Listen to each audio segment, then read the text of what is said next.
Welcome to Cover Chapter. Get ready for a thrilling ride as we dive into Eagle Strike, the fourth book in the Alex Rider series by Anthony Horowitz. When a deadly enemy sets its sights on Alex Rider, he's forced into a high-stakes mission that will test his skills and courage like never before. Hit play and join the adventure. And don't forget to subscribe for more heart-pounding thrillers.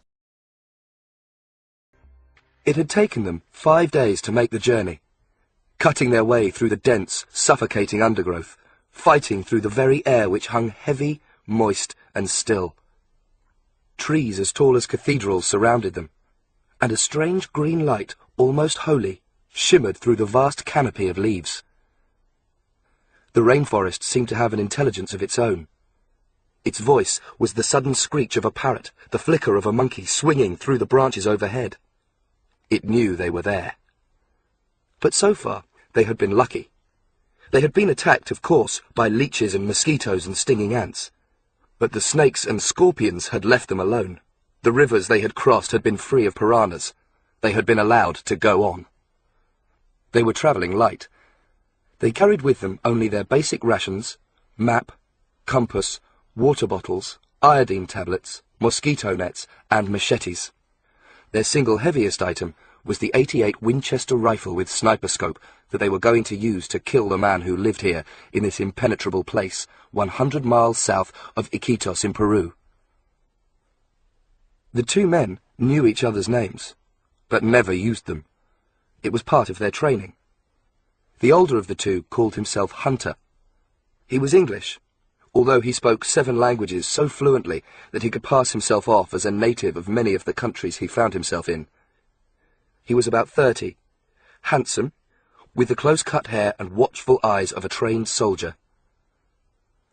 The other man was slim, fair-haired, and twitching with nervous energy. He had chosen the name of Cossack. He was just 19 years old. This was his first kill. Both men were dressed in khaki, standard jungle camouflage. Their faces were also painted green, with dark brown stripes across their cheeks. They had reached their destination just as the sun had begun to rise, and were standing there now, utterly still, ignoring the insects that buzzed around their faces, tasting their sweat. In front of them was a clearing, man-made, separated from the jungle by a 10-metre-high fence. An elegant colonial house with wooden verandas and shutters, white curtains, and slowly rotating fans stood at the heart of it, with 2 more low brick buildings about 20 metres behind. Accommodation for the guards. There must have been about a dozen of them, patrolling the perimeter and watching from rusting metal towers. Perhaps there were more inside, but they were lazy. They were shuffling around, not concentrating on what they were supposed to be doing. They were in the middle of the jungle. They thought they were safe. A 4-seater helicopter stood, waiting on a square of asphalt. It would take the owner of the house just 20 steps to walk from the front door to the helicopter. That was the only time he would be visible. That was when he would have to die. The 2 men knew the name of the man they had come to kill, but they didn't use that either. Cossack had spoken it once, but Hunter had corrected him. Never call a target by his real name. It personalizes him. It opens a door into his life, and when the time comes, it may remind you what you're doing and make you hesitate. Just one of the many lessons Cossack had learnt from Hunter. They referred to the target only as the commander. He was a military man, or he had been. He still liked to wear military-style clothes. With so many bodyguards, he was in command of a small army. The name suited him. The commander was not a good man. He was a drug dealer, exporting cocaine on a massive scale. He also controlled one of the most vicious gangs in Peru, torturing and killing anyone who got in his way. But all this meant nothing to Hunter and Cossack. They were here because they had been paid £20,000 to take him out. And if the commander had been a doctor or a priest, it would have made no difference to them. Hunter glanced at his watch. It was 2 minutes to 8 o'clock in the morning. And he had been told the commander would be leaving for Lima on the hour. He also knew that the commander was a punctual man. He loaded a single .308 cartridge into the Winchester and adjusted the sniper scope. One shot was all he would need. Meanwhile, Cossack had taken out his field glasses and was scanning the compound for any sign of movement. The younger man was not afraid, but he was tense and excited. A trickle of perspiration curved behind his ear and ran down his neck. His mouth was dry. Something tapped gently against his back, and he wondered if Hunter had touched him, warning him to stay calm. But Hunter was some distance from him, concentrating on the gun. Something moved. Cossack only knew for certain it was there when it climbed over his shoulder and onto his neck. And by then, it was too late. Very slowly, he turned his head. And there it was, at the very edge of his field of vision. A spider, clinging to the side of his neck, just underneath the line of his chin. He swallowed. From the weight of it, he had thought it was a tarantula. But this was worse. Much worse. It was very black, with a small head and an obscene, swollen body, like a fruit about to burst. He knew that if he could have turned it over, he would have found a red hourglass marking on its abdomen. It was a black widow. Lactrodectus curacaviensis, one of the deadliest spiders in the world. The spider moved, its front legs stretching out so that one was almost touching the corner of Cossack's mouth. The other legs were still attached to his neck, with the main body of the spider now hanging under his jaw. He wanted to swallow again, but he didn't dare. Any movement might alarm the creature, which anyway needed no excuse to attack. Cossack guessed that this was the female of the species, 1,000 times worse than the male. If it decided to bite him, its hollow fangs would inject him with a neurotoxic venom which would paralyze his entire nervous system. He would feel nothing at first. There would just be 2 tiny red pricks on his skin. The pain, waves of it, would come in about an hour. His eyelids would swell, he would be unable to breathe, he would go into convulsions, almost certainly he would die. Cossack considered raising a hand and trying to flick the hideous thing off. If it had been anywhere else on his body, he might have taken the chance. But it had settled on his throat, as if fascinated by the pulse it had found there. He wanted to call to Hunter, but he couldn't risk moving the muscles in his neck. He was barely breathing. Hunter was still making the final adjustments, unaware of what was going on. What could he do? In the end, he whistled. It was the only sound he dared make. He was horribly aware of the creature hanging off him. He felt the prick of another leg, this time touching his lip. Was it about to climb onto his face? Hunter looked round and saw at once that something was wrong. Cossack was standing unnaturally still, his head contorted, his face, underneath the paint, completely white. Hunter took a step, so that Cossack now stood between him and the compound. He had lowered the rifle, the muzzle pointing towards the ground. Hunter saw the spider.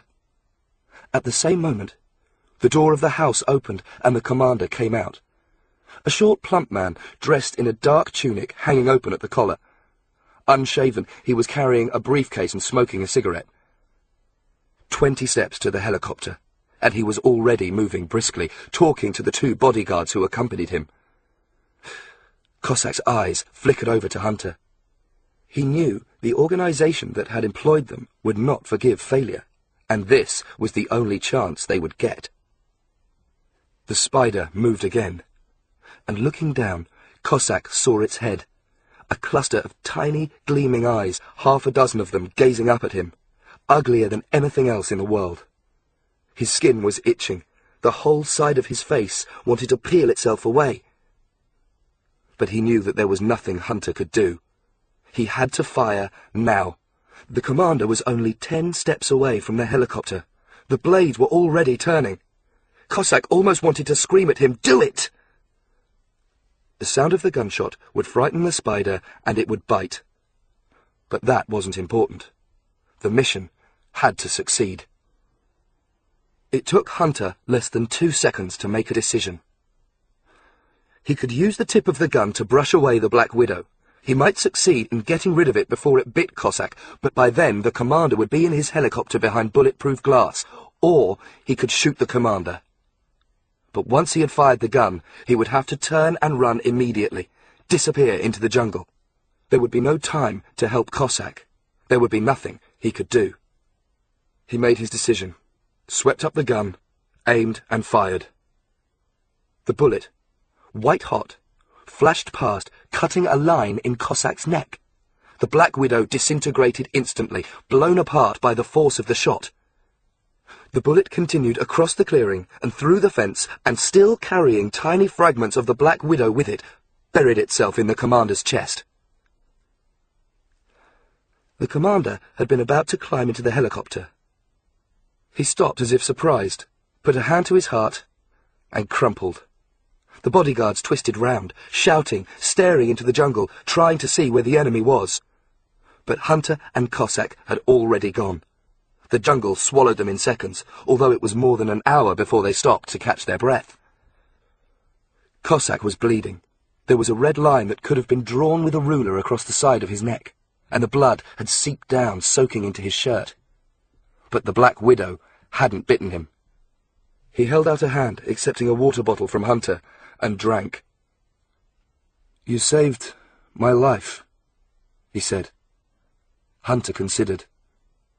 "To take a life and save a life with one bullet, that's not bad going." Cossack would have the scar for the rest of his life, but that would not be a very long time. The life of the professional assassin is often short. Hunter would die first, in another country, on another mission. Later, it would be his turn. Right now, he said nothing. They had done their job. That was all that mattered. He gave back the water bottle, and as the sun beat down and the jungle watched and reflected on what had happened, the two men set off together, cutting and hacking their way through the mid-morning heat of another day. Chapter 1. Not My Business. Alex Rider lay on his back, drying out in the midday sun. He could feel the salt water from his last swim trickling through his hair and evaporating off his chest. His shorts, still wet, clung to him. He was, at that moment, as happy as it is possible to be. 1 week into a holiday that had been perfect from the moment the plane had touched down in Montpellier and he had stepped out into the brilliance of his first Mediterranean day. He loved the south of France, the intense colours, the smells, the pace of life that hung on to every minute and refused to let go. He hadn't any idea what time it was, except that he was getting hungry and knew it must soon be lunch. There was a brief burst of music from a radio as a girl walked past, and Alex turned his head to follow her. And that was when the sun went in, the sea froze, and the whole world seemed to catch its breath. He wasn't looking at the girl with the radio. He was looking past her, down to the sea wall that divided the beach from the jetty where a yacht had just pulled in. The yacht was enormous, almost the size of one of the passenger boats that carried tourists up and down the coast. But no tourists would ever set foot on this craft. It was completely uninviting, cruising silently through the water, with tinted glass in the windows and a massive bow that rose up like a solid white wall. A man stood at the very front, staring straight ahead, his face blank. It was a face that Alex recognized instantly. Yasin Grigorovich. It had to be. Alex sat perfectly still, supporting himself on one arm, his hand half buried in the sand. As he watched, a man in his 20s appeared from the cabin and busied himself mooring the boat. He was short and ape-like, wearing a string vest which showed off the tattoos that completely covered his arms and shoulders. A deckhand? Yasin made no offer to help him with his work. A third man hurried along the jetty. He was fat and bald, dressed in a cheap white suit. The top of his head had been burnt by the sun, and the skin had turned an ugly, cancerous red. Yasin saw him and climbed down, moving like spilt oil. He was wearing blue jeans and a white shirt open at the neck. Other men might have had to struggle to keep their balance walking down the swaying gangplank, but he didn't even hesitate. There was something inhuman about him. With his close-cropped hair, his hard blue eyes and pale, expressionless face, he was obviously no holiday-maker. But only Alex knew the truth about him. Yasen Grigorovich was a contract killer, the man who had murdered his uncle and changed his life. He was wanted all over the world. So what was he doing here, in a little seaside town, on the edge of the marshes and lagoons that made up the Camargue? There was nothing in Saint-Pierre, apart from beaches, campsites, too many restaurants, and an oversized church that looked more like a fortress. It had taken Alex a week to get used to the quiet charm of the place, and now this. "Alex, what are you looking at?" Sabina murmured. And Alex had to force himself to turn round to remember that she was there. "I'm—" The words wouldn't come. He didn't know what to say. "Do you think you could rub a little more sun cream into my back? I'm overheating." That was Sabina. Slim, dark-haired, and sometimes much older than her 15 years. But then she was the sort of girl who had probably swapped toys for boys before she was 11. Although she was using Factor 25, she seemed to need more sun cream rubbed in every 15 minutes, and somehow it was always Alex who had to do it for her. He glanced quickly at her back, which was in fact perfectly bronzed. She was wearing a bikini made out of so little material that it hadn't even bothered with a pattern. Her eyes were covered by a pair of fake Dior sunglasses, which she had bought for 1/10 of the price of the real thing, and she had her head buried in the Lord of the Rings, at the same time waving the sun cream. Alex looked back at the yacht. Yasen was shaking hands with the bald man. The deckhand was standing nearby, waiting. Even at this distance, Alex could see that Yasen was very much in charge, that when he spoke, the two men listened. Alex had once seen Yasen shoot a man dead just for dropping a package. There was still an extraordinary coldness about him that seemed to neutralize even the Mediterranean sun. The strange thing was that there were very few people in the world who would have been able to recognize the Russian. Alex was one of them. Could Yasen's being here have something to do with him? "Alex," Sabina said again. The three men moved away from the boat, heading into the town. Suddenly Alex was on his feet. "I'll be right back," he said. "Where are you going?" I need a drink." "I've got water." "No, I want a Coke." Even as he swept up his t-shirt and pulled it over his head, Alex knew that this was not a good idea. Yasen Grigorovich might have come to the Camargue because he wanted a holiday. He might have come to murder the local mayor. Either way, it had nothing to do with Alex, and it would be crazy to get involved with Yasen again. Alex remembered the promise he had made the last time they had met, on a rooftop in central London. "You killed Ian Ryder. One day, I'll kill you." At the time, he had meant it. But that had been then. Right now, he didn't want anything to do with Yasen or the world he represented. And yet, Yasen was here. He had to know why. The three men were walking along the main road, following the line of the sea. Alex doubled back across the sand, passing the white concrete bull ring that had struck him as bizarre when he'd first come here, until he had remembered that he was only about 100 miles from Spain. There was to be a bullfight tonight. People were already queuing at the tiny windows to buy tickets, but he and Sabina had decided they would keep well clear. "I hope the bull wins." That had been Sabina's only comment. Yasen and the two men turned left, disappearing into the town centre.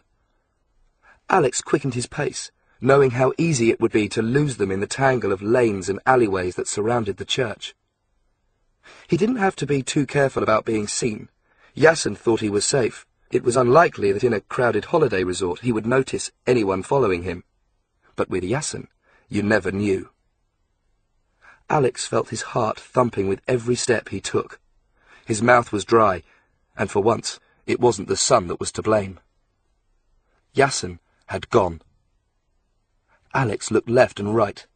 There were people crowding in on him from all sides, pouring out of the shops and into the open-air restaurants that were already serving lunch. The smell of paella filled the air. He cursed himself now for hanging back, for not daring to get any closer. The three men could have disappeared inside any of the buildings. Could it be, even, that he had imagined seeing them in the first place? It was a pleasant thought, but it was dashed a moment later when he caught sight of them, sitting on a terrace in front of one of the smarter restaurants in the square, the bald man already calling for menus. Alex walked in front of a shop selling postcards, using the racks as a screen between himself and the restaurant. Next came a cafe serving snacks and drinks underneath wide, multicoloured umbrellas. He edged into it. Yasin and the other two men were now less than 10 metres away, and Alex could make out more details. The deckhand was already pushing bread into his mouth as if he hadn't eaten for a week. The bald man was talking quietly, urgently, waving his fists in the air to emphasise a point. Yasin was listening patiently. With the noise of the crowd all around, Alex couldn't make out a word any of them were saying. He peered round one of the umbrellas, and a waiter almost collided with him, letting loose a torrent of angry French.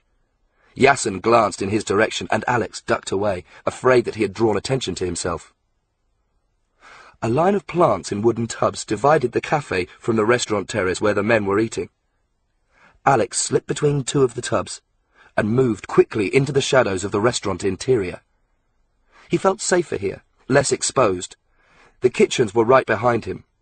To one side was a bar, and in front of it about a dozen tables, all of them empty. Waiters were coming in and out with plates of food, but all the customers had chosen to eat outside. Alex looked out through the door and caught his breath. Yasin had got up and was walking determinedly towards him. Had he been spotted? But then he saw that Yasin was holding something. A mobile phone. He must have received a call and was coming into the restaurant to take it privately. Another few steps and he would reach the door. Alex looked around him and saw an alcove screened by a bead curtain. He pushed through it and found himself in a storage area just big enough to conceal him. Mops, buckets, cardboard boxes and empty wine bottles crowded around him. The beads shivered and became still. Yasin was suddenly there. "I arrived 20 minutes ago," he was saying. He was speaking English with only a very slight trace of a Russian accent. "Franco was waiting for me. The address is confirmed and everything has been arranged." There was a pause. Alex tried not to breathe. He was centimetres away from Yasin, separated only by the fragile barrier of brightly coloured beads. But for the fact that it was so dark inside after the glare of the sun, Yasin would surely have seen him. "We'll do it this afternoon. You have nothing to worry about. It's better for us not to communicate. I will report to you on my return to England." Yasin Grigorovich clicked off the phone, and suddenly became quite still. Alex actually saw the moment, the sudden alertness as some animal instinct told Yasin that he had been overheard. The phone was still cradled inside the man's hand, but it could have been a knife that he was about to throw. His head was still, but his eyes glanced from side to side, searching for the enemy. Alex stayed where he was behind the beads, not daring to move. What should he do? He was tempted to make a break for it, to run out into the open air. No. He would be dead before he had taken 2 steps. Yasin would kill him before he even knew who he was or why he had been there. Very slowly, Alex looked round for a weapon, anything to defend himself with. And then the kitchen door swung open and a waiter came out, swerving round Yasin and calling out to someone at the same time. The stillness of the moment was shattered. Yasin slipped the phone back into his trouser pocket and went out to rejoin the other men. Alex let out a huge sigh of relief. What had he learnt? Yasin Grigorovich had come here to kill someone. He was sure of that much. The address is confirmed and everything has been arranged. But at least Alex hadn't heard his own name mentioned. So he was right. The target was probably some Frenchman living here in Saint-Pierre. It would happen sometime this afternoon. A gunshot, or perhaps a knife, flashing in the sun. a brief moment of violence, and someone, somewhere, would sit back, knowing they had one enemy less. What could he do? Alex pushed through the bead curtain and made his way out of the back of the restaurant. He was relieved to find himself in the street away from the square. Only now did he try to collect his thoughts.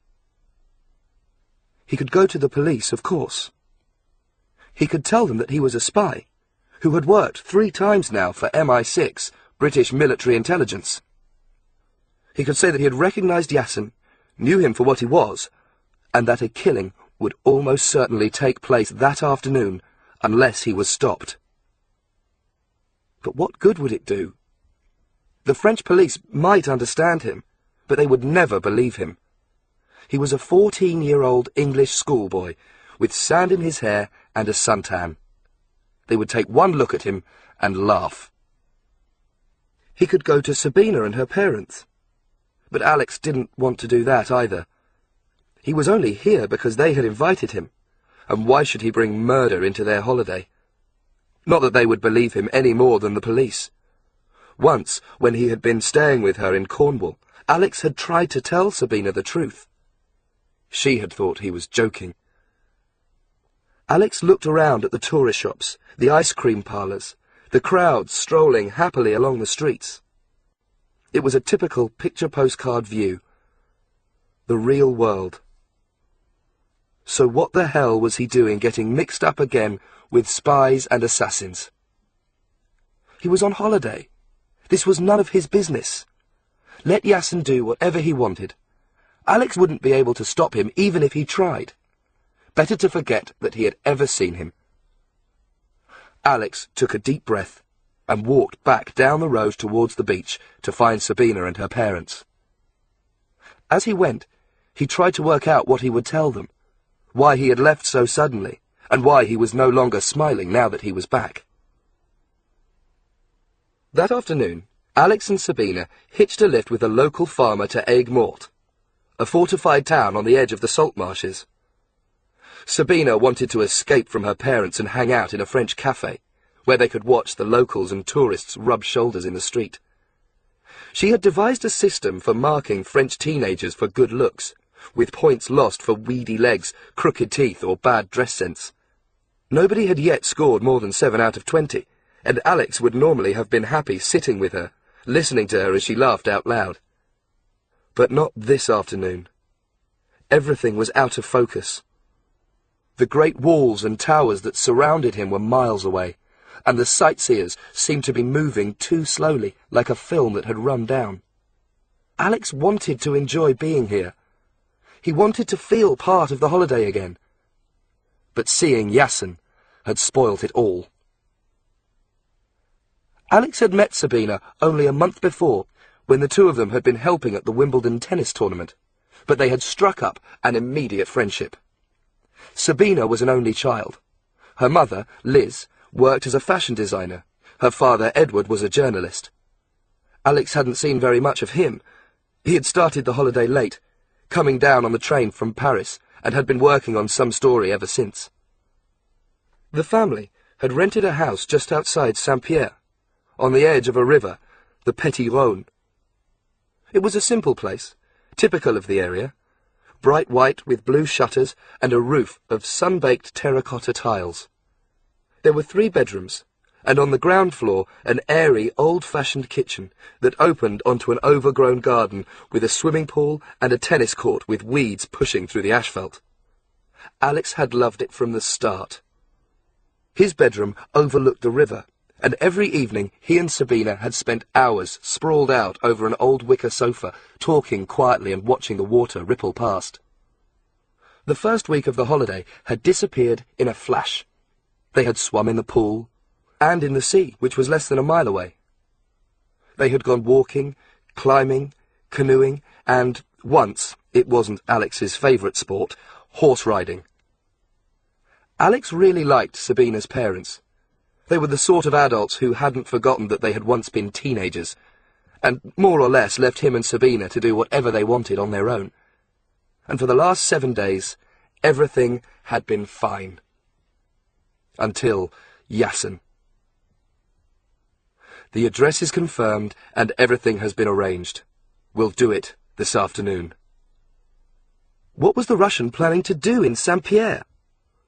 What bad luck was it that had brought him here, casting his shadow once again over Alex's life?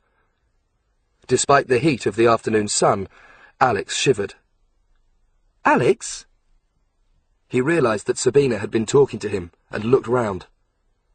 She was gazing across the table with a look of concern. What are you thinking about? She asked. You were miles away. Nothing. You haven't been yourself all afternoon.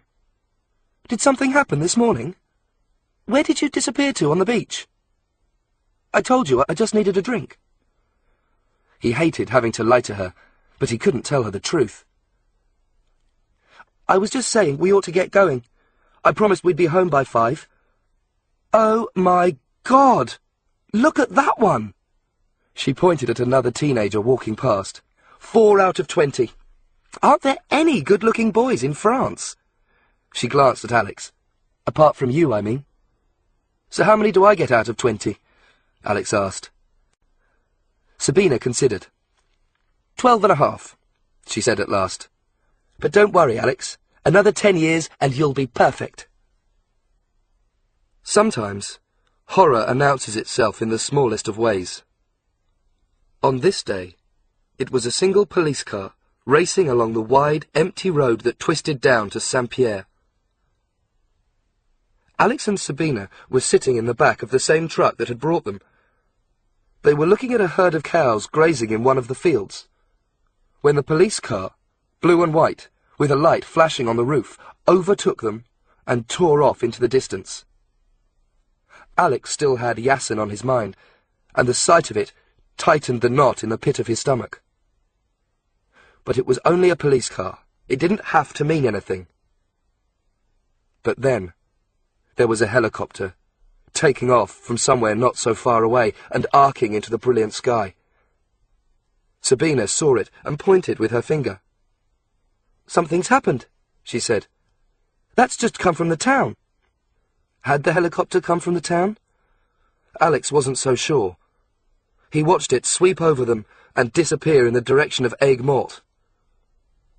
And all the time, his breaths were getting shorter, and he felt the heavy weight of some nameless dread. And then they turned a corner, and Alex knew that his worst fears had come true, but in a way that he could never have foreseen. Rubble, jagged brickwork, and twisted steel. Thick, black smoke curling into the sky. Their house had been blown apart. Just one wall remained intact, giving the cruel illusion that not too much damage had been done, but the rest of it was gone. Alex saw a brass bed hanging at a crazy angle, somehow suspended in mid-air. A pair of blue shutters lay in the grass about 50 meters away. The water in the swimming pool was brown and scummy. The blast must have been immense.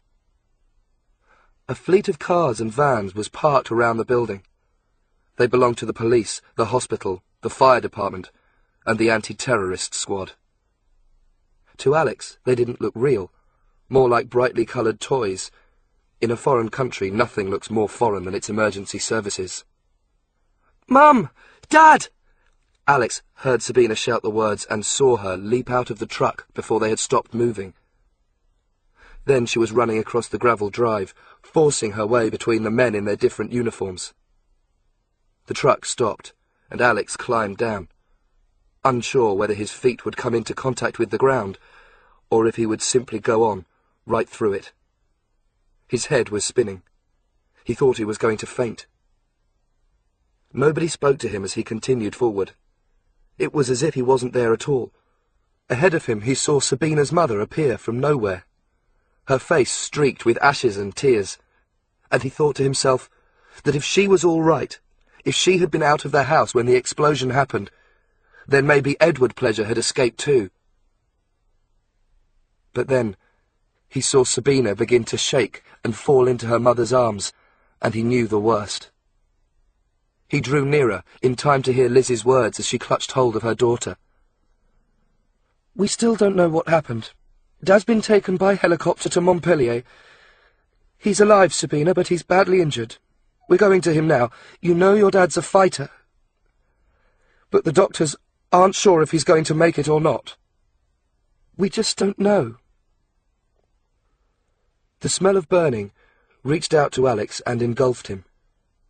The smoke had blotted out the sun. His eyes began to water, and he fought for breath. This was his fault. He didn't know why it had happened, but he was utterly certain who was responsible. Yasen Grigorovich.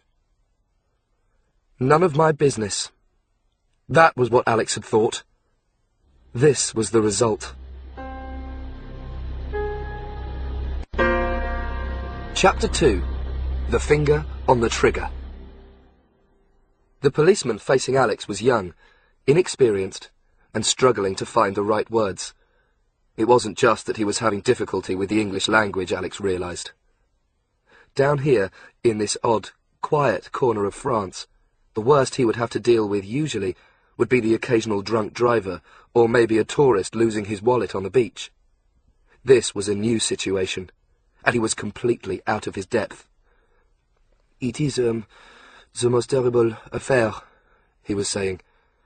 "You have known Monsieur Pleasure very long time?" "No, not very long time," Alex said. "He will receive the best treatment." The policeman smiled encouragingly.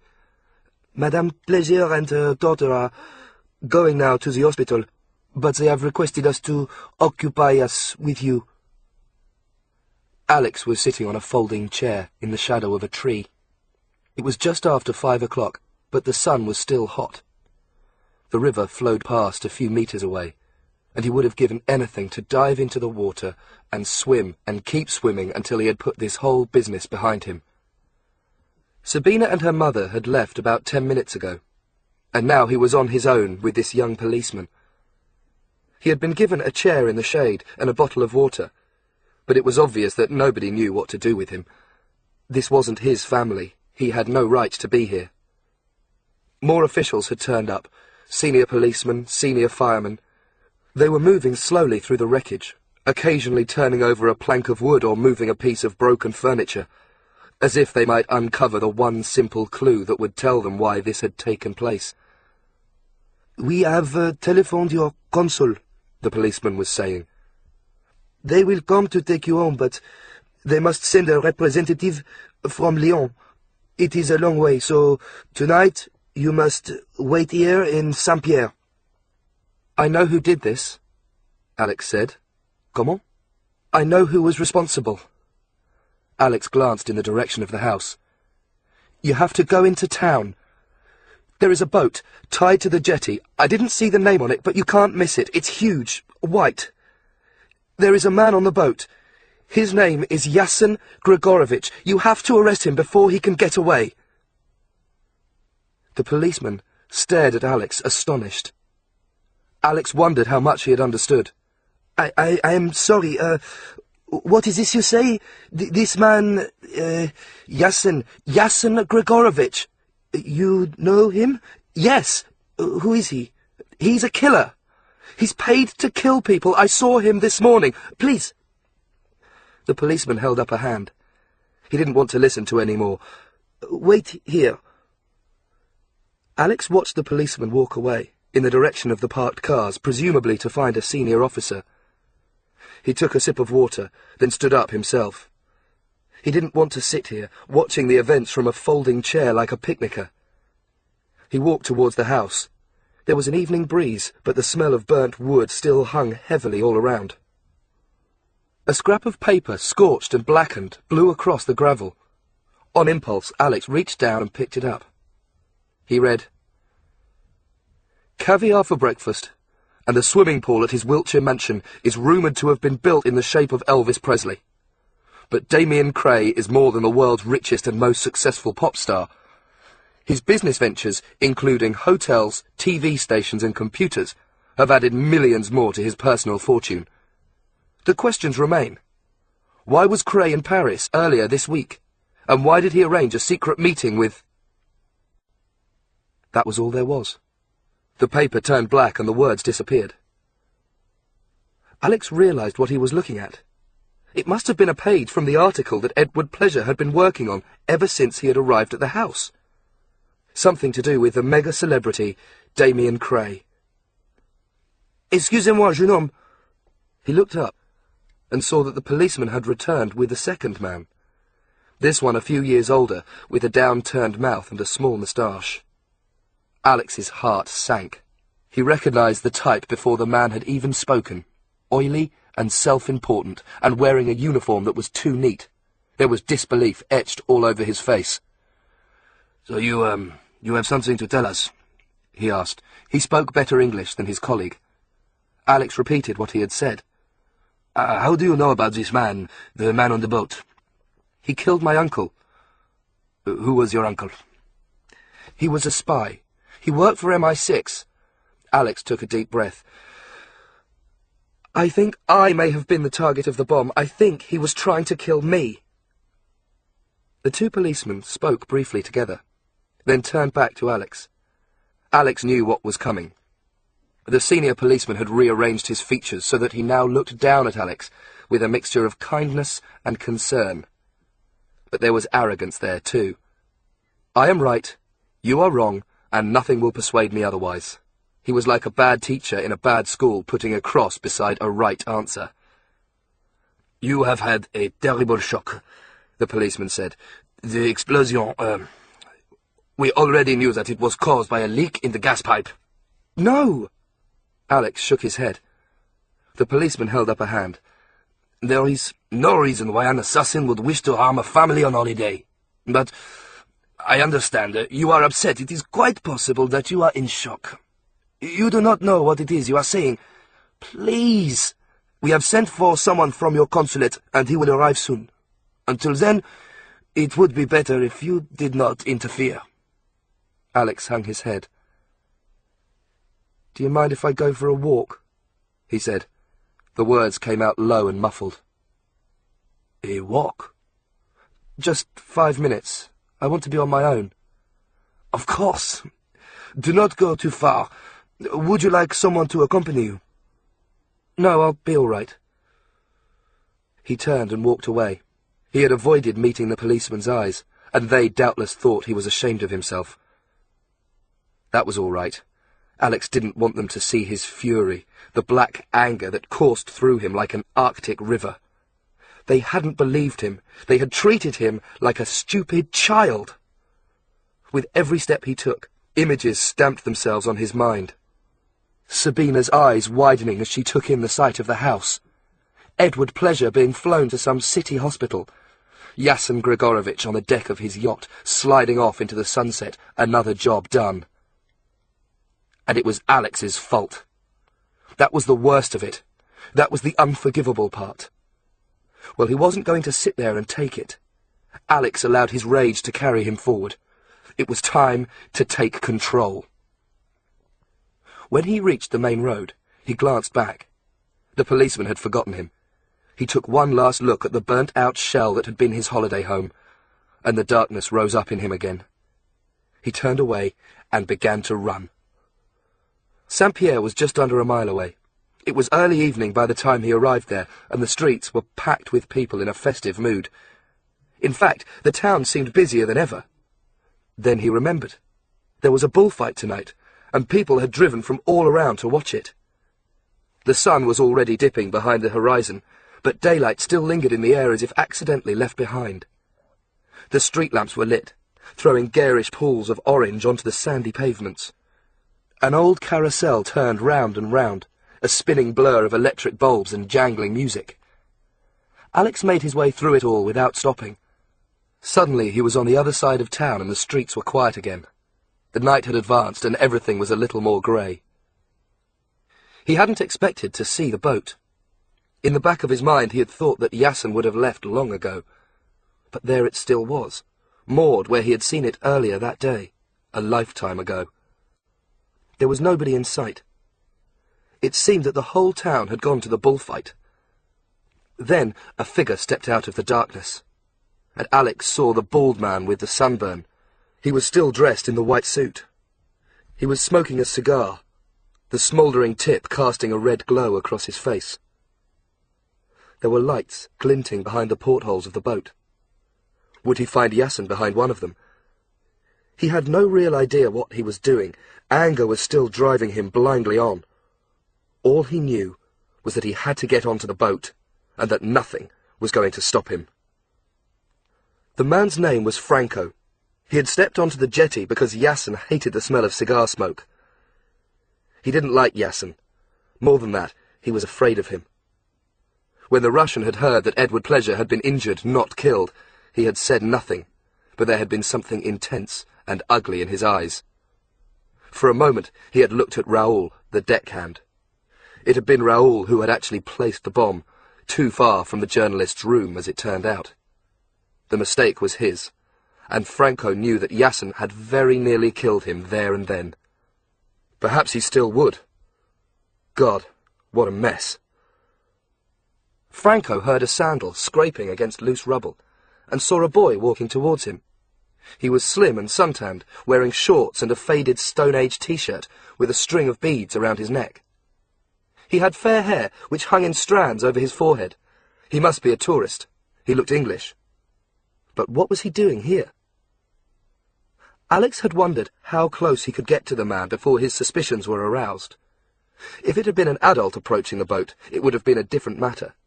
The fact that he was only 14 was the main reason he had been so useful to MI6. People didn't notice him until it was too late. That was what happened now. As the boy came closer, Franco was struck by the dark brown eyes set in a face that was somehow too serious for a boy of that age. They were eyes that had seen too much. Alex drew level with Franco. At that moment, he lashed out, spinning round on the ball of his left foot, kicking with the right. Franco was taken completely by surprise. Alex's heel struck him hard in the stomach. But Alex knew at the same time that he had underestimated his opponent. He had expected to feel soft fat underneath the flapping suit, but his foot had slammed into a ring of muscle. And although Franco was hurt and winded, he hadn't been brought down. Franco dropped the cigar and lunged, his hand already scrabbling in his jacket pocket. It came out, holding something. There was a soft click, and 7 inches of glinting silver leapt out of nowhere. He had a flick knife. Moving much faster than Alex would have thought possible, he launched himself across the jetty, his hand swung in an arc. Alex almost heard the blade slicing the air. He swung again, and the knife flashed past Alex's face, missing him by a centimetre. Alex was unarmed. Franco had obviously used the knife many times before, and if he hadn't been weakened by the first kick, this fight would already be over. Alex looked around, searching for anything he could defend himself with. There was almost nothing on the jetty, just a few old boxes, a bucket, a fisherman's net. Franco was moving more slowly now. He was fighting a kid, nothing more. The little brat might have surprised him with that first attack, but it would be easy enough to bring this to an end. He muttered a few words in French, something low and ugly. Then, a second later, his fist swung through the air, this time carrying the knife in an upward arc that would have cut Alex's throat if he hadn't thrown himself backwards. Alex cried out. He had lost his footing, falling heavily onto his back, one arm outstretched. Franco grinned, showing 2 gold teeth, and stepped towards him, anxious to finish this off. Too late, he saw that he had been tricked. Alex's hand had caught hold of the net. As Franco loomed over him, he sprang up, swinging his arm forward with all his strength. The net spread out, falling over Franco's head, shoulder, and knife hand. He swore and twisted round, trying to free himself, but the movement only entangled him all the more. Alex knew he had to finish this quickly. Franco was still struggling with the net, but Alex saw him open his mouth to call for help. They were right next to the boat. If Yassen heard anything, there would be nothing more Alex could do. He took aim and kicked a second time, his foot driving into the man's stomach. The breath was driven out of him. Alex saw his face turn red. He was half out of the net, performing a bizarre dance on the edge of the jetty, when he lost his balance and fell. With his hands trapped, he couldn't protect himself. His head hit the concrete with a loud crack. and he lay still. Alex stood breathing heavily. In the distance he heard a trumpet blare, and there was a scattered round of applause. The bullfight was due to begin in 10 minutes. A small orchestra or band had arrived and taken its place. Alex looked at the unconscious man, knowing he had had a close escape. There was no sign of the knife. Maybe it had fallen into the water. Briefly, he wondered if he should go on. Then he thought of Sabina and her father, and the next thing he knew, he had climbed the gangplank and was standing on the deck. The boat was called Fer de Lance. Alex noticed the name as he climbed up and remembered seeing it somewhere else. That was it. It was on a school trip to London Zoo. It was some sort of snake. Poisonous, of course.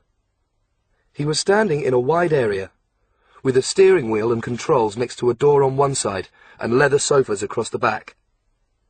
There was a low table. The bald man must have been sitting here before he went down for his smoke.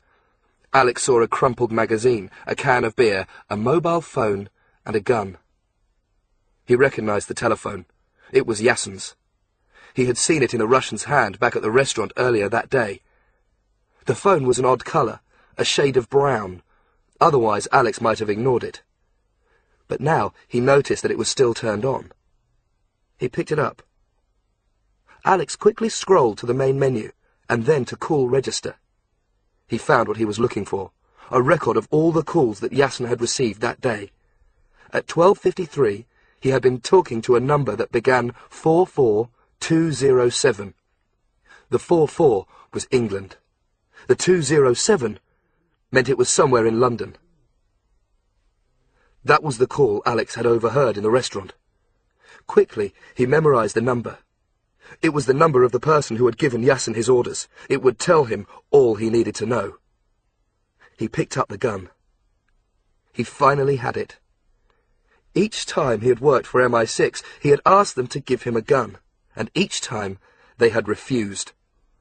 They had supplied him with gadgets, but only stun grenades, tranquilizer darts, smoke bombs, nothing that would kill. Alex felt the power of the weapon he was holding. He weighed it in his hand. The gun was a Grak MP443, black, with a short muzzle and a ribbed stock. It was Russian, of course, new army issue. He allowed his finger to curl around the trigger and smiled grimly. Now he and Yassin were equals. He padded forward, went through the door and climbed down a short flight of stairs that went below deck and into a corridor that seemed to run the length of the boat, with cabins on either side. He had seen a lounge above, but he knew that it was empty. There had been no lights behind those windows. If Yassin was anywhere, he would be down here. Clutching the Grak more tightly, he crept along, his feet making no sound on the thickly carpeted floor. He came to a door and saw a yellow strip of light seeping out of the crack below. Gritting his teeth, he reached for the handle, half hoping it would be locked. The handle turned, and the door opened. Alex went in. The cabin was surprisingly large, a long rectangle with a white carpet and modern wooden fittings along two of the walls. The third wall was taken up by a low double bed with a table and a lamp on each side. There was a man stretched out on the white cover, his eyes closed, as still as a corpse. Alex stepped forward. There was no sound in the room, but in the distance he could hear the band playing at the bullring, 2 or 3 trumpets, a tuba and a drum. Yassin Grigorovich made no movement as Alex approached, the gun held out in front of him. Alex reached the side of the bed. This was the closest he had ever been to the Russian, the man who had killed his uncle. He could see every detail of his face, the chiselled lips, the almost feminine eyelashes. The gun was only a centimetre from Yassin's forehead. This was where it ended. All he had to do was pull the trigger, and it would be over. "Good evening, Alex." It wasn't that Yassin had woken up. His eyes had been closed, and now they weren't. It was as simple as that. His face didn't change. He knew who Alex was immediately, at the same time taking in the gun that was pointing at him. Taking it in, and accepting it. Alex said nothing. There was a slight tremble in the hand holding the gun, and he brought his other hand up to steady it. "You have my gun," Yasin said. Alex took a breath. "Do you intend to use it?" Nothing. Yasin continued calmly. "I think you should consider very carefully. Killing a man is not like you see on the television.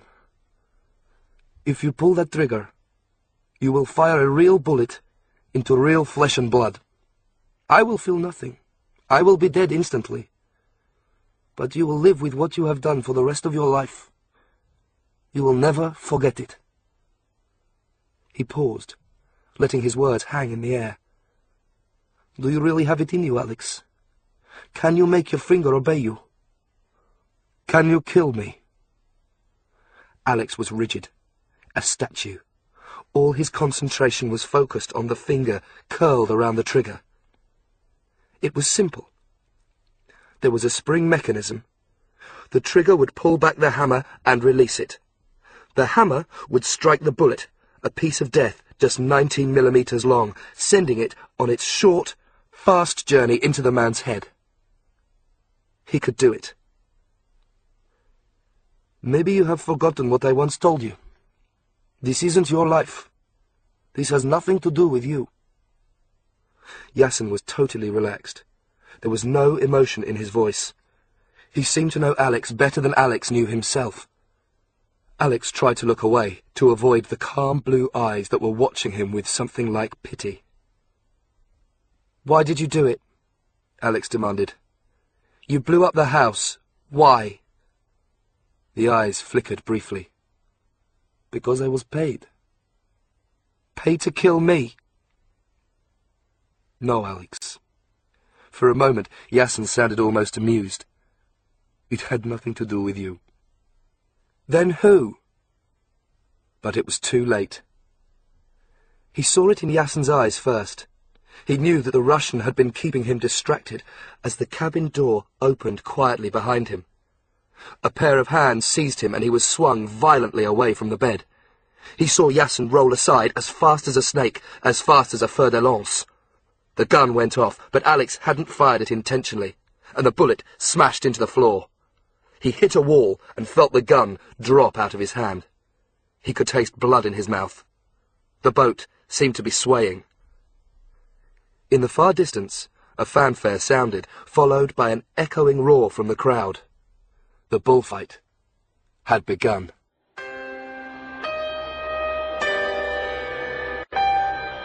Chapter 3. Matador. Alex sat, listening to the three men who would decide his fate, trying to understand what they said. They were speaking French, but with an almost impenetrable Marseille accent, and they were using gutter language, not the sort he had learnt. He had been dragged up to the main saloon, and was slumped on a wide leather armchair. By now, Alex had managed to work out what had happened. The deckhand, Raoul, had come back from the town with supplies, and had found Franco lying unconscious on the jetty. He had hurried on board to alert Yasin, and had overheard him talking to Alex. It had been Raoul, of course, who had crept into the cabin and grabbed Alex from behind. Franco was sitting in a corner, his face distorted with anger and hatred. There was a dark mauve bruise on his forehead where he had hit the ground. When he spoke, his words dripped poison. "Give me that little brat. I will kill him personally and drop him over the side for the fish." "How did he find us, Yasin?" This was Raoul speaking. "How did he know where we were?" "Why are we wasting our time with him? Let me finish him now." Alex glanced at Yasin. So far, the Russian had said nothing, although it was clear he was still in charge. There was something curious about the way he was looking at Alex. The empty blue eyes gave nothing away. And yet Alex felt he was being appraised. It was as if Yasin had known him a long time and had expected to meet him again. Yasin lifted a hand for silence, then went over to Alex. "How did you know how to find us here?" he asked. Alex said nothing. A flicker of annoyance passed across the Russian's face. "You are only alive because I permit it. Please don't make me ask you a second time." Alex shrugged. He had nothing to lose. They were probably going to kill him anyway. "I was on holiday," he said. "I was on the beach. I saw you on the boat when it came in." "You were not with MI6? "No." "But you followed me to the restaurant." "That's right." Alex nodded. Yasin half smiled to himself. "I thought there was someone." Then he was serious again. "You were staying at the house?" "I was invited by a friend," Alex said. A thought suddenly occurred to him. Her dad's a journalist. Was he the one you wanted to kill? "That's none of your business." "It is now." "It was bad luck you were staying with him, Alex. I've already told you it was nothing personal." "Here." Alex looked Yasin straight in the eye. "With you, it never is." Yasin went back to the two men, and at once Franco began to jabber again, spitting out the words. He had poured himself a whiskey, which he had downed in a single swallow, his eyes never leaving Alex. "The boy knows nothing, and he can't hurt us," Yasin said. He was speaking English, for his benefit, Alex guessed. "What do you do with him?" Raoul asked, following in clumsy English too. "Kill him." This was Franco. "I do not kill children," Yasin replied, and Alex knew that he was telling only half the truth. The bomb in the house could have killed anyone who happened to be there, and Yasin wouldn't have cared. "Have you gone mad?" Franco had slipped back into French. "You can't just let him walk away from here. He came to kill you. If it hadn't been for Raoul, he might have succeeded." "Maybe." Yasin studied Alex one last time. Finally he came to a decision. "You were unwise to come here, little Alex," he said. "These people think I should silence you, and they are right. If I thought it was anything but chance that brought you to me, if there was anything that you knew, you would already be dead. But I am a reasonable man. You did not kill me when you had a chance, so now I will give you a chance too."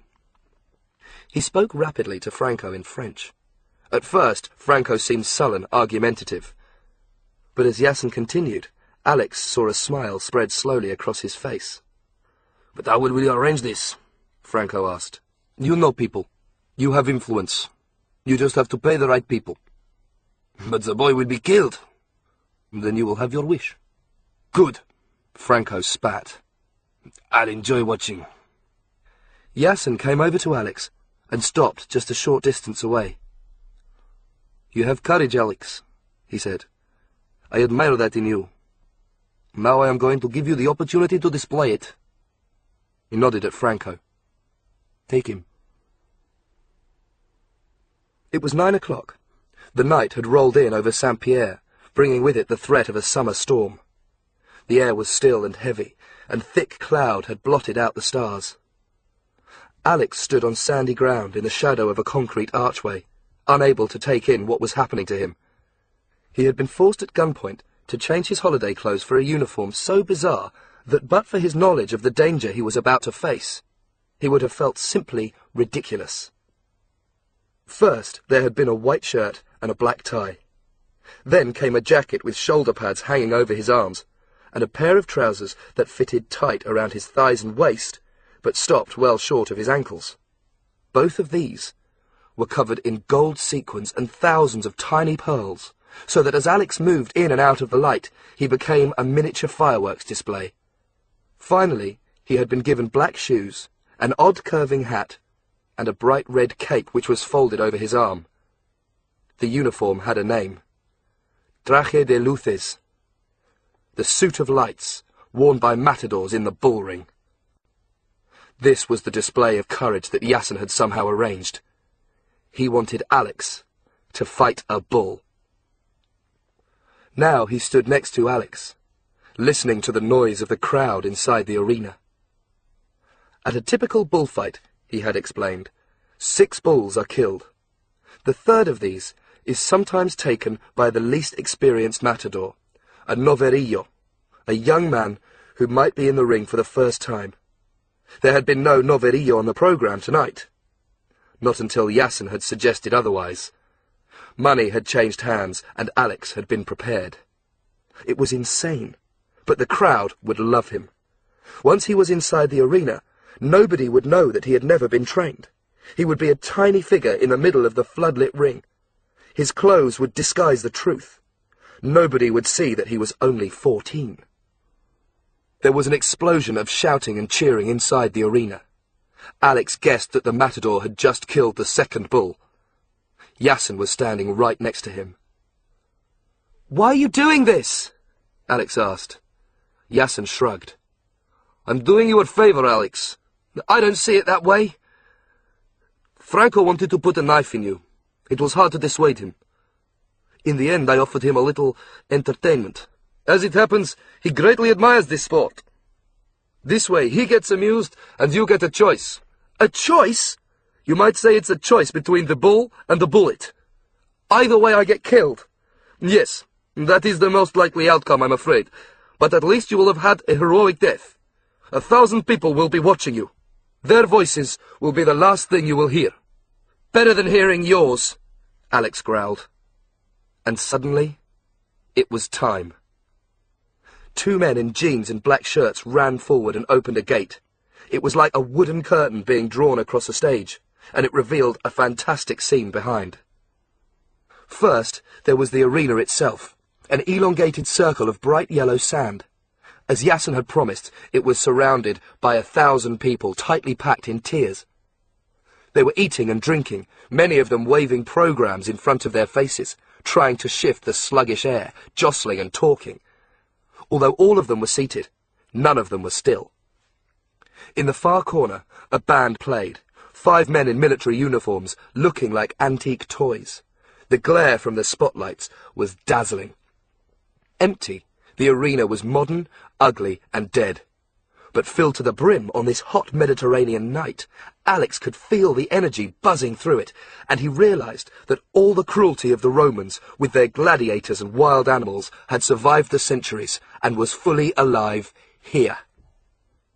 A tractor drove towards the gate where Alex was standing, dragging behind it a misshapen black lump that until seconds ago had been a proud and living thing.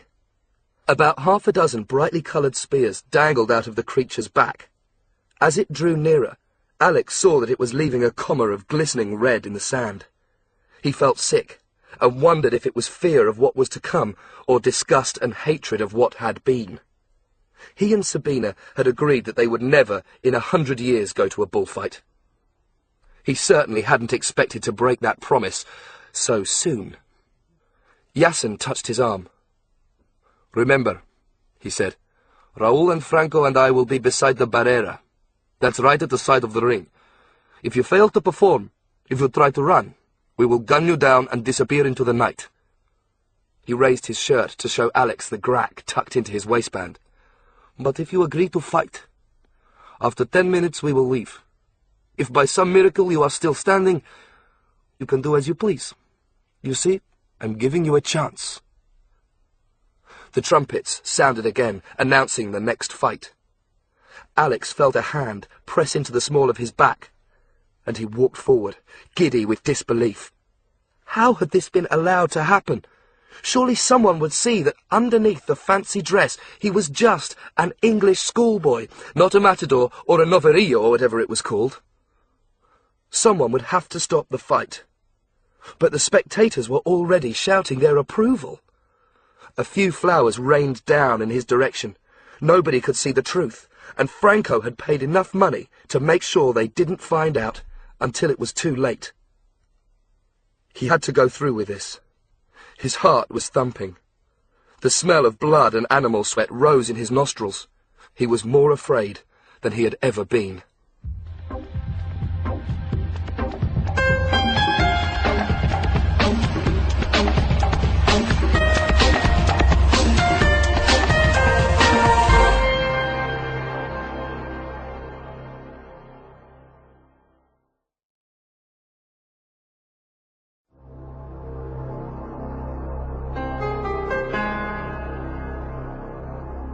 A man with an elaborate black suit, with mother-of-pearl buttons and sweeping shoulders, stood up in the crowd and raised a white handkerchief.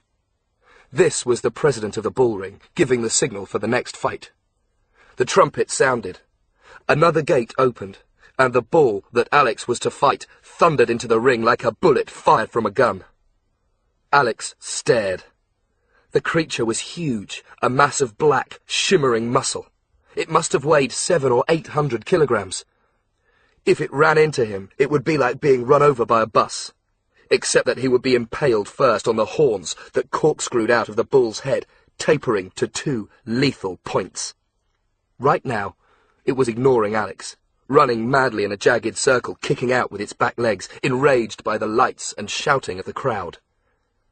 Alex wondered why he hadn't been given a sword. Didn't matadors have anything with which to defend themselves? There was a spear lying on the sand, left over from the last fight. This was a banderilla. It was about 1 meter long, with a decorated, multicolored handle and a short, barbed hook. This would be plunged into the bull's neck, destroying its muscles and weakening it before the final kill. Alex himself would be given a spear as the fight continued, but he had already made a decision. Whatever happened, he would try not to hurt the bull.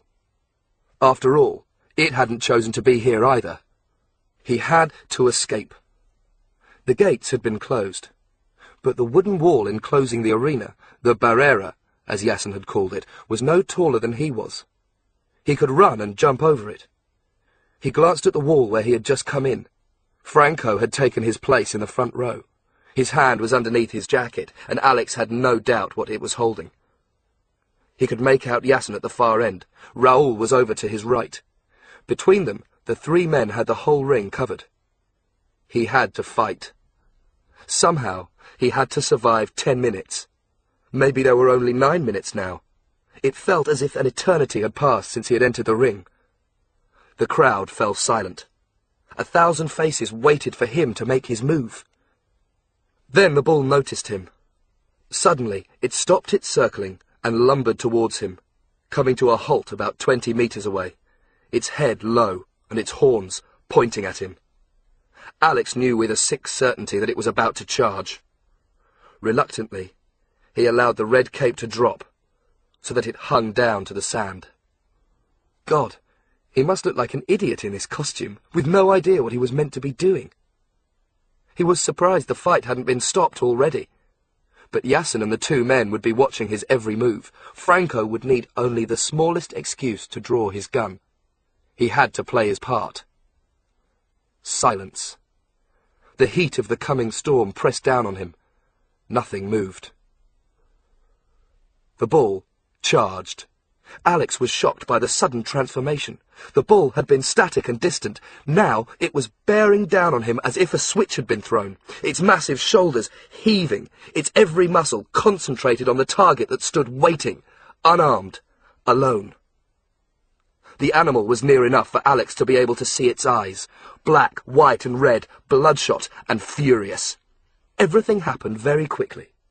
The bull was almost on top of him. The vicious horns were plunging towards his stomach. The stench of the animal smothered him. Alex leapt aside, at the same time lifting the cape, imitating moves he had seen, perhaps on television or in the cinema. He actually felt the bull brush past, and in that tiny contact, sensed its huge power and strength. There was a flash of red as the cape flew up. The whole arena seemed to spin, the crowd rising up and yelling. The bull had gone past. Alex was unhurt. Although he didn't know it, Alex had executed a reasonable imitation of the Veronica. This is the first and most simple movement in bullfighting, but it gives the matador vital information about his opponent, its speed, strength, which horn it favours.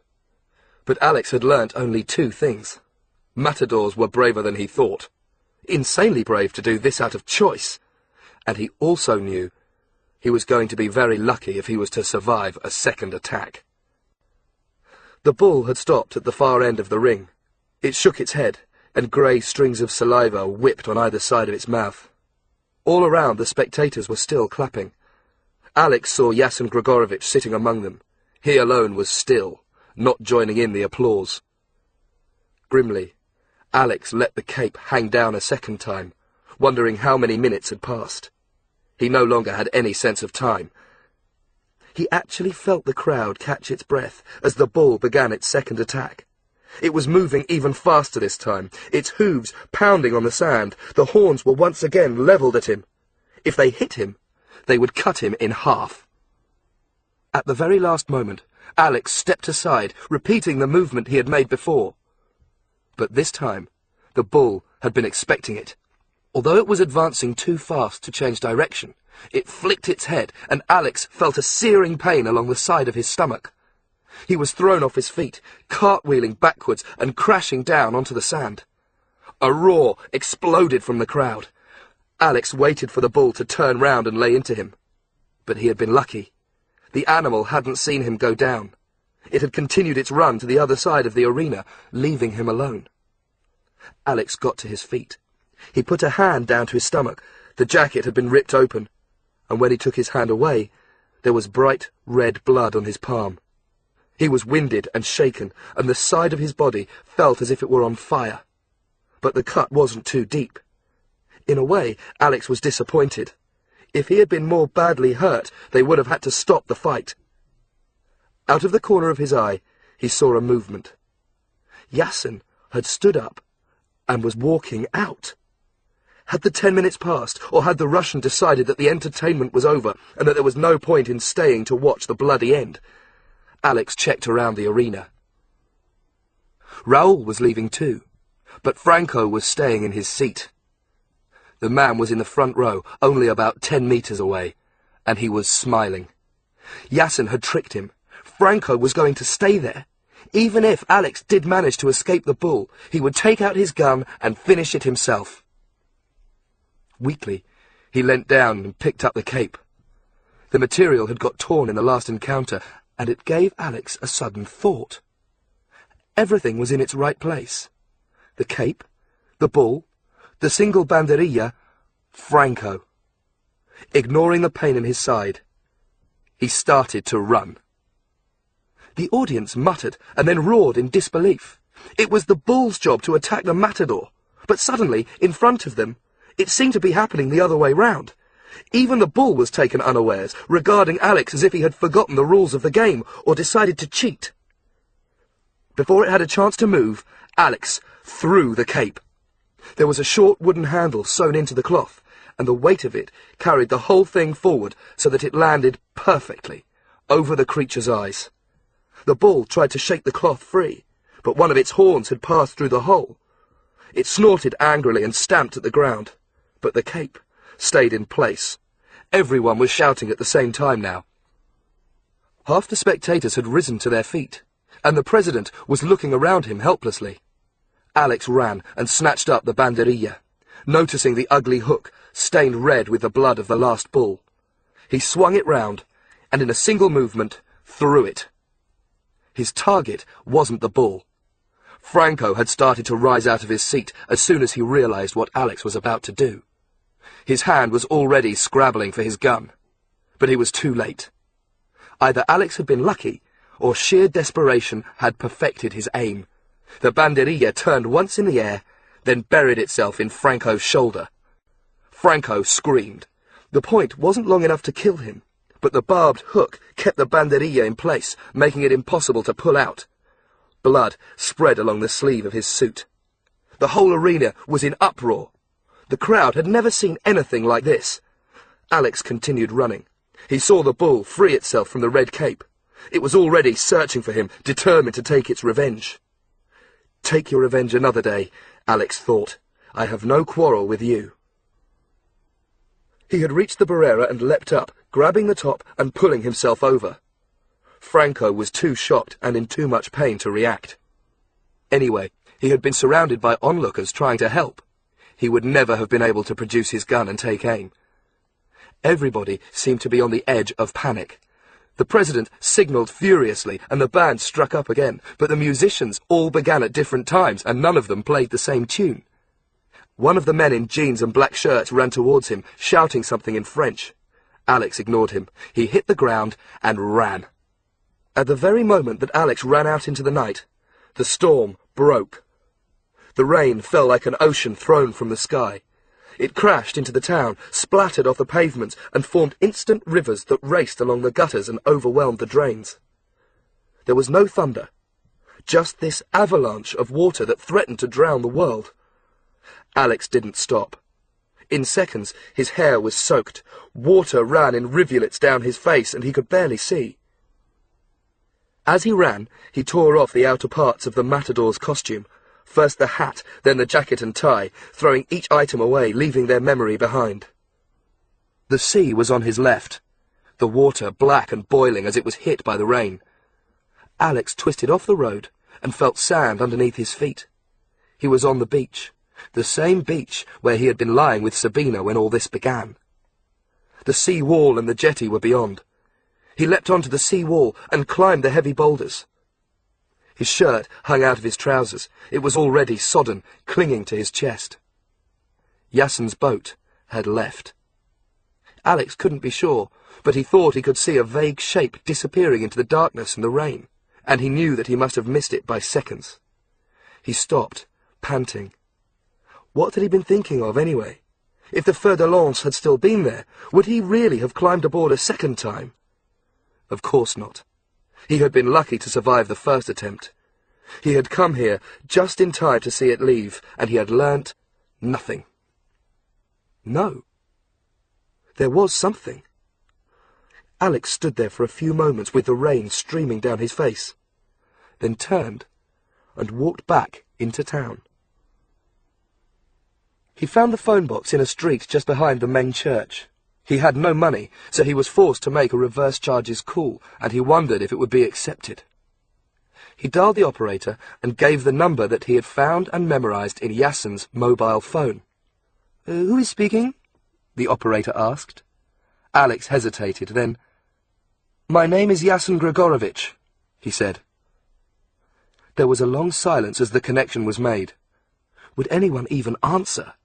England was an hour behind France, but it was still late at night. The rain was falling more lightly now, pattering on the glass roof of the phone box. Alex waited. Then the operator came back on. "Your call has been accepted, monsieur. Please go ahead." More silence. Then a voice. It spoke just 2 words. "Damian Cray." Alex said nothing. The voice spoke again. "Hello? Hey, who is this?" Alex was shivering.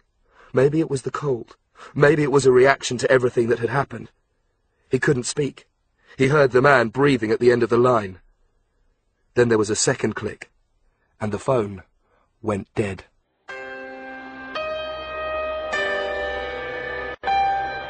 Chapter 4. Truth and Consequence.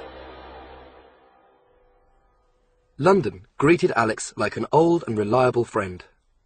Red buses, black cabs, blue uniformed policemen, and grey clouds. Could he be anywhere else? Walking down the King's Road, he felt a million miles from the Camargue. Not just home, but back in the real world. The side of his stomach was still sore, and he could feel the pressure of the bandage against his skin. But otherwise, Yassen and the bullfight were already slipping into the distant past. He stopped outside a bookshop, which, like so many of them, advertised itself with a wafting smell of coffee. He paused for a moment, then went in. He quickly found what he was looking for. There were 3 books on Damian Cray in the biography section. 2 of these were hardly books at all, more glossy brochures put out by record companies to promote the man who had made them so many millions. The first was called Damian Cray, Live. It was stacked next to a book called Crazy, The Life and Times of Damian Cray. The same face stared out from the covers, jet black hair cut short like a schoolboy's, a very round face with prominent cheeks and brilliant green eyes, a small nose, almost too exactly placed right in the middle, thick lips and perfect white teeth. The third book had been written quite a few years later. The face was a little older, the eyes hidden behind blue-tinted spectacles, and this Damian Cray was climbing out of a white Rolls-Royce, wearing a Versace suit and tie. The title of the book showed what else had changed. Sir Damian Cray, the man, the music, the millions. Alex glanced at the first page, but the heavy, complicated prose soon put him off. It seemed to have been written by someone who probably read the Financial Times for laughs.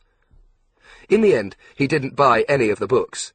He wanted to know more about Cray, but he didn't think these books would tell him anything he didn't know already. And certainly not why Cray's private telephone number had been on the mobile phone of a hired assassin. Alex walked back through Chelsea, turning off down the pretty white-fronted street where his uncle Ian Ryder had lived. He now shared the house with Jack Starbright, an American girl who had once been the housekeeper, but since had become his legal guardian and closest friend. She had been the reason Alex had first agreed to work for MI6. He had been sent undercover to spy on Herod Sale and his Stormbreaker computers. In return, she had been given a visa which allowed her to stay in London and look after him. She was waiting for him in the kitchen when he got in. He had agreed to be back by 1, and she had thrown together a quick lunch. Jack was a good cook, but refused to make anything that took longer than 10 minutes. She was 28 years old, slim, with tangled red hair and the sort of face that couldn't help being cheerful, even when she was in a bad mood. "Had a good morning?" she asked as he came in. "Yes." Alex sat down slowly, holding his side. Jack noticed, but said nothing. "I hope you're hungry," she went on. "What's for lunch?" "Stir-fry. It smells good. It's an old Chinese recipe. At least, that's what it said on the packet. Help yourself to some Coke and I'll serve up." The food was good, and Alex tried to eat, but the truth was that he had no appetite, and he soon gave up. Jack said nothing as he carried his half-finished plate over to the sink, but she suddenly turned round. "Alex, you can't keep blaming yourself for what happened in France." Alex had been about to leave the kitchen, but now he returned to the table. "It's about time you and I talked about this," Jack went on. "In fact, it's time we talked about everything." She pushed her own plate of food away and waited until Alex had sat down. "All right, so it turns out that your uncle, Ian, wasn't a bank manager. He was a spy. Well, it would have been nice if he'd have mentioned it to me, but it's too late now because he's gone and got himself killed, which leaves me stuck here looking after you." She quickly held up a hand. "I didn't mean that. I love being here. I love London. I even love you. But you're not a spy, Alex. You know that. Even if Ian had some crazy idea about training you up. 3 times now you've taken off from school, and each time you've come back a bit more bashed around. I don't even want to know what you've been up to, but personally I've been worried sick." "It wasn't my choice," Alex said. "That's my point exactly. Spies and bullets and madmen who want to take over the world. It's got nothing to do with you. So you were right to walk away in Saint-Pierre. You did the right thing." Alex shook his head. "I should have done something. Anything. If I had, Sabina's dad would never—" "You can't know that. Even if you'd called the cops, what could they have done? Remember, nobody knew there was a bomb. Nobody knew who the target was. I don't think it would have made any difference at all. And if you don't mind me saying so, Alex, you going after this guy Yassin on your own was, frankly, well, it was very dangerous. You're lucky you weren't killed." She was certainly right about that. Alex remembered the arena and saw again the horns and bloodshot eyes of the bull. He reached out for his glass and took a sip of Coke. "I still have to do something," he said. "Edward Pleasure was writing an article about Damian Cray. Something about a secret meeting in Paris. Maybe he was buying drugs or something." But even as he spoke the words, Alex knew they couldn't be true. Cray hated drugs. There had been advertising campaigns, posters and TV, using his name and face. His last album, White Lines, had contained 4 anti-drug songs. He had made it a personal issue. "Maybe he's into porn," Alex suggested weakly. "Whatever it is, it's going to be hard to prove, Alex. I mean, the whole world loves Damian Cray." Jack sighed. "Maybe you should talk to Mrs. Jones." Alex felt his heart sink. He dreaded the thought of going back to MI6 and meeting the woman who was its deputy head of special operations. But he knew Jack was right. At least Mrs. Jones would be able to investigate. "I suppose I could go and see her," he said. "Good. But just make sure she doesn't get you involved. If Damian Cray is up to something, it's her business, not yours." The telephone rang. There was a cordless phone in the kitchen, and Jack took the call. She listened for a moment, and then handed the receiver to Alex. "It's Sabina," she said, "for you." They met outside Tower Records in Piccadilly Circus and walked to a nearby Starbucks. Sabina wore grey trousers and a loose-fitting jersey. Alex had expected her to have changed in some way after all that had happened, and indeed, she looked younger, less sure of herself. She was obviously tired. All traces of her south of France suntan had disappeared. "Dad's going to live," she said as they sat down together with 2 bottles of juice. "The doctors are pretty sure about that. He's strong and he kept himself fit, but—" Her voice trembled. "It's going to take a long time, Alex. He's still unconscious and he was badly burnt." She stopped and drank some of her juice. "The police said it was a gas leak. Can you believe that? Mum says she's going to sue." "Who's she going to sue?" "The people who rented us the house. The gas board, the whole country. She's furious." Alex said nothing. A gas leak. That was what the police had told him. Sabina sighed. "Mum said I ought to see you. She said you'd want to know about Dad. Your dad had just come down from Paris, hadn't he?" Alex wasn't sure if this was the right time, but he had to know. "Did he say anything about the article he was writing?" Sabina looked surprised. "No, he never talked about his work. Not to Mum, not to anyone." "Where had he been?" "He'd been staying with a friend, a photographer. Do you know his name?" "Mark Antonio. Why are you asking me all these questions about my dad? Why do you want to know?" Alex avoided the questions. "Where is he now?" he asked. "In hospital in France. He's not strong enough to travel. Mum's still out there with him. I flew home on my own." Alex thought for a moment. This wasn't a good idea, but he couldn't keep silent, not knowing what he did. "I think he should have a police guard," he said. "What?" Sabina stared at him. "Why? Are you saying it wasn't a gas leak?" Alex didn't answer. Sabina looked at him carefully, then came to a decision. "You've been asking a lot of questions," she said. "Now it's my turn. I don't know what's really going on, but Mum told me that after it happened you ran away from the house." "How did she know?" "The police told her. They said you'd had this idea that someone had tried to kill Dad, and that it was someone you knew. And then you disappeared. They were searching everywhere for you." "I went to the police station at Saint-Pierre," Alex said. "But that wasn't until midnight. You were completely soaked, and you had a cut, and you were dressed in weird clothes." Alex had been questioned for an hour when he had finally shown up at the gendarmerie. A police doctor had given him 3 stitches and bandaged up the wound. Another policeman had brought him a change of clothes. The questions had only stopped with the arrival of the man from the British consulate in Lyon. The man, who had been elderly and efficient, seemed to know all about Alex. He had driven Alex to Montpellier airport to catch the first flight the next day. He had no interest in what had happened. His only desire seemed to be to get Alex out of the country. "What were you doing?" Sabina asked. "You say Dad needs protection. Is there something you know?" "I can't really tell you," Alex began. "Stuff that!" Sabina said. "Of course you can tell me." "I can't. You wouldn't believe me." "If you don't tell me, Alex, I'm going to walk out of here and you'll never see me again. What is it you know about my dad?" In the end, he told her. It was very simple. She hadn't given him any choice. And in a way, he was glad. The secret had been with him too long, and carrying it, alone, he had begun to feel it weighing him down. He began with the death of his uncle, his introduction to MI6, his training, and his first meeting with Yasin Grigorovich at the Stormbreaker computer plant in Cornwall.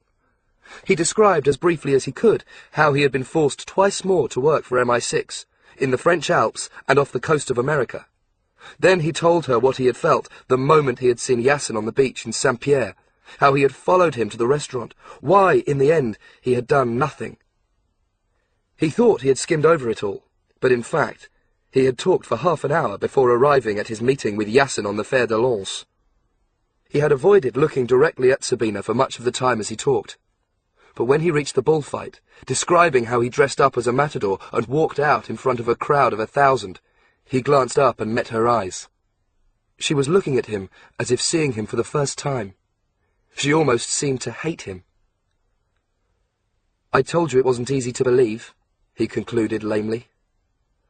"Alex, I know the whole thing sounds mad.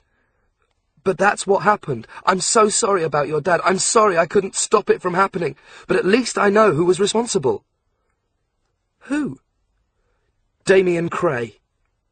The singer? Your dad was writing an article about him. I found a bit of it at the house, and his number was on Yassin's mobile phone. So, Damian Cray wanted to kill my dad? Yes. There was a long silence. Too long, Alex thought. At last, Sabina spoke again. I'm sorry, Alex, she said. I've never heard so much crap in all my life. Sab, I told you. I know you said I wouldn't believe it. But just because you said that, it doesn't make it true. She shook her head. How can you expect anyone to believe a story like that? Why can't you tell me the truth? It is the truth, Sab. Suddenly, he knew what he had to do. And I can prove it.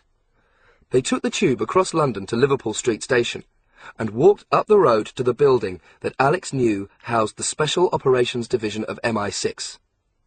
They found themselves standing in front of a tall, black-painted door, the sort that was designed to impress people coming in or leaving. Next to it, screwed into the brickwork, was a brass plaque with the words, Royal and General Bank, PLC, London. Sabina had seen it. She looked at Alex doubtfully. Don't worry, Alex said. The Royal and General Bank doesn't exist. That's just the sign they put on the door. They went in. The entrance hall was cold and businesslike, with high ceilings and a brown marble floor. To one side there was a sofa, and Alex remembered sitting there the first time he had come, waiting to go up to his uncle's office on the 15th floor. He walked straight across to a glass reception desk, where a young woman was sitting with a microphone curving across her mouth, taking calls and greeting visitors at the same time. There was an older security officer in uniform and a peaked cap next to her. "Can I help you?" the woman asked, smiling at Alex and Sabina. "Yes," Alex said. "I'd like to see Mrs. Jones." "Mrs. Jones?" The young woman frowned. "Do you know what department she works in?" "She works with Mr. Blunt." "I'm sorry." She turned to the security guard. "Do you know Mrs. Jones?" "There's a Miss Johnson," the guard suggested. "She's a cashier." Alex looked from one to the other. "You know who I mean," he said. "Just tell her that Alex Ryder is here." "There's no Mrs. Jones working at this bank," the receptionist interrupted. "Alex," Sabina began. But Alex refused to give up. He leant forward so that he could speak confidentially. "I know this isn't a bank," he said. "This is MI6 Special Operations. Please, could you—" "Are you doing this as some sort of prank?" This time it was the security guard who was speaking. "What's all this nonsense about MI6? "Alex, let's get out of here," Sabina said. "No!" Alex couldn't believe what was happening. He didn't even know exactly what it was that was happening. It had to be a mistake. These people were new, or perhaps they needed some sort of password to allow him into the building. Of course. On his previous visits here, he had only ever come when he had been expected. Either that, or he had been brought here against his will. This time, he had come unannounced. That was why he wasn't being allowed in. "Listen," Alex said. "I understand why you wouldn't want to let just anyone in, but I'm not just anyone. I'm Alex Ryder. I work with Mr. Blunt and Mrs. Jones. Could you please let her know I'm here?" "There is no Mrs. Jones," the receptionist repeated helplessly. "And I don't know any Mr. Blunt, either," the security guard added. "Alex, please." Sabina was sounding more and more desperate. She really wanted to leave. Alex turned to her. "They're lying, Sabina," he said. "I'll show you." He grabbed her arm and pulled her over to the lift. He reached out and stabbed the call button. "You! Stop right there!" The security guard stood up. The receptionist reached out and pressed a button, presumably calling for help. The lift didn't come. Alex saw the guard moving towards him. Still no lift. He looked around and noticed a corridor leading away, with a set of swing doors at the end. Perhaps there would be a staircase or another set of lifts somewhere else in the building. Pulling Sabina behind him, Alex set off down the corridor. He heard the security guard getting closer. He quickened his pace, searching for a way up. He slammed through the double doors and stopped. He was in a banking hall. It was huge, with a domed ceiling and advertisements on the walls for mortgages, saving schemes and personal loans. There were 7 or 8 glass windows arranged along one side, with cashiers stamping documents and cashing cheques, while about a dozen customers, ordinary people off the street, waited in line. 2 personal advisors, young men in smart suits, sat behind the desks in the open plan area. One of them was discussing pension schemes with an elderly couple. Alex heard the other answer his phone. "Hello, this is the Royal and General Bank, Liverpool Street. Adam speaking. How may I help you?" A light flashed on above one of the windows. Number 4. A man in a pinstripe suit went over to it, and the queue shuffled forward. Alex took all this in with one glance. He looked at Sabina. She was staring, with a mixture of emotions on her face. And then the security guard was there. "You're not meant to come into the bank this way," he said. "This is a staff entrance. Now, I want you to leave before you get yourself into real trouble. I mean it. I don't want to have to call the police, but that's my job." "We're going." Sabina had stepped in, and her voice was cold, definite. "Sab, we're going now." "You ought to look after your friend," the security guard said. "He may think this sort of thing is funny, but it isn't." Alex left, or rather, allowed Sabina to lead him out. They went through a revolving door and out onto the street. Alex wondered what had happened. Why had he never seen the bank before? Then he realized. The building was actually sandwiched between 2 streets, with a quite separate front and back. He had always entered from the other side. "Listen," he began. "No, you listen. I don't know what's going on inside your head. Maybe it's because you don't have parents. You have to draw attention to yourself by creating this fantasy. But just listen to yourself, Alex. I mean, it's pretty sick. Schoolboy spies and Russian assassins and all the rest of it. It's got nothing to do with my parents," Alex said, feeling the anger welling up inside him. "But it's got everything to do with mine. My dad gets hurt in an accident." "It wasn't an accident, Sab." He couldn't stop himself. "Are you really so stupid that you think I'd make all this up? Stupid? Are you calling me stupid?" "I'm just saying that I thought we were friends. I thought you knew me." "Yes, I thought I knew you too. But now I see I was wrong. I'll tell you what's stupid. Listening to you in the first place was stupid. Coming to see you was stupid. Ever getting to know you, that was the most stupid thing of all." She turned and walked away in the direction of the station. In seconds she had gone, disappearing into the crowd. "Alex," a voice said behind him. It was a voice that he knew. Mrs. Jones was standing on the pavement. She had seen and heard everything that had taken place. "Let her go," she said. "I think we need to talk."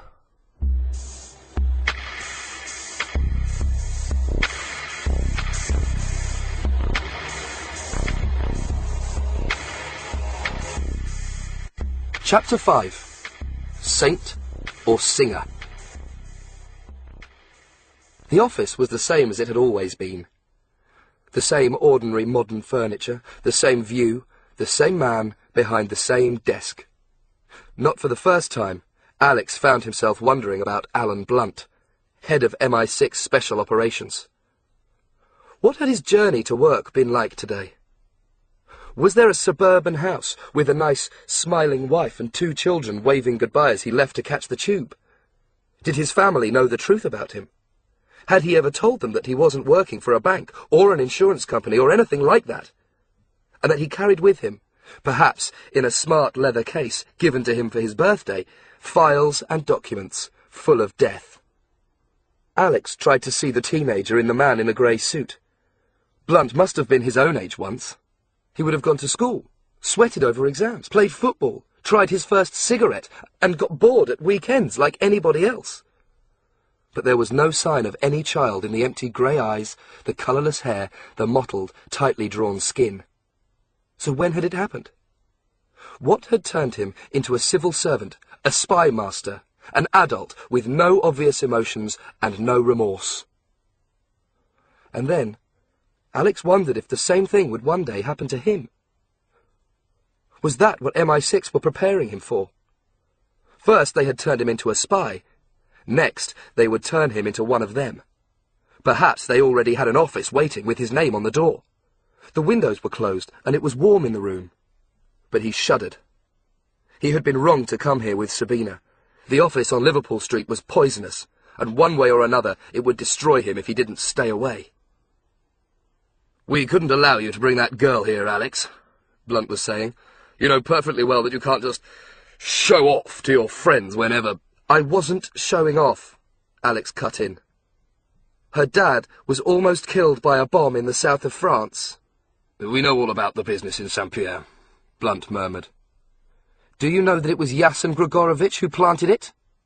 Blunt sighed irritably. "That doesn't make any difference. It's none of your business, and it's certainly nothing to do with us." Alex stared at him in disbelief. "Sabina's father is a journalist," he exclaimed. "He was writing about Damian Cray. If Cray wanted him dead, there must be a reason. Isn't it your job to find out?" Blunt held up a hand for silence. His eyes, as always, showed nothing at all. Alex was struck by the thought that if this man were to die, sitting here at his desk, nobody would notice any difference. "I have received a report from the police in Montpellier, and also from the British consulate," Blunt said. "This is standard practice when one of our people is involved." "I'm not one of your people," Alex muttered. "I'm sorry that the father of your friend was hurt, but you might as well know that the French police have investigated, and you're right. It wasn't a gas leak." "That's what I was trying to tell you." "It turns out that a local terrorist organization, the CST, have claimed responsibility." "The CST?"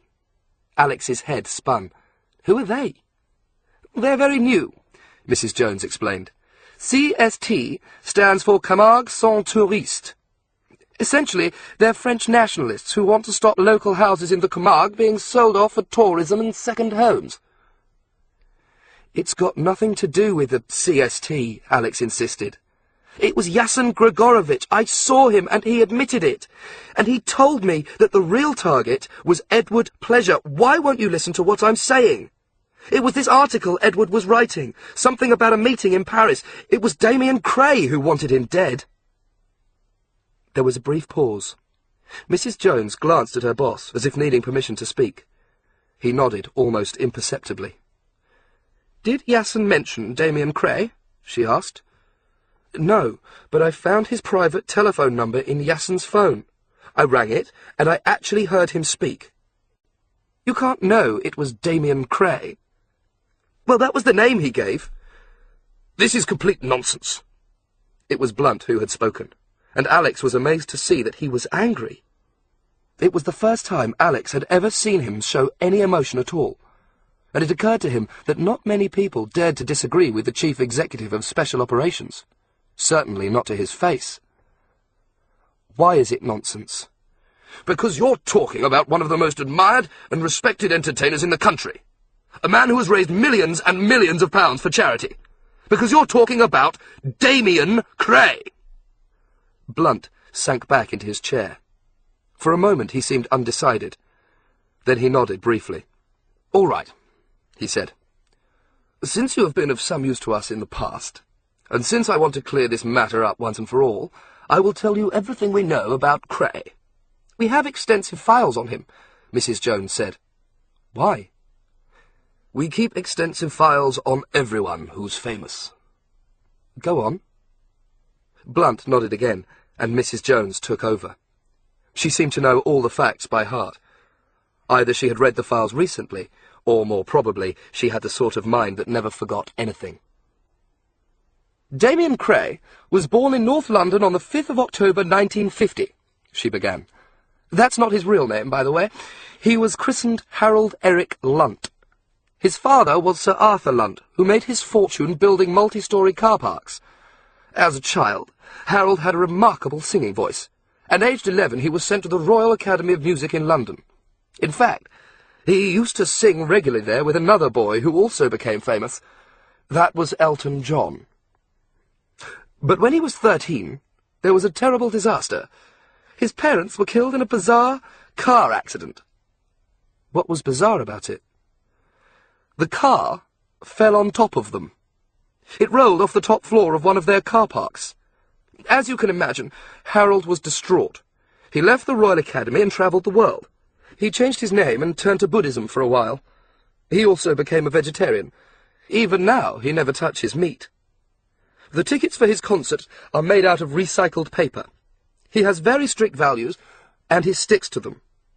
Anyway, he came back to England in the 70s and formed a band, Slam. They were an instant success. I'm sure the rest of this will be very familiar to you, Alex. At the end of the 70s, the band split up, and Cray began a solo career which took him to new heights. His first solo album, Firelight, went platinum. After that, he was seldom out of the UK or the US top 20. He won 5 Grammys and an Academy Award for Best Original Song. In 1986, he visited Africa and decided to do something to help the people there. He arranged a concert at Wembley Stadium, with all the proceeds going to charity. Chart Attack, that was what it was called. It was a huge success, and that Christmas he released a single, Something for the Children. It sold 4 million copies, and he gave every penny away. That was just the beginning. Since the success of Chart Attack, Cray has campaigned tirelessly on a range of world issues. Save the rainforests, protect the ozone layer, end world debt. He's built his own rehabilitation centres to help young people involved with drugs, and he's spent 2 years fighting to have a laboratory closed down because it was experimenting on animals. In 1989, he performed in Belfast, and many people believe that this free concert was a step on the way towards peace in Northern Ireland. A year later, he made 2 visits to Buckingham Palace. He was there on a Thursday to play a solo on Princess Diana's birthday, and on the Friday he was back again to receive a knighthood from the Queen. Only last year he was on the cover of Time magazine, Man of the Year, Saint or Singer. That was the headline. And that's why your accusations are ridiculous, Alex. The whole world knows Damian Cray is just about the closest thing we have to a living saint. It was still his voice on the telephone, Alex said. You heard someone give his name. You don't know it was him. I just don't understand it. Now Alex was angry, confused. All right, I like Damian Cray. I know he's famous. But if there's a chance that he was involved with the bomb, why don't you at least investigate him? Because we can't. It was Blunt who had spoken, and the words came out flat and heavy. He cleared his throat. Damian Cray is a multi-millionaire. He's got a huge penthouse on the Thames and another place down in Wiltshire just outside Bath. So what? Rich people have connections, and extremely rich people have very good connections indeed. Since the 90s, Cray has been putting his money into a number of commercial ventures. He bought his own television station and made a number of programs that are now shown all around the world. Then he branched out into hotels and finally into computer games. He's about to launch a new game system. He calls it the Game Slayer, and apparently it will put all the other systems, PlayStation 2, GameCube, whatever, into the shade. I still don't see... He's a major employer, Alex. He is a man of enormous influence. And, for what it's worth, he donated £1 million to the government just before the last election. Now do you understand? If it was discovered that we were investigating him, and merely on your say-so, there would be a tremendous scandal. The Prime Minister doesn't like us anyway. He hates anything he can't control. He might even use an attack on Damian Cray as an excuse to close us down. Cray was on television only today, Mrs. Jones said. She picked up a remote control. Have a look at this and then tell me what you think. A TV monitor in the corner of the room flickered on, and Alex found himself looking at a recording of the mid-morning news. He guessed Mrs. Jones probably recorded the news every day. She fast-forwarded, then ran the film at the correct speed. And there was Damian Cray. His hair was neatly combed, and he was wearing a dark formal suit, white shirt, and mauve silk tie. He was standing outside the American Embassy in London's Grosvenor Square. Mrs. Jones turned up the sound. The former pop singer, now tireless campaigner for a number of environmental and political issues, Damian Cray. He was in London to meet the President of the United States, who has just arrived in England as part of his summer vacation. The picture switched to a jumbo jet landing at Heathrow Airport, then cut in closer to show the President standing at the open door, waving and smiling. The President arrived at Heathrow Airport in Air Force One, the presidential plane. He's due to have a formal lunch with the Prime Minister at number 10 Downing Street today. Another cut. Now the President was standing next to Damian Cray, and the two men were shaking hands, a long handshake for the benefit of the cameras which flashed all around them. Cray had sandwiched the President's hand between both his own hands and seemed unwilling to let him go. He said something, and the President laughed. But first, he met Cray for an informal discussion at the American Embassy in London. Cray is a spokesman for Greenpeace and has been leading the movement to prevent oil drilling in the wilds of Alaska, fearing the environmental damage this may cause. Although he made no promises, the President agreed to study the report which Greenpeace... Mrs. Jones turned off the television. "Do you see? The most powerful man in the world interrupts his holiday to meet Damian Cray, and sees Cray before he even visits the Prime Minister. That should give you the measure of the man. So tell me, what earthly reason could he have to blow up a house and perhaps kill a whole family?" "That's what I want you to find out." Blunt sniffed. "I think we should wait for the French police to get back to us," he said. "They're investigating the CST. Let's see what they come up with." "So you're going to do nothing?" "I think we have explained, Alex." "All right." Alex stood up. He didn't try to conceal his anger. "You've made me look like a complete fool in front of Sabina. You've made me lose one of my best friends. It's really amazing. When you need me, you just pull me out of school and send me to the other side of the world. But when I need you, just this once, you pretend you don't even exist, and you dump me out on the street." "You're being over-emotional," Blunt said. "No, I'm not. But I'll tell you this. If you won't go after Cray, I will.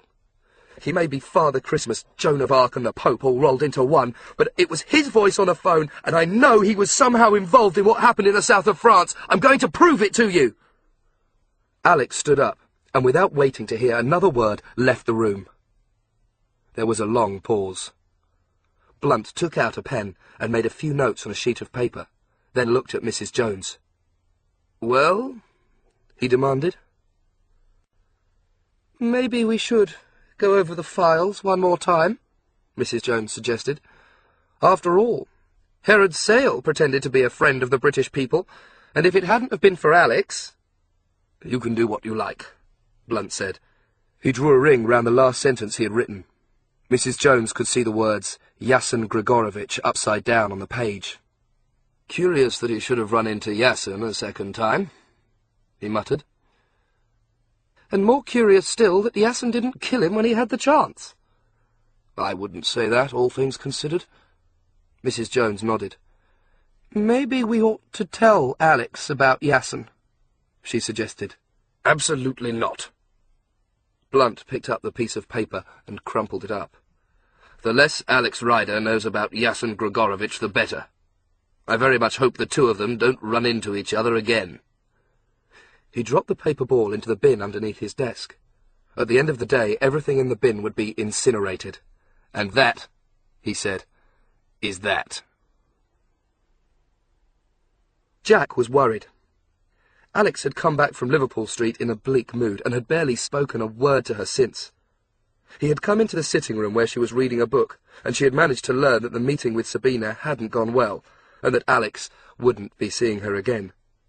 But during the afternoon, she managed to coax more and more of the story out of him, until finally she had the whole picture.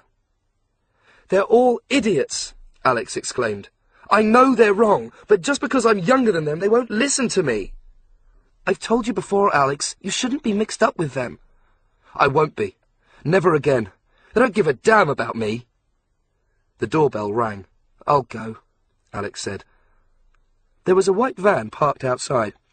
Two men were opening the back, and as Alex watched, they unloaded a brand-new bicycle, wheeling it down and over to the house. Alex cast his eyes over it. The bike was a Cannondale bad boy, a mountain bike that had been adapted for the city, with a lightweight aluminium frame and 1-inch wheels. It was silver and seemed to have come equipped with all the accessories he could have asked for. Digital evolution lights, a Blackburn mini pump, everything top of the range. Only the silver bell on the handlebar seemed old-fashioned and out of place. Alex ran his hand over the leather saddle with its twisting Celtic design, and then along the frame, admiring the workmanship. There was no sign of any welds. The bike was handmade and must have cost hundreds. One of the men came over to him. "Alex Ryder?" he asked. "Yes, but I think there's been a mistake. I didn't order a bike." "It's a gift. Here." The second man had left the bike propped up against the railings. Alex found himself holding a thick envelope. Jack appeared on the step behind him. "What is it?" she asked. "Someone has given me a bike." Alex opened the envelope. Inside was an instruction booklet, and attached to it, a letter. "Dear Alex, I'm probably going to get a roasting for this, but I don't like the idea of you taking off on your own without any backup. This is something I've been working on for you, and you might as well have it now. I hope it comes in useful. Look after yourself, dear boy. I hate to hear that anything lethal had happened to you. All the best, Smithers. P.S. This letter will self-destruct 10 seconds after it comes into contact with the air, so I hope you read it quickly." Alex just had time to read the last sentence before the letters on the page faded, and the paper itself crumpled and turned into white ash. He moved his hands apart, and what was left of the letter blew away in the breeze. Meanwhile, the two men had got back into the van and driven away. Alex was left with the bike. He flicked through the first pages of the instruction book. Bike pump. Smoke screen. Magnesium flare headlamp. Handlebar missile ejection. Trail rider jersey. Bulletproof. Magnetic bicycle clips. "Who is Smithers?" Jack asked. Alex had never told her about him. "I was wrong," Alex said. "I thought I had no friends at MI6, but it looks like I've got one." He wheeled the bicycle into the house. Smiling, Jack closed the door.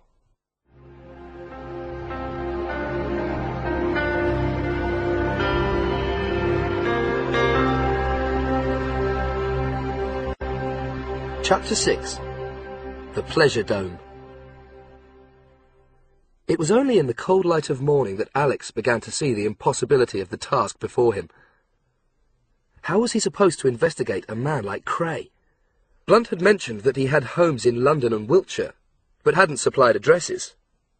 Alex didn't even know if Cray was still in England. But as it turned out, the morning news told Alex where he might start. When he came into the kitchen, Jack was reading the newspaper over her second cup of coffee. She took one look at him, then slid it across the table. "This'll put you off your cornflakes." Alex turned the paper round.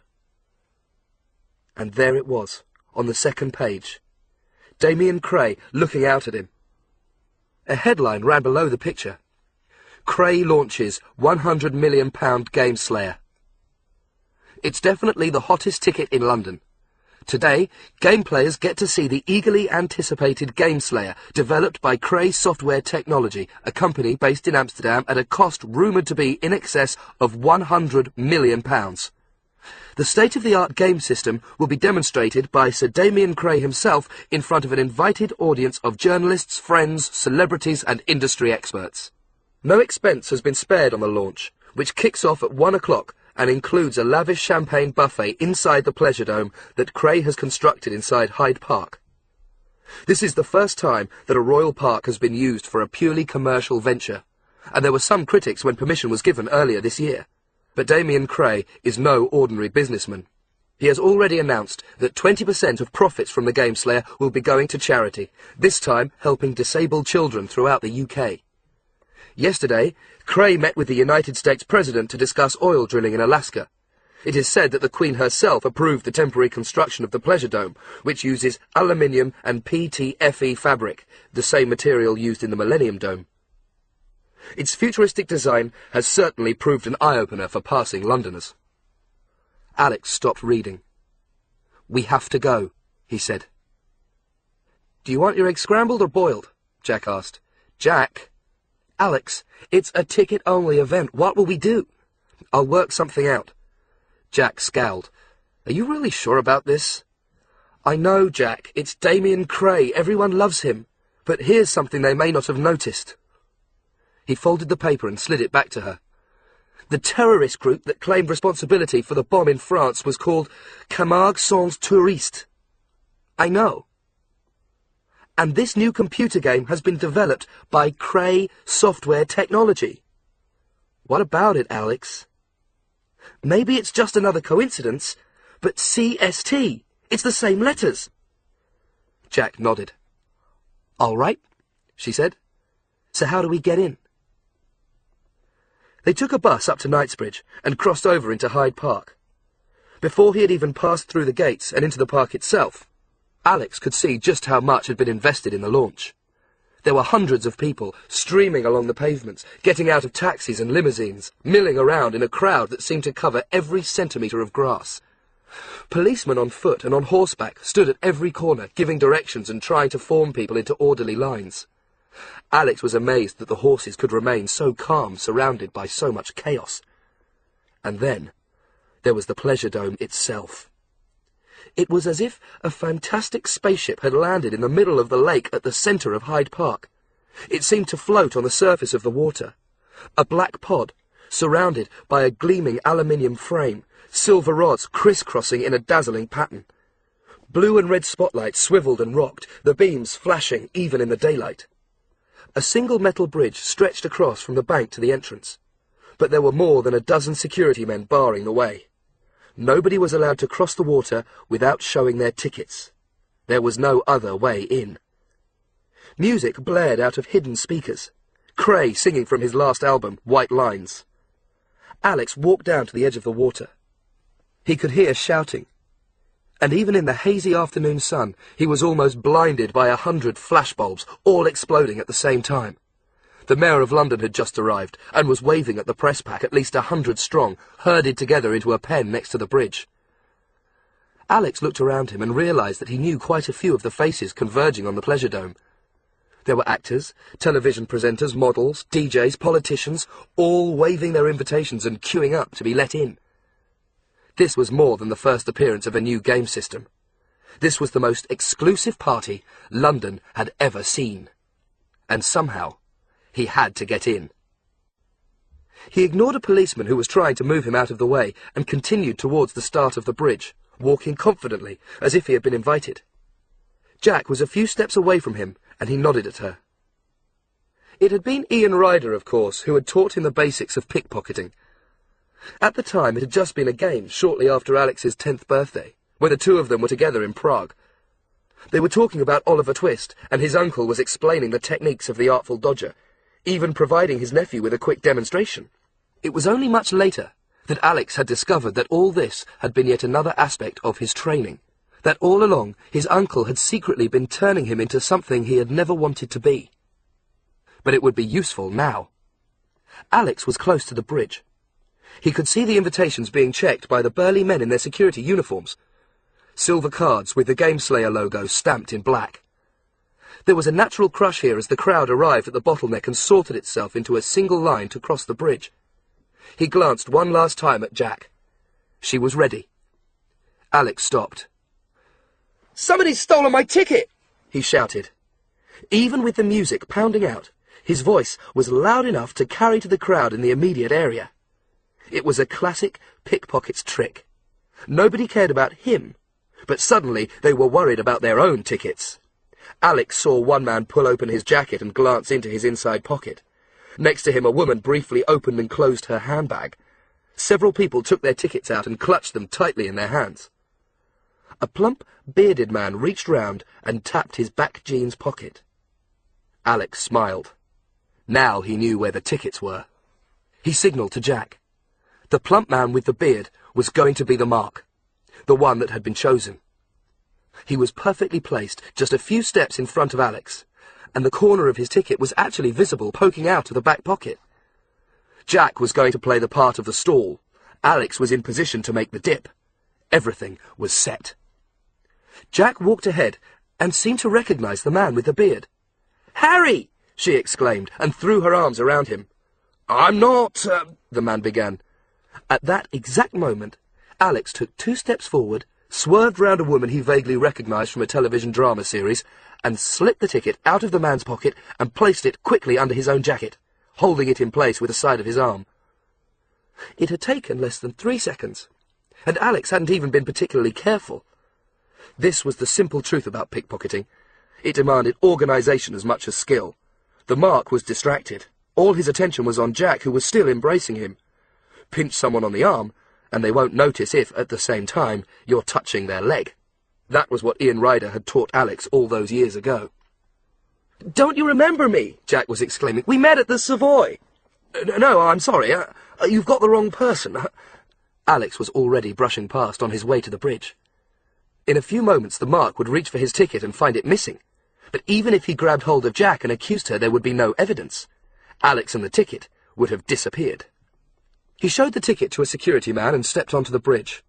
Part of him felt bad about what he had done, and he hoped the man with the beard would still be able to talk his way in. Quietly he cursed Damian Cray for turning him into a thief. But he knew that from the moment Cray had answered his call in the south of France, there could be no going back.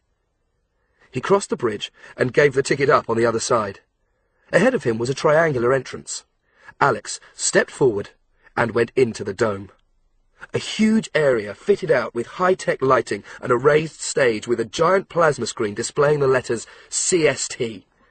There were already about 500 guests spread out in front of it, drinking champagne and eating canapes. Waiters were circulating with bottles and trays. A sense of excitement buzzed all around. The music stopped. The lighting changed, and the screen went blank. Then there was a low hum, and clouds of dry ice began to pour onto the stage. A single word, Gameslayer, appeared on the screen. The hum grew louder. The Gameslayer letters broke up as an animated figure appeared, a ninja warrior dressed in black from head to toe, clinging to the screen like a cut-down version of Spider-Man. The hum was deafening now, a roaring desert wind with an orchestra somewhere behind. Hidden fans must have been turned on, because real wind suddenly blasted through the dome, clearing away the smoke and revealing Damian Cray, in a white suit, with a wide pink and silver striped tie, standing alone on the stage with his image hugely magnified on the screen behind. The audience surged towards him, applauding. Cray raised a hand for silence. "Welcome! Welcome!" he said. Alex found himself drawn towards the stage like everyone else. He wanted to get as close to Cray as he could.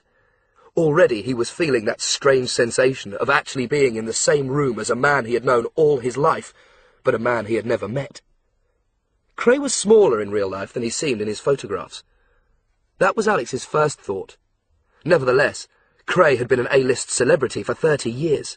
His presence was huge, and he radiated confidence and control. "Today is the day that I launched the Gameslayer, my new games console," Cray went on. He had a faint trace of an American accent. "I'd like to thank you all for coming, but if there's anyone here from Sony or Nintendo, I'm afraid I have bad news for you." He paused and smiled. "Your history." There was laughter and applause from the audience. Even Alex found himself smiling. Cray had a way of including people, as if he personally knew everyone in the crowd. "The Gameslayer offers graphic quality and detail like no other system on the planet," Cray went on. "It can generate worlds, characters, and totally complex physical simulations in real time, thanks to the floating point processing power of the system, which is, in a word, massive. Other systems give you plastic dolls fighting cardboard cutouts. With Gameslayer, hair, eyes, skin tone, water, wood, metal, and smoke all look like the real thing. We obey the rules of gravity and friction. More than that, we've built something into the system that we call pain synthesis. What does this mean?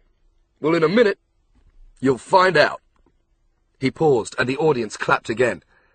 "Before I move on to the demonstration, I wonder if any of the journalists among you have any questions." A man near the front raised his hand. "How many games are you releasing this year?" he asked. "Right now we only have the one game," Cray replied. but there will be 12 more in the shops by Christmas. What's the first game called? Someone asked. Feathered Serpent. Is it a shoot-'em-up?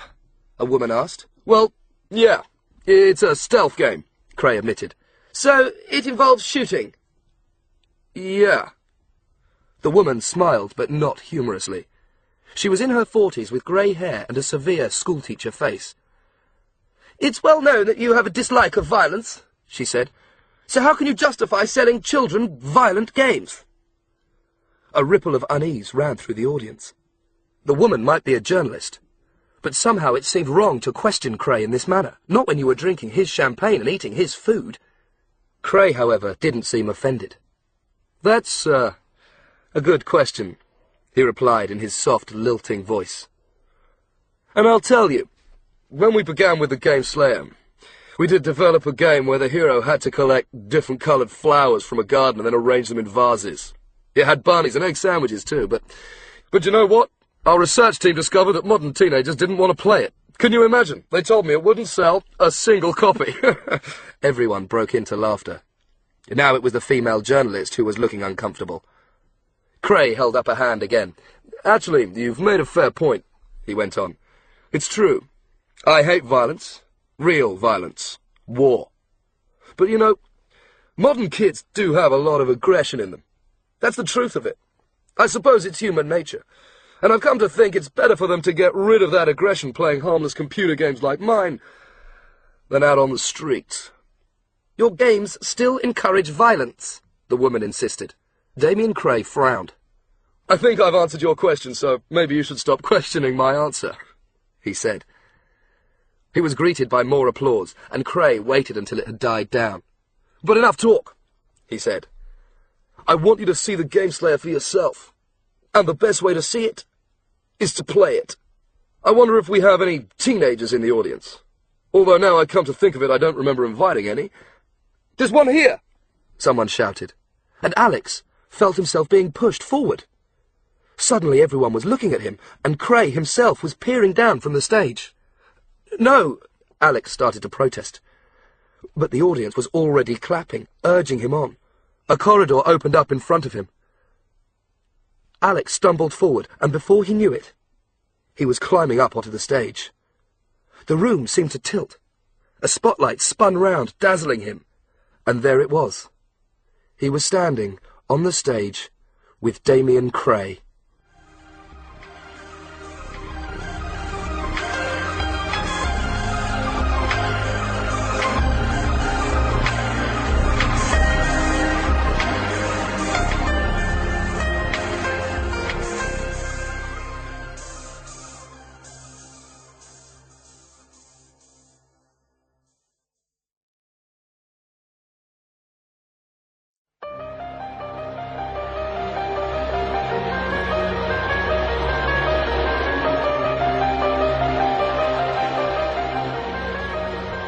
Chapter 7. Feathered Serpent. It was the last thing Alex could have expected. He was face to face with the man who, if he was right, had ordered the death of Sabina's father. But was he right? For the first time he was able to examine Cray at close quarters. It was a strangely unsettling experience. Cray had one of the most famous faces in the world. Alex had seen it on CD covers, on posters, in newspapers and magazines, on television, even on the back of cereal packets. And yet the face in front of him now was somehow disappointing. It was less real than all the images he had seen. Cray was surprisingly young-looking, considering he was already in his 50s. But there was a taut, shiny quality to his skin that whispered of plastic surgery. And surely the neat, jet-black hair had to be dyed. Even the vivid green eyes seemed somehow lifeless. Cray was a very small man. Alex found himself thinking of a doll in a toy shop. That was what Cray reminded him of. His superstardom and his millions of pounds had turned him into a plastic replica of himself. And yet, Cray had welcomed him onto the stage, and was beaming at him as if he were an old friend. He was a singer. And as he had made clear, he opposed violence. He wanted to save the world, not destroy it. MI6 had gathered files on him and found nothing. Alex was here because of a voice. A few words spoken at the end of a phone. He was beginning to wish he had never come. It seemed that the two of them had been standing there for ages up on the stage with hundreds of people waiting to see the demonstration. In fact, only a few seconds had passed. Then Cray held out a hand. "What's your name?" he asked. "Alex Ryder." "Well, it's great to meet you, Alex Ryder. I'm Damian Cray." They shook hands. Alex couldn't help thinking that there were millions of people all around the world who would give anything to be where he was now. "How old are you, Alex?" Cray asked. 14. "I'm very grateful to you for coming. Thanks for agreeing to help." The words were being amplified around the dome. Out of the corner of his eye, Alex saw that his own image had joined Cray's on the giant screen. "We're very lucky that we do indeed have a teenager," Cray went on, addressing the audience. "So let's see how Alex gets on with the first level of Gameslayer 1, Feathered Serpent." As Cray spoke, 3 technicians came onto the stage, bringing with them a television monitor, a games console, a table and a chair. Alex realized that he was going to be asked to play the game in front of the audience, with his progress beamed up onto the plasma screen. "Feathered Serpent is based on the Aztec civilization," Cray explained to the audience. "The Aztecs arrived in Mexico in 1195, but some claim that they had in fact come from another planet. It is on that planet that Alex is about to find himself. His mission is to find the 4 missing sons. But first, he must enter the Temple of Tlaloc, fight his way through 5 chambers, then throw himself into the pool of sacred flame. This will take him to the next level." A 4th technician had come onto the stage, carrying a webcam. He stopped in front of Alex and quickly scanned him, pressed a button on the side of the camera, and left. Cray waited until he had gone. "You may have been wondering about the little black-suited figure that you saw on the screen," he said, once again taking the audience into his confidence. "His name is Omni. He will be the hero of all the Gameslayer games. You may think him a little dull and unimaginative, but Omni is every boy and every girl in Britain. He is every child in the world. And now I will show you why." The screen went blank, then burst into a digital whirl of colour. There was a deafening fanfare, not trumpets, but some electronic equivalent. And the gates of a temple with a huge Aztec face cut into the wood appeared. Alex could tell at once that the graphic detail of the Gameslayer was better than anything he had ever seen. But a moment later, the audience gasped with surprise, and Alex understood perfectly why. A boy had walked onto the screen and was standing in front of the gates awaiting his command. The boy was Omni, but he had changed. He was now wearing exactly the same clothes as Alex. He looked like Alex. More than that, he was Alex, right down to the brown eyes and the hanging strands of fair hair. Applause exploded around the room. Alex could see journalists scribbling in their notebooks or talking quickly into mobile phones, hoping to be the first with this incredible scoop. The food and champagne had been forgotten. Cray's technology had created an avatar, an electronic double of him, making it possible for any player not just to play the game, but to become part of it. Alex knew then that the Gameslayer would sell all over the world. Cray would make millions, and 20% of that would go to charity, he reminded himself. Could this man really be his enemy? Cray waited until everyone was quiet, and then he turned to Alex. "It's time to play," he said. Alex sat down in front of the computer screen that the other technicians had set up. He took hold of the controller and pressed with his left thumb. In front of him, on the giant plasma screen, his other self walked to the right. He stopped and turned himself the other way. The controller was incredibly sensitive. Alex almost felt like an Aztec god in control of his mortal self. "Don't worry if you get killed on your first go," Cray said. "The console is faster than anything on the market, and it may take you a while to get used to it. But we're all on your side, Alex. So let's play Feathered Serpent. Let's see how far you can go." The temple gates opened. Alex pressed down, and on the screen his avatar walked forward into a game environment that was alien and bizarre and brilliantly realized. The temple was a fusion of primitive art and science fiction, with towering columns, flaming beacons, complex hieroglyphics, and crouching Aztec statues. But the floor was silver, not stone. Strange metal stairways and corridors twisted around the temple area. Electric light flickered behind heavily barred windows. Closed-circuit cameras followed his every move. "You have to start by finding 2 weapons in the first chamber," Cray advised, leaning over Alex's shoulder. "You may need them later." The first chamber was huge, with organ music throbbing in the air and stained-glass windows showing cornfields, crop circles and hovering spaceships. Alex found the first weapon easily enough. There was a sword hanging high up on a wall. But he soon realized that there were traps everywhere. Part of the wall crumbled as he climbed it, and reaching out for the sword, activated a missile which shot out of nowhere, aiming for the Avatar. The missile was a double boomerang with razor-blade edges rotating at lightning speed. Alex knew that if he was hit, he would be cut in half. He stabbed down with his thumbs, and his miniature self crouched. The boomerang spun past, but as it went, one of the blades caught the Avatar on the arm. The audience gasped. A tiny flow of blood had appeared on the miniature figure's sleeve, and its face, Alex's face, had distorted, showing pain. The experience was so realistic that Alex almost felt the need to check his own real arm. He had to remind himself that it was only the Avatar that had been wounded. "Pain synthesis," Cray repeated the words, his voice echoing across the pleasure dome. "In the Gameslayer world, we share all the hero's emotions. And, should Alex die, the central processing unit will ensure that we feel his death." Alex had climbed back down and was searching for the second weapon. The little wound was already healing, the blood flow slowing down. He dodged as another boomerang shot past his shoulder, but still he couldn't find the bow. "Try looking behind the ivy," Cray suggested in a stage whisper, and the audience smiled, amused that Alex needed help so soon. There was a crossbow concealed in an alcove, but what Cray hadn't told Alex was that the ivy covering the alcove contained a 10,000-volt charge. He found out soon enough. The moment his Avatar touched the ivy, there was a blue flash, and it was thrown backwards, screaming out loud, its eyes wide and staring. The Avatar hadn't quite been killed, but it had been badly hurt. Cray tapped Alex on the shoulder. "You'll have to be more careful than that," he said.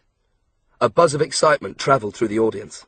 They had never seen anything like this before. And that was when Alex decided. Suddenly, MI6, Yassen, Saint-Pierre, all of it was forgotten. Cray had tricked him into touching the ivy. He had deliberately injured him. Of course, it was just a game. It was only the Avatar that had been hurt, but the humiliation had been his, and suddenly he was determined to get the better of Feathered Serpent. He wasn't going to be beaten. He wasn't going to share his death with anyone. Grimly, he picked up the crossbow and sent the Avatar forward, further into the Aztec world. The second chamber consisted of a huge hole in the ground. It was actually a pit 50 meters deep with narrow pillars stretching all the way to the top. The only way to get from one side to the other was to jump from one pillar to the next. If he missed his step or overbalanced, he would fall to his death. And to make it more difficult, it was pouring with rain inside the chamber, making the surfaces slippery. The rain itself was extraordinary. As Cray told the audience, the Gameslayer's image technology allowed every raindrop to be realized individually. The Avatar was soaking wet, its clothes sodden and its hair plastered to its head. There was a sudden electronic squawk. A creature with butterfly wings and the face and claws of a dragon swooped down, trying to knock the Avatar off its perch. Alex brought the crossbow up and shot it, then took the last 3 leaps to the other side of the pit. "You're doing very well," Damian Cray said, "but I wonder if you'll make it through the third chamber." Alex was confident. Feathered Serpent was beautifully designed. Its texture maps and backgrounds were perfect. The Omni character was way ahead of the competition, but for all this, it was just another computer game. The engine was similar to the ones that Alex had played on Xbox and PlayStation 2. He knew what he was doing. He could win. He made easy work of the third section. A tall, narrow corridor with carved faces on either side. A hail of wooden spears and arrows fired out of the wooden mouths, but not one of them came close as the Avatar ducked and weaved, all the time running forward. A bubbling river of acid twisted along the corridor. The Avatar jumped over it as if it were a harmless stream. Now he came to an incredible indoor jungle, where the greatest threat among the trees and creepers was a huge, robotic snake covered in spikes. The creature looked horrific. Alex had never seen better graphics, but his avatar ran circles around it, leaving it behind so quickly that the audience barely had a chance to see it. Cray's face hadn't changed, but now he was leaning over Alex, his eyes fixed on the screen, one hand resting on Alex's shoulder. His knuckles were almost white. "You're making it look too easy," he muttered. Although the words were spoken light-heartedly, there was a rising tension in his voice. Because the audience was now on Alex's side. Millions of pounds had been spent on the development of the Feathered Serpent software, but it was being beaten by the first teenager to play it. As Alex dodged a second robot snake, someone laughed. The hand on his shoulder tightened. He came to the fifth chamber. This was a mirror maze filled with smoke and guarded by a dozen Aztec gods wrapped in feathers, jewelry, and golden masks. Again, each and every one of the gods was a small masterpiece of graphic art. But although they lunged at the avatar, they kept on missing. And suddenly, more of the people in the audience were laughing and applauding, urging Alex on. One more god, this one with claws and an alligator tail, stood between Alex and the pool of fire that would lead him to the next level. All he had to do was get past it. But that was when Cray made his move. He was careful. Nobody would see what had happened, and if they did, it would simply look as if he was carried away by the excitement of the game. But he was quite deliberate. His hand suddenly moved to Alex's arm, and he closed tight, pulling it away from the controller. For a few brief seconds, Alex lost control. It was enough. The Aztec god reached out, and its claws raked across the avatar's stomach. Alex actually heard his shirt being torn. He almost felt the pain as the blood poured out. His avatar fell to its knees, then pitched forward and lay still. The screen froze, and the words, "Game over," appeared in red letters. Silence fell inside the dome. "Too bad, Alex," Cray said. "I'm afraid it wasn't quite as easy as you thought." There was a scattering of applause from the audience. It was hard to tell if they were applauding the technology of the game, or the way Alex had taken it on and almost beaten it. But there was also a sense of unease. Perhaps Feathered Serpent was too realistic. It really was as if part of Alex had died there on the screen. Alex turned to Cray. He was angry. He alone knew that the man had cheated, but Cray was smiling again. "Yeah, you did great," he said. "I asked for a demonstration and you certainly gave us one. You make sure you leave your address with one of my assistants. I'll be sending you a free Game Slayer system and all the introductory games." The audience heard this and applauded with more enthusiasm. For a second time, Cray held out a hand. Alex hesitated for a moment, then took it. In a way, he couldn't blame Cray. The man couldn't allow the Game Slayer to be turned into a laughingstock on its first outing. He had an investment to protect. But he still didn't like what had happened. "Good to meet you, Alex. Well done." Alex climbed down from the stage. There were more demonstrations and more talks by other members of Cray's staff. Then lunch was served. But Alex didn't eat. He had seen enough. He left the Pleasure Dome and crossed over the water, walking back through the park and all the way down to the King's Road. Jack was waiting for him when he got home. "So, how did it go?" she asked. Alex told her. "What a cheater!" Jack scowled. "Mind you, Alex, a lot of rich men are bad losers, and Cray's very rich indeed. Do you really think this proves anything?" "I don't know, Jack." Alex was confused. He had to remind himself. A great chunk of the Gameslayer profits was going to charity. A huge amount, and he still had no proof. A few words on a phone. Was it enough to tie Cray in with what happened in Saint-Pierre? "Maybe we should go to Paris," he said. "That was where this all began. There was a meeting. Edward Pleasure was there. He was working with a photographer. Sabina told me his name. Mark Antonio. With a name like that, he should be easy enough to track down," Jack said. "And I love Paris." It still might be a waste of time," Alex sighed. "I didn't like Damian Cray, but now that I've met him—" His voice trailed off. "He's an entertainer. He makes computer games. He didn't look like the sort of man who'd want to hurt anyone. It's your call, Alex.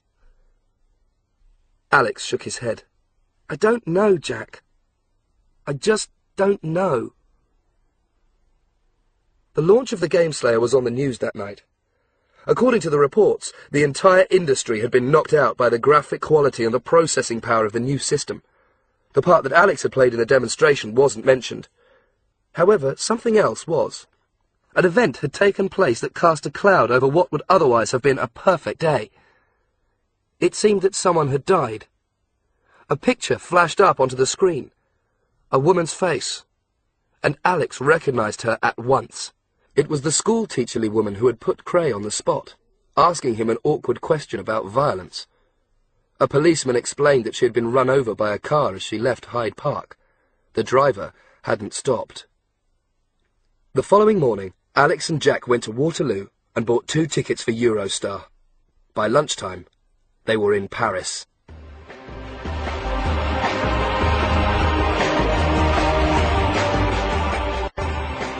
Chapter 8.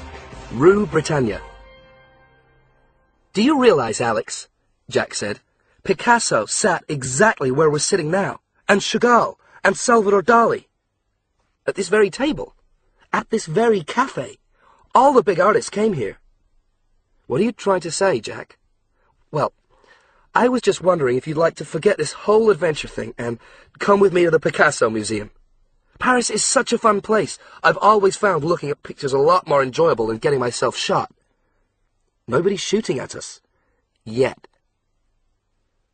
A day had passed since they had arrived in Paris and booked into a little hotel that Jack knew opposite Notre Dame. Jack knew the city well. She had once spent a year at the Sorbonne studying art. But for the death of Ian Ryder and her involvement with Alex, she might well have gone to live there. She had been right about one thing. Finding out where Marc Antonio lived had been easy enough. She had only telephoned 3 agencies before she had found the one that represented the photographer, although it had taken all her charm and rusty French to cajole his telephone number out of the girl on the switchboard. Getting to meet him, however, was proving more difficult. She had rung the number a dozen times during the course of the morning before it was answered. It was a man's voice. No, he wasn't Marc Antonio. Yes, this was Marc Antonio's house, but he had no idea where he was. The voice was full of suspicion. Alex had been listening, sharing the receiver with Jack.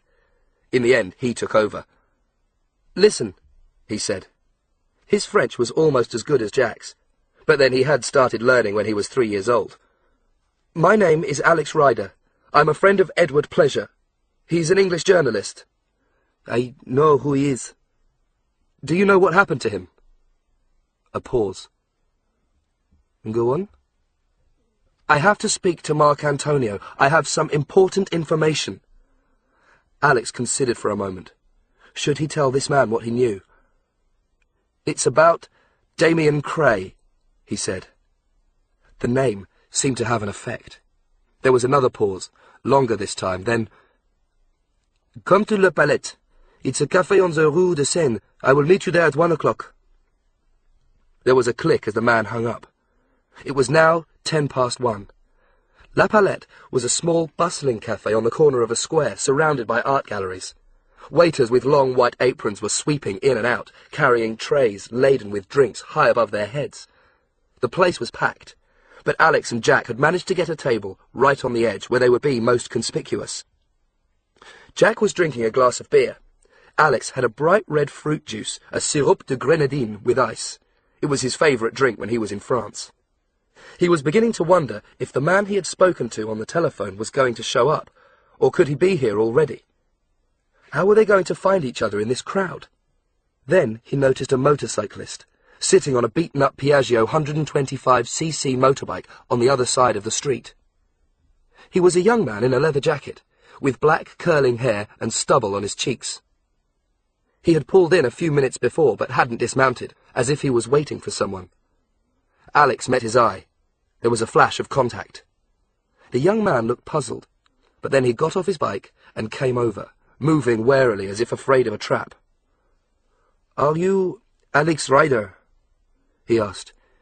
He spoke English with an attractive accent, like an actor in a film. "Yes. I wasn't expecting a child." What difference does it make? Jack demanded, coming to Alex's defence. Are you Marc Antonio? She asked. No. My name is Robert Guppy. Do you know where he is? He asked me to take you to him. Guppy glanced back at the Piaggio. But I have only room for one. Well, you can forget it. I'm not letting Alex go on his own. It's all right, Jack, Alex cut in. He smiled at her. It looks like you'll get to visit the Picasso Museum after all. Jack sighed. Then she nodded. All right, she said. But take care. Robert Guppy drove through Paris like someone who knew the city well, or who wanted to die in it. He swerved in and out of the traffic, ignored red lights, and spun across intersections with the blare of car horns echoing all around. Alex found himself clinging on for dear life. He had no idea where they were going, but realized there was a reason for Guppy's dangerous driving. He was making sure they weren't being followed. They slowed down on the other side of the Seine, on the edge of the Marais, close to the Forum des Halles. Alex recognized the area. The last time he had been here, he had called himself Alex's friend and had been accompanying the hideous Mrs. Stellenbosch on the way to the Point Blanc Academy. Now they slowed down and stopped in a street of typically Parisian houses, 7 stories high, with solid-looking doorways and tall frosted windows. Alex noticed a street sign, Rue Britannia. The street went nowhere, and half of the buildings looked empty and dilapidated. Indeed, the ones at the far end were shored up by scaffolding and surrounded by wheelbarrows and cement mixers, with a plastic chute for debris. But there were no workmen in sight. Guppy got off the bike. He gestured at one of the doors. This way, he said. He glanced up and down the street one last time, then led Alex in. The door led to an inner courtyard, with old furniture and a tangle of rusting bicycles in one corner. Alex followed Guppy up a short flight of steps and through another doorway. He found himself in a large, high-ceilinged room with whitewashed walls, windows on both sides, and a dark wood floor. It was a photographer's studio. There were screens, complicated lamps on metal legs, and silver umbrellas. But someone was also living there. To one side was a kitchen area with a pile of tins and dirty plates. Robert Guppy closed the door, and a man appeared from behind one of the screens. He was barefoot, wearing a string vest and shapeless jeans. Alex guessed he must be about 50. He was thin, unshaven, with a tangle of hair that was black mixed with silver. Strangely, he only had one eye. The other was concealed behind a patch. A one-eyed photographer. Alex couldn't see why not. The man glanced at him curiously, then spoke to his friend. C'est lui qui a téléphoné? Ah oui. Are you Marc Antonio? Alex asked. Yes. You say you are a friend of Edward Pleasure. I didn't know Edward hung out with kids. I know his daughter. I was staying with him in France when... Alex hesitated. You know what happened to him? Of course I know what happened to him. Why do you think I am hiding here? He gazed at Alex quizzically, his one good eye slowly evaluating him. You said on the telephone that you could tell me something about Damian Cray. Do you know him? I met him 2 days ago in London. Cray is no longer in London. It was Robert Guppy who spoke, leaning against the door. He has a software plant just outside Amsterdam, in Sloterdijk. He arrived there this morning. How do you know? We are keeping a close eye on Mr. Cray. Alex turned to Marc Antonio. You have to tell me what you and Edward Pleasure found out about him, he said. What story were you working on? What was the secret meeting he had here? The photographer thought for a moment, then smiled crookedly, showing nicotine-stained teeth. Hey, Alex Ryder, he muttered. You are a strange kid. You say you have information to give me, but you come here and ask only questions. You have a nerve, but I like you. He took out a cigarette, a Gauloise, and screwed it into his mouth. He lit it and blew blue smoke into the air. All right. It is against my better judgment, but I will tell you what I know. There were 2 bar stools next to the kitchen. He perched on one and invited Alex to do the same. Robert Guppy stayed by the door. The story that Ed was working on had nothing to do with Damian Cray, he began. At least, not to start with. Ed was never interested in the entertainment business. No. He was working on something much more important. A story about the NSA. You know what that is? It's the National Security Agency of America. It's an organization involved in counter-terrorism, espionage, and protection of information. Most of its work is top secret. Code makers, code breakers, spies. Ed became interested in a man called Charlie Roper, an extremely high-ranking official in the NSA. He had information, I don't know how he got it, that this man Roper might have turned traitor. He was heavily in debt, an addict. Drugs? Alex asked. Mark Antonio shook his head. Gambling. It can be just as destructive. Ed heard that Roper was here in Paris and believed he had come to sell secrets, either to the Chinese or, more likely, the North Koreans. He met me a week ago. We worked together often, he and I. He got the stories, I got the pictures. We were a team. More than that, we were friends. Mark Antonio shrugged. Anyway, we found out where Roper was staying and we followed him from his hotel. We had no idea who he was meeting, and if you had told me, I would never have believed it. He paused and drew on his Gauloise. The tip glowed red. Smoke trickled up in front of his good eye. Roper went for lunch at a restaurant called La Tour d'Argent. It is one of the most expensive restaurants in Paris, and it was Damian Cray who was paying the bill. We saw the two of them together. The restaurant is high up, but it has wide glass windows with views of Paris. I took photographs of them using a telescopic lens. Cray gave Roper an envelope. I think it was an envelope of money, and if so, it was a lot of money because the envelope was very thick. Wait a minute, Alex interrupted. What would a pop singer want with someone from the NSA? Well, that is exactly what Ed wanted to know, the photographer replied. He began to ask questions. He must have asked too many because the next thing I heard, someone had tried to kill him in Saint-Pierre, and the same day they came for me. In my case, it was a bomb in my car. If I had turned on the ignition, I wouldn't be speaking to you now. Why didn't you? I am a careful man. I noticed the wire. He stubbed out the cigarette. Someone also broke into my appartement. Much of my equipment was stolen, including my camera and all the photographs I had taken at the Tour d'Argent. It was no coincidence. He paused. But why am I telling you all this, Alex Ryder? It is now your turn to tell me what you know. I was on holiday in Saint-Pierre, Alex began.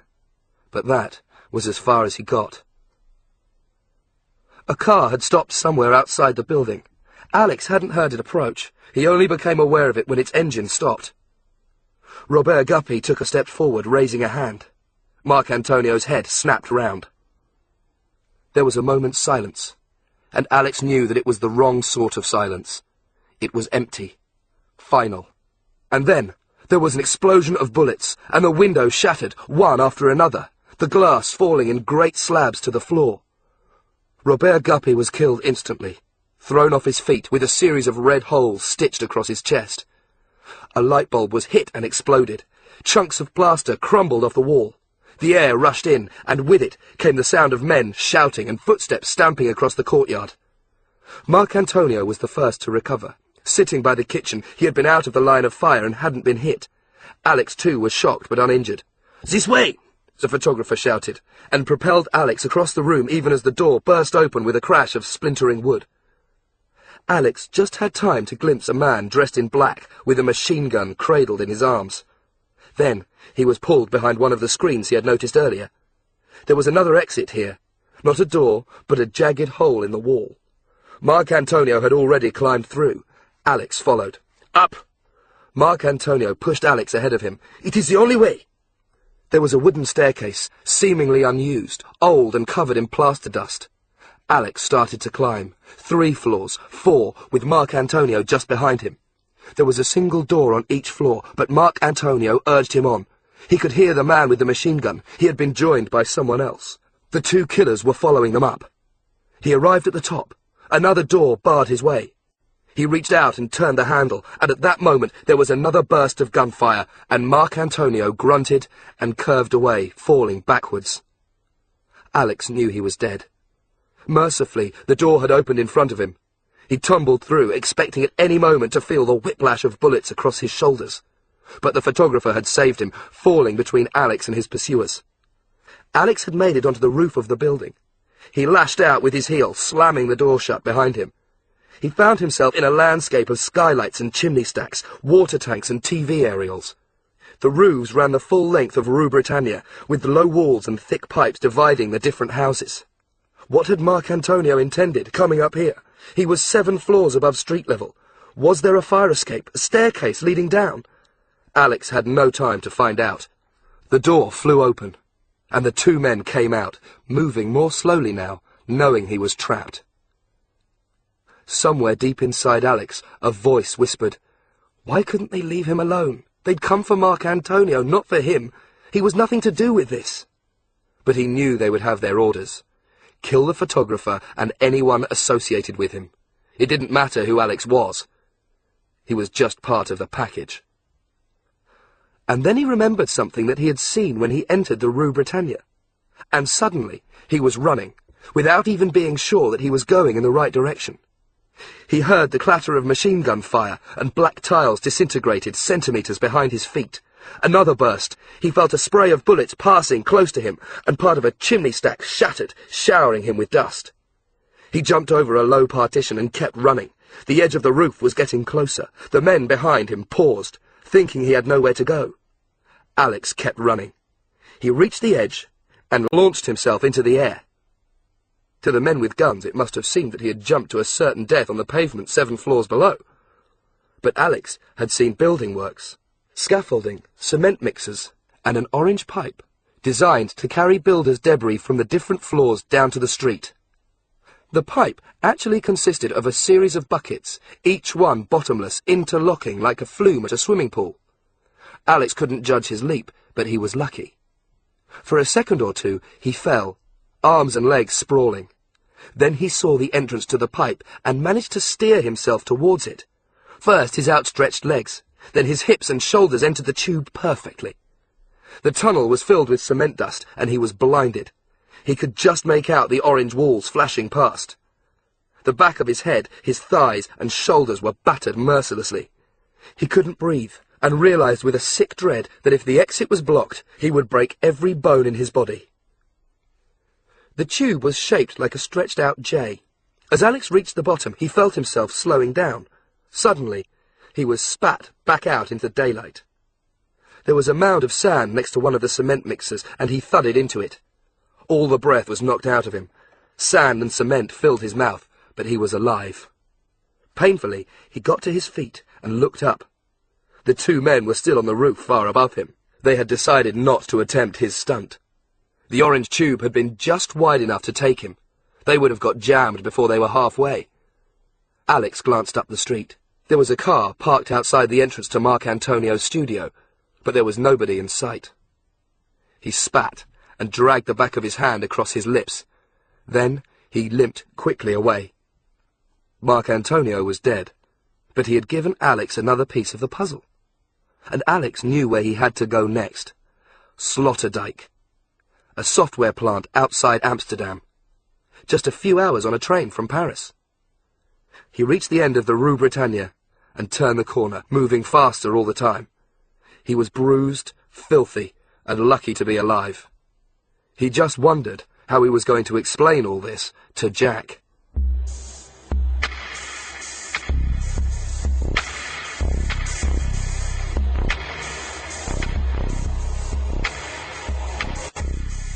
Chapter 9. Blood Money. Alex lay on his stomach, watching the guards as they examined the waiting car. He was holding a pair of Bausch & Lomb prism system binoculars with 30 times magnification, and although he was more than 100 metres away from the main gate, he could see everything clearly, right down to the car's number plate and the driver's moustache. He had been there for more than an hour, lying motionless in front of a bank of pine trees, hidden from sight by a row of shrubs. He was wearing grey jeans, a dark T-shirt, and a khaki jacket, which he had picked up in the same army supply shop that had provided the binoculars. The weather had turned yet again, bringing with it an afternoon of constant drizzle, and Alex was soaked through. He wished now that he had brought the thermos of hot chocolate that Jack had offered him. At the time, he thought she had been treating him like a child, but even the SAS know the importance of keeping warm. They had taught him as much when he was training with them. Jack had come with him to Amsterdam, and once again it had been she who had checked them into a hotel, this time on the Herengracht, one of the 3 main canals. She was there now, waiting in their room. Of course, she had wanted to come with him. After what had happened in Paris, she was more worried about him than ever. But Alex had persuaded her that 2 people would have twice as much chance of being spotted as 1, and her bright red hair would hardly help. Reluctantly, she had agreed. "Just make sure you get back to the hotel before dark," she said. "And if you pass a tulip shop, maybe you could bring me a bunch." Alex smiled, remembering her words. He shifted his weight, feeling the damp grass underneath his elbows. He wondered what exactly he had learnt in the past hour. He was in the middle of a strange industrial area on the outskirts of Amsterdam. Sloterdijk contained a sprawl of factories, warehouses and processing plants. Most of the compounds were low-rise, separated from each other by wide stretches of tarmac. But there were also clumps of trees and grassland, as if someone had tried, and failed, to cheer the place up. 3 windmills rose up behind the headquarters of Cray's technological empire. But they weren't the traditional Dutch models, the sort that would appear on picture postcards. These were modern, towering pillars of grey concrete with triple blades endlessly slicing the air. They were huge and menacing, like invaders from another planet. The compound itself reminded Alex of an army barracks, or maybe a prison. It was surrounded by a double fence, the outer one topped with razor wire. There were guard towers at 50-metre intervals, and guards on patrol all around the perimeter. In Holland, a country where the police carry guns, Alex wasn't surprised that the guards were armed. Inside, he could make out 8 or 9 buildings, low and rectangular, white-bricked with high-tech plastic roofs. Various people were moving around, some of them transported in electric cars. Alex could hear the whine of the engines like milk floats. The compound had its own communication centre, with 5 huge satellite dishes mounted outside. Otherwise, it seemed to consist of laboratories, offices and living quarters. One building stood out in the middle of it all. A glass and steel cube, aggressively modern in design. This might be the main headquarters, Alex thought. Perhaps he would find Damian Cray inside. But how was he to get in? He had been studying the entrance for the last hour. A single road led up to the gate, with a traffic light at each end. It was a complicated process. When a car or truck arrived, it stopped at the bottom of the road and waited. Only when the first traffic light changed was it allowed to continue forward to the glass and brick guardhouse next to the gate. At this point, a uniformed man appeared and took the driver's ID, presumably to check it on a computer. 2 more men examined the vehicle, checking that there were no passengers. And that wasn't all. There was a security camera mounted high up on the fence, and Alex had noticed a length of what looked like toughened glass built into the road. When the vehicle stopped, they were right on top of it, and Alex guessed that there must be a second camera underneath. There was no way he could sneak into the compound. Cray software technology had left nothing to chance. Several trucks had entered the compound while he had been watching. Alex had recognized the black-clothed figure of Omni painted, life-size, on the side as part of the Gameslayer logo.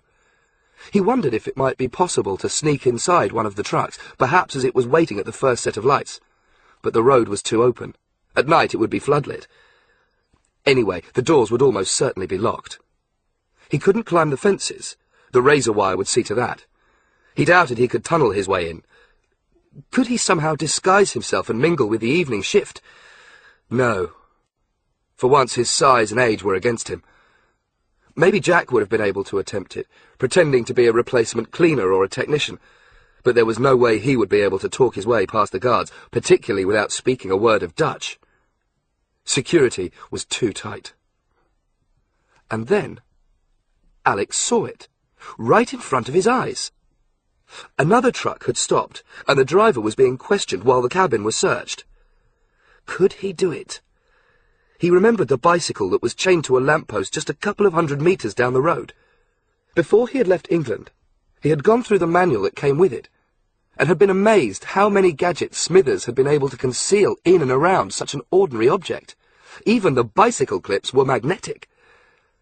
Alex watched the gate slide open and the truck pass through.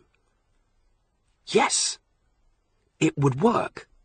He would have to wait until it was dark, but it was the last thing anyone would suspect.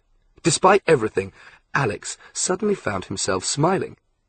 He just hoped he could find a fancy dress shop in Amsterdam. By 9 o'clock, it was dark, but the searchlights around the compound had been activated long before, turning the area into a dazzling collision of black and white. The gates, the razor wire, the guards with their guns, all could be seen a mile away. But now they were throwing vivid shadows, pools of darkness that might offer a hiding place to anyone brave enough to get close. A single truck was approaching the main gate. The driver was Dutch and had driven up from the port of Rotterdam. He had no idea what he was carrying, and he didn't care. From the first day he had started working for Cray Software Technology, he had known that it was better not to ask questions. The first of the 2 traffic lights was red, and he slowed down, then came to a halt. There were no other vehicles in sight, and he was annoyed to be kept waiting, but it was better not to complain. There was a sudden knocking sound, and he glanced out of the window, looking in the side mirror. Was someone trying to get his attention? But there was no one there. And a moment later, the light changed, and he threw the gear stick into first and moved on again. As usual, he drove onto the glass panel and wound down his window. There was a guard standing outside, and he passed across his ID, a plastic card with his photograph, name, and employee number. The driver knew that other guards would inspect his truck. He sometimes wondered why they were so sensitive about security. After all, they were only making computer games. But he had heard about industrial sabotage, companies stealing secrets from each other. He supposed it made sense. 2 guards were walking round the truck even as the driver sat there thinking his private thoughts. A third was examining the pictures being transmitted by camera underneath. The truck had recently been cleaned. The word Gameslayer stood out on the side, with the Omni figure crouching next to it. One of the guards reached out and tried to open the door at the back. It was, as it should have been, locked. Meanwhile, the other guard peered in through the front cabin window, but it was obvious that the driver was alone. The security operation was smooth and well practiced. The cameras had shown nobody hiding underneath the truck or on the roof. The rear door was locked. The driver had been cleared. One of the guards gave a signal, and the gate opened electronically, sliding sideways to let the truck in. The driver knew where to go without being told.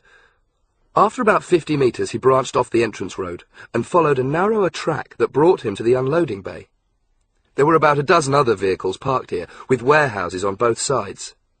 The driver turned off the engine, got out, and locked the door. He had paperwork to deal with. He would hand over the keys and receive a stamped docket with his time of arrival. They would unload the vehicle the following day. The driver left. Nothing moved. There was nobody else in the area. But if anyone had walked past, they might have seen a remarkable thing. On the side of the truck, the black-suited figure of Omni turned its head. At least, that was what it would have looked like. But if that person had looked closer, they would have realized that there were 2 figures on the truck. One was painted, the other was a real person, clinging impossibly to the metal paneling in exactly the same position as the picture underneath. Alex Ryder dropped silently to the ground. The muscles in his arms and legs were screaming, and he wondered how much longer he would have been able to hold on. Smithers had supplied 4 powerful magnetic clips with the bike, and these were what Alex had used to keep himself in place. 2 for his hands, 2 for his feet. He quickly pulled off the black ninja suit he had bought that afternoon in Amsterdam, rolled it up, and stuffed it into a bin. He had been in plain sight of the guards as the truck drove through the gate, but the guards hadn't looked too closely. They had expected to see a figure next to the Gameslayer logo, and that was just what they had seen. For once, they had been wrong to believe their eyes. Alex took stock of his surroundings. He might be inside the compound, but his luck wouldn't last forever. He didn't doubt that there would be other guards on patrol and other cameras too. What exactly was he looking for?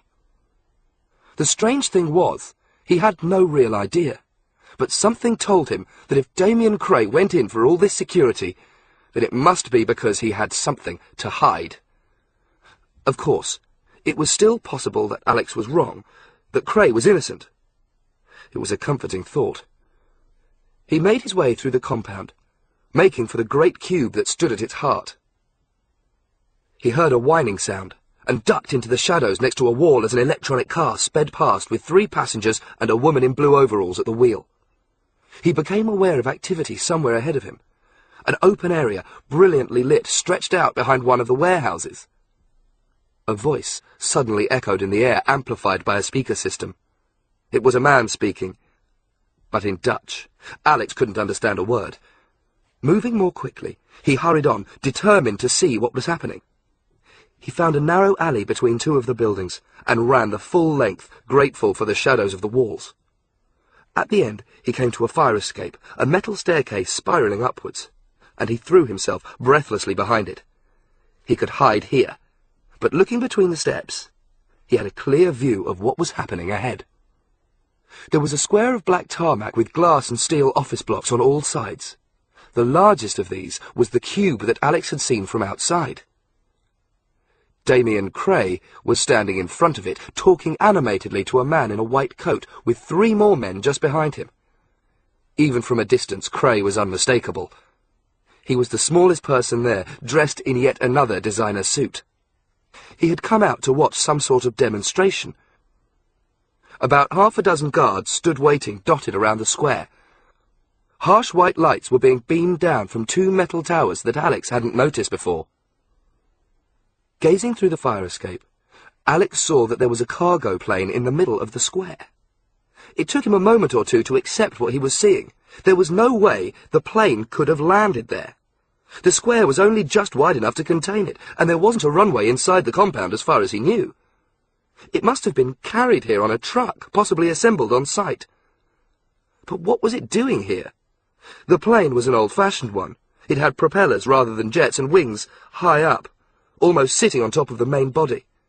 The words Millennium Air were painted in red along the fuselage and on the tail. Cray looked at his watch. A minute later, the loudspeaker crackled again with another announcement in Dutch. Everyone stopped talking and gazed at the plane. Alex stared. A fire had started inside the main cabin. He could see the flames flickering behind the windows. Grey smoke began to seep out of the fuselage, and suddenly one of the propellers caught alight. The fire seemed to be spreading out of control in seconds, consuming the engine and then spreading across the wing. Alex waited for someone to do something. If there was any fuel in the plane, it would surely explode at any moment. But nobody moved. Cray seemed to nod. It was over, as quickly as it had begun. The man in the white coat spoke into a radio transmitter, and the fire went out. It was extinguished so quickly that if Alex hadn't seen it with his own eyes, he wouldn't have believed it had been there in the first place. They didn't use water or foam. There were no scorch marks and no smoke. One moment the plane had been burning, the next it wasn't. It was as simple as that.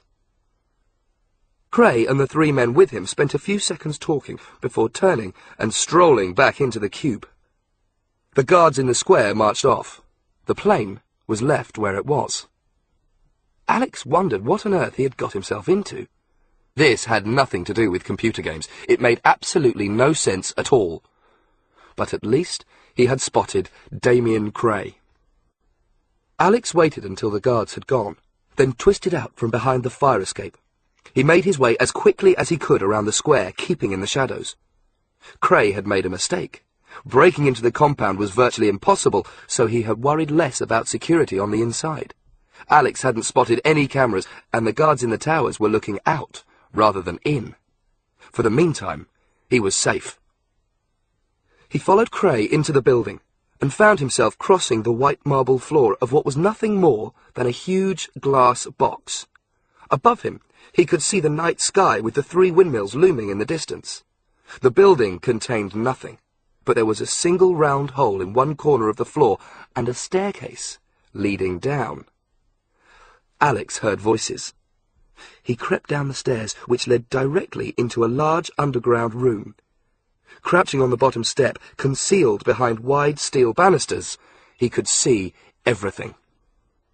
The room was open plan, with a white marble floor and corridors leading off in several directions.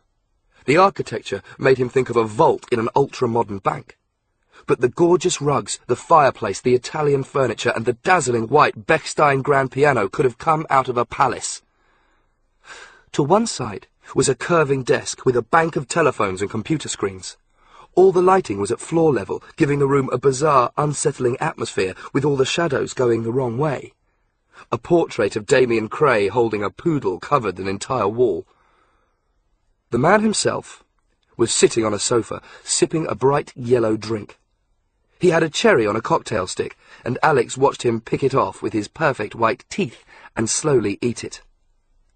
The three men from the square were with him, and Alex knew at once that he had been right all along, and that Cray was indeed at the centre of the web. The man dressed in black was Yasin Grigorovich. Wearing jeans and a polo neck, he was sitting on the piano stool, his legs crossed. The second man stood near him, leaning against the piano. He was older, with silver hair and a sagging, pock-marked face. He was wearing a blue blazer with a striped tie, which made him look like a minor official in a bank or an insurance company. He had large spectacles, which had sunk into his face as if it were damp clay. He looked nervous, the eyes behind the glass circles blinking frequently. The third man was darkly handsome in his late 40s with curling black hair, grey eyes, and a jawline that was square and serious. He was casually dressed in a leather jacket and an open-neck shirt, and seemed to be enjoying himself. Cray was talking to him. "I'm, very grateful to you, Mr. Roper. Thanks to you, Eagle Strike can now proceed on schedule." Roper. This was the man Cray had met in Paris. Alex had a sense that everything had come full circle. He strained to hear what the two men were saying. "Hey, please, call me Charlie." The man spoke with an American accent. "And there's no need to thank me, Damian. I've enjoyed doing business with you." "Oh, I do have a few questions," Cray muttered, and Alex saw him pick up an object from a coffee table next to the sofa. It was a metallic capsule, about the same shape and size as a mobile phone. "As I understand it, the gold codes change daily. Presumably the flash drive is currently programmed with today's codes, but if Eagle Strike were to take place 2 days from now, just plug it in. The flash drive will update itself," Roper explained. He had an easy, lazy smile. "Well, that's the beauty of it. First, it'll burrow through the security systems. Then it'll pick up the new codes like taking candy from a baby. The moment you have the codes, you transmit them back through Millstar and you're set. The only problem you have, like I told you, is a little matter of the finger on the button." "Oh, we've already solved that," Cray said. "Then I might as well move out of here." "Just give me a couple more minutes of your valuable time, Mr. Roper." "Charlie," Cray said. He sipped his cocktail, licked his lips, and set the glass down. "How can I be sure that the flash drive will actually work?" "You have my word on it," Roper said. "And you're certainly paying me enough." "Indeed so. £500,000 in advance and $2 million now. However," Cray paused and pursed his lips, "I still have one small worry on my mind." Alex's leg had gone to sleep as he crouched watching the scene from the stairs. Slowly, he straightened it out, wishing he understood more of what they were saying. He knew that a flash drive was a type of storage device used in computer technology. But who or what was Millstar, and what was Eagle Strike? "What's the problem?" Roper asked casually. "I'm afraid you are, Mr. Roper." The green eyes in Cray's round babyish face were suddenly hard. "You're not as reliable as I'd hoped. When you came to Paris, you were followed." "Well, that's not true." "An English journalist found out about your gambling habit. He and a photographer followed you to La Tour d'Argent." Cray held up a hand to stop Roper interrupting. "I have dealt with them both. But you have disappointed me, Mr. Roper. I wonder if I can still trust you. Now you listen to me, Damian. Roper spoke angrily. We had a deal. I worked here with your technical boys. I gave them the information they needed to load the flash drive, and that's my part of it over. How are you going to get into the VIP lounge? And how you'll actually activate the system, that's your business. But you owe me $2 million. Now, this journalist, whoever he was, doesn't make any difference at all. Blood money, Cray said. What? Well, that's what they call money paid to traitors. I'm no traitor, Roper growled. I needed the money, that's all. I haven't betrayed my country, so quit talking like this. Pay me what you owe me, and let me walk out of here. Of course I'm going to pay you what I owe you, Cray smiled. You'll have to forgive me, Charlie, I was just thinking aloud. He gestured, his hand falling limply back. The American glanced round, and Alex saw that there was an alcove to one side of the room. It was shaped like a giant bottle, with a curved wall behind and a curving glass door in front.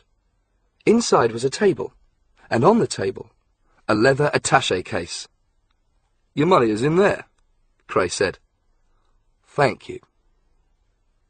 Neither Yasin Grigorovich nor the man with the spectacles had spoken throughout all this, but they watched intently as the American approached the alcove. There must have been some sort of sensor built into the door, because it slid open automatically. Roper went up to the table and opened the case. Alex heard the two locks as they clicked up. Then he turned round. I hope this isn't your idea of a joke, he said. This is empty. Cray smiled at him from the sofa. Don't worry, he said. I'll fill it. He reached out and pressed a button on the coffee table in front of him. There was a hiss, and the door of the alcove slid shut. Hey! Roper shouted. Cray pressed the button a second time. For an instant, nothing happened. Alex realized he was no longer breathing. His heart was beating at twice its normal rate. Then, something bright and silver dropped down from somewhere high up inside the closed-off room, landing inside the case. Roper reached in and held up a small coin. It was a quarter, a 25-cent piece. Cray, what are you playing at? He demanded. More coins began to fall into the case. Alex couldn't see exactly what was happening, but he guessed that the room really was like a bottle, totally sealed apart from a hole somewhere above.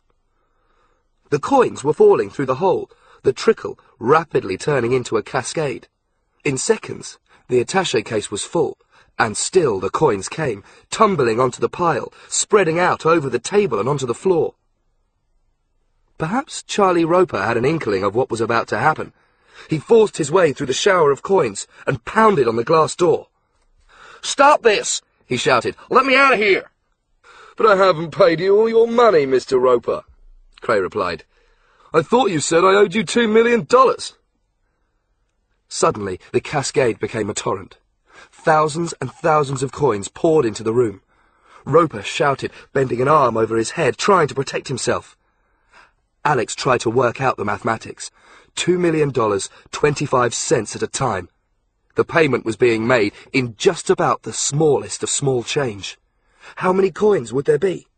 Already they filled all the available floor space, rising up to the American's knees. The torrent intensified. Now the rush of coins was solid, and Roper's screams were almost drowned out by the clatter of metal against metal. Alex wanted to look away, but found himself fixated, his eyes wide with horror. He could barely see the man any more. The coins thundered down. Roper was trying to swat them away as if they were a swarm of bees. His arms and hands were vaguely visible, but his face and body had disappeared. He lashed out with a fist, and Alex saw a smear of blood appear on the door, but its toughened glass wouldn't break. The coins oozed forward, filling every inch of space. They rose up, higher and higher. Roper was invisible now, sealed into the glittering mass. If he was still screaming, nothing more could be heard. And then, suddenly, it was over. The last coins fell, a grave of 8 million quarters. Alex shuddered, trying to imagine what it must have been like to have been trapped inside. How had the American died? Had he been suffocated by the falling coins or crushed by their weight? Alex had no doubt that the man inside was dead. Blood money. Cray's sick joke couldn't have been more true. Cray laughed. "That was fun," he said. "Why did you kill him?" The man in the spectacles had spoken for the first time. He had a Dutch accent. His voice was trembling. "Because he was careless, Henrik," Cray replied. "We can't make mistakes, not at this late stage. And it's not as if I broke any promises. I said I'd pay him $2 million. And if you want to, open the door and count it. $2 million is exactly what you'll find." "Don't open the door," the man called Henrik gasped. "No, I think it would be a bit messy." Cray smiled. "Well, we've taken care of Roper. We got the flash drive. We're all set to go. So why don't we have another drink?" Still crouching at the bottom of the stairs, Alex gritted his teeth, forcing himself not to panic. Every instinct told him to get up and run, but he knew he had to take care. What he had seen was almost beyond belief, but at least his mission now was clear. He had to get out of the compound, out of Sloterdijk, and back to England. Like it or not, he had to go back to MI6. He knew now that he had been right all along, and that Damian Cray was both mad and evil. All his posturing, his many charities and his speeches against violence was precisely that. A facade. He was planning something that he called Eagle Strike, and whatever it was would take place in 2 days' time. It involved a security system and a VIP lounge. Was he going to break into an embassy? It didn't matter. Somehow he would make Alan Blunt and Mrs. Jones believe him. There was a dead man called Charlie Roper, a connection with the National Security Agency of America. Surely Alex had enough information to persuade them to make an arrest. But first, he had to get out. He turned, just in time to see the figure looming above him. It was a guard, coming down the stairs. Alex started to react, but he was too late. The guard had seen him. He was carrying a gun. Slowly, Alex raised his hands. The guard gestured and Alex stood up, rising above the stair rail. On the other side of the room, Damian Cray saw him. His face lit up with delight. "Alex Ryder!" he exclaimed. "I was hoping to see you again. What a lovely surprise. Come on over and have a drink. And let me tell you how you're going to die."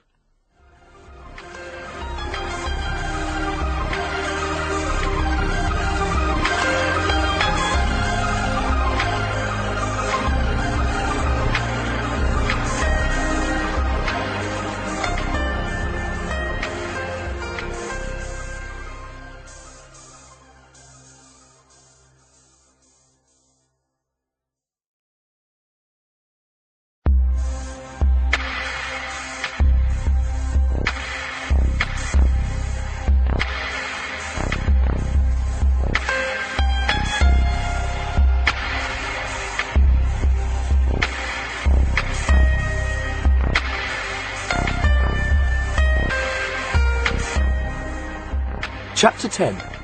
Pain Synthesis. "Yassen has told me all about you," Cray said. "Apparently you once worked for MI6. I have to say that it's a very novel idea. Are you still working for them now? Did they send you after me?" Alex said nothing. "If you don't answer my questions, I may have to start thinking about doing nasty things to you. Or getting Yassen to do them. That's what I pay him for. Pins and needles, that sort of thing." "MI6 don't know anything," Yassen said. He and Cray were alone in the room with Alex. The guard and the man called Henrik had gone. Alex was sitting on the sofa with a glass of chocolate milk that Cray had insisted on pouring for him.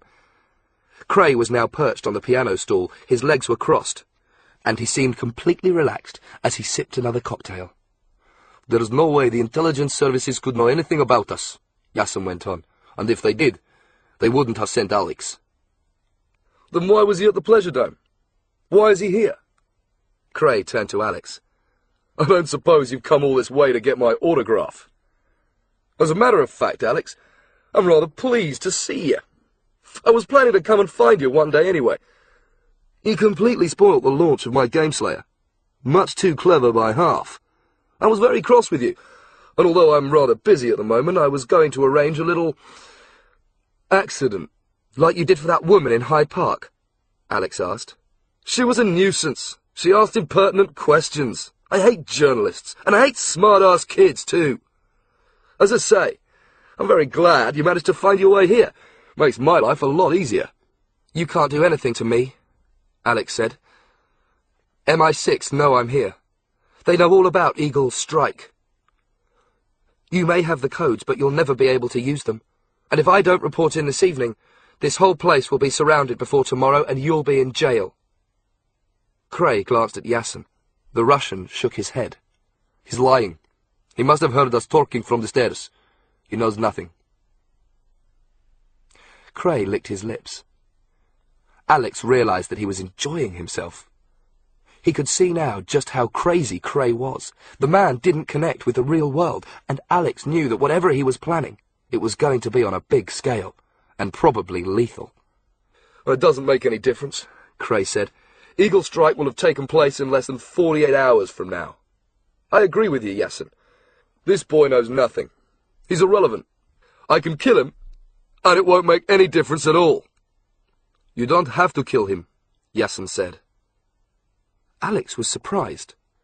The Russian had killed Ian Ryder. He was Alex's worst enemy. But this was the second time Yassen had tried to protect him. You can just lock him up until it's all over. You're right, Cray said. I don't have to kill him. But I want to. It's something I want to do very much. He pushed himself off the piano stool and came over to Alex. Do you remember I told you about pain synthesis? He said. In London, the demonstration. Pain synthesis allows game players to experience the hero's emotions. All his emotions. Particularly those associated with pain and death. You may wonder how I programmed it into the software. The answer, my dear Alex, is by the use of volunteers such as yourself. I didn't volunteer, Alex muttered. Nor did the others, but they still help me. Just as you will help me. And your reward will be an end to the pain, the comfort, and the quiet of death. Cray looked away. You can take him, he said. 2 guards had come into the room. Alex hadn't heard them approach, but now they stepped out of the shadows and grabbed hold of him. He tried to fight back, but they were too strong for him. They pulled him off the sofa and away down one of the passages leading from the room. Alex managed to look back one last time. Cray had already forgotten him. He was holding the flash drive, admiring it. But Yassen was watching him, and he looked worried. Then an automatic door shot down with a hiss of compressed air, and Alex was dragged away, his feet sliding uselessly behind him, following the passageway to whatever it was that Damian Cray had arranged. The cell was at the end of another underground corridor. The 2 guards threw Alex in, then waited as he turned round to face them. The one who had found him on the stairs spoke a few words in a heavy Dutch accent. The door closes, and it stays closed. You find a way out, or you starve. That was it. The door slammed, and Alex heard 2 bolts being drawn across. He heard the guard's footsteps fade into the distance. Suddenly, everything was silent. He was on his own. He looked around him. The cell was a bare metal box about 5 meters long and 2 meters wide, with a single bunk, no water, and no window. The door had closed flush to the wall. There was no crack round the side, not so much as a keyhole. He knew he had never been in worse trouble. Cray hadn't believed his story. He had barely even considered it. Whether Alex was on his own or not seemed to make no difference to him. And the truth was that this time Alex really had got himself caught up in something without MI6 there to back him up. For once, he had no gadgets to help him break out of the cell. He had brought the bicycle that Smithers had given him from London to Paris, and then to Amsterdam. But right now it was parked outside Central Station in the city, and would stay there until it was stolen or rusted away. Jack knew he had planned to break into the compound, but even if she did raise the alarm, how would anyone ever find him? Despair weighed down on him. He no longer had the strength to fight it. And he still knew almost nothing. Why had Cray invested so much time and money in the game system he called Gameslayer? Why did he need the flash drive? And what was the plane doing in the middle of the compound? Above all, what was Cray planning? Eagle Strike would take place in 2 days, but where and what would it entail? Alex forced himself to take control. He had been locked up before. The important thing was to fight back, not to admit defeat. Cray had already made mistakes. Even speaking his own name on the phone when Alex had called him from Saint-Pierre had been an error of judgment. He might have power, fame, and enormous resources. He was certainly planning a huge operation. But he wasn't as clever as he thought. Alex could still beat him. But how to begin? Cray had put him into this cell to experience what he called pain synthesis. Alex didn't like the sound of that. And what had the guard said? Find the way out, or starve. But there was no way out. Alex ran his hands across the walls. They were solid steel. He went over and examined the door a second time. Nothing. It was tightly sealed. He glanced at the ceiling, at the single light bulb burning behind a thick pane of glass.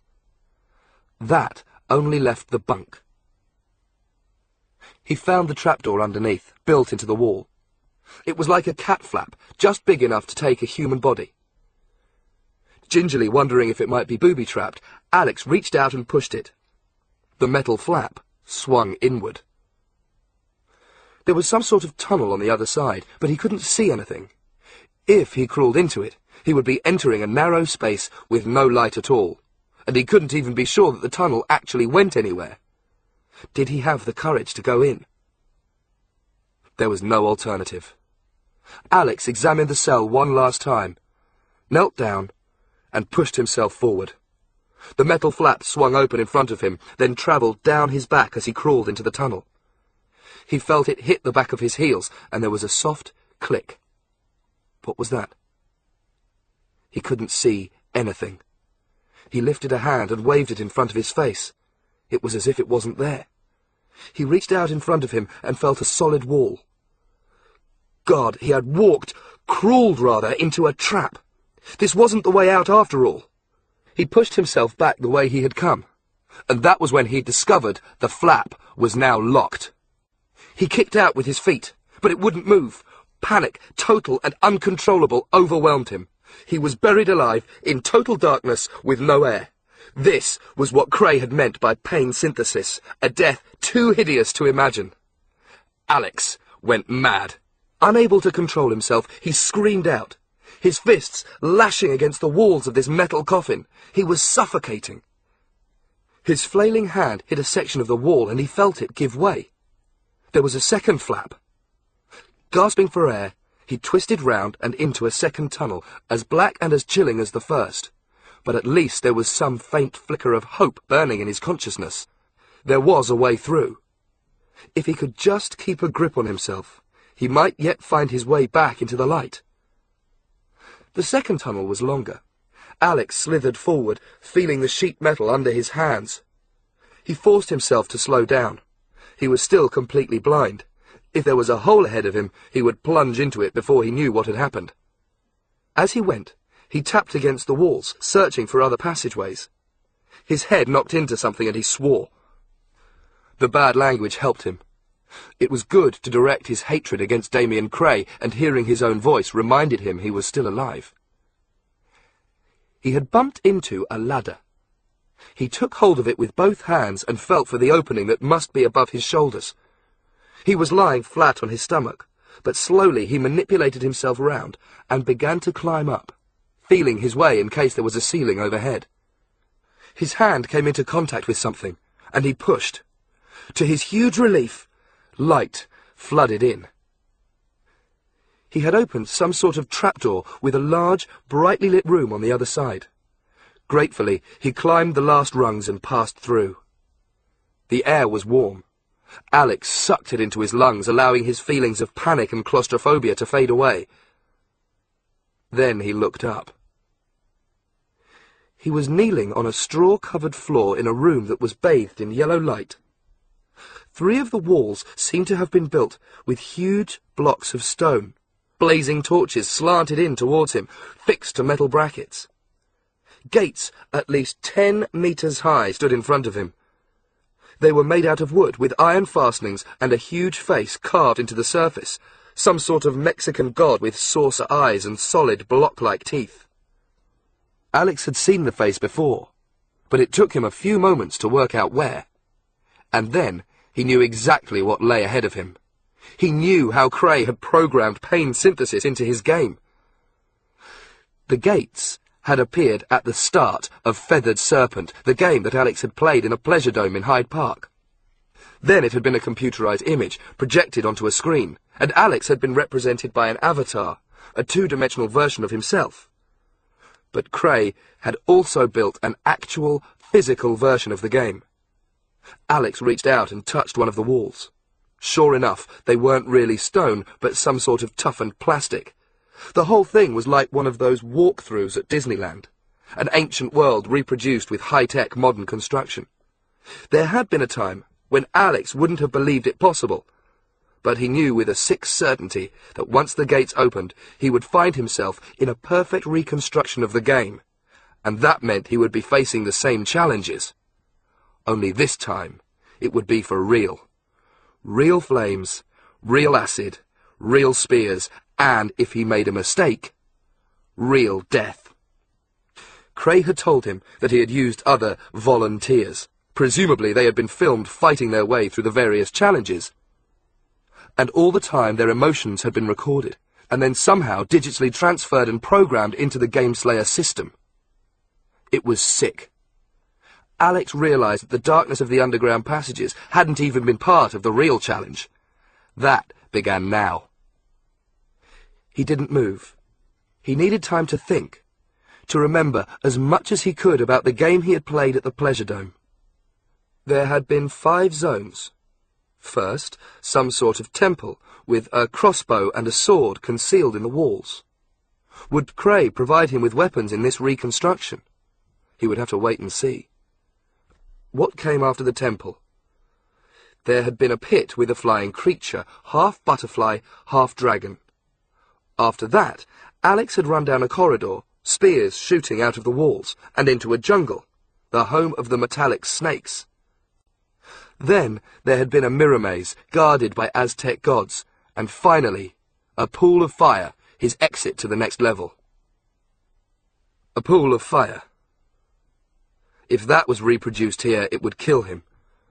Alex remembered what Cray had said. The comfort and the quiet of death. There was no way out of this madhouse. If he did manage to survive the 5 zones, he would be allowed to finish it by throwing himself into the flames. Alex felt the hatred well up inside him. He could actually taste it. Damian Cray was beyond evil. What could he do?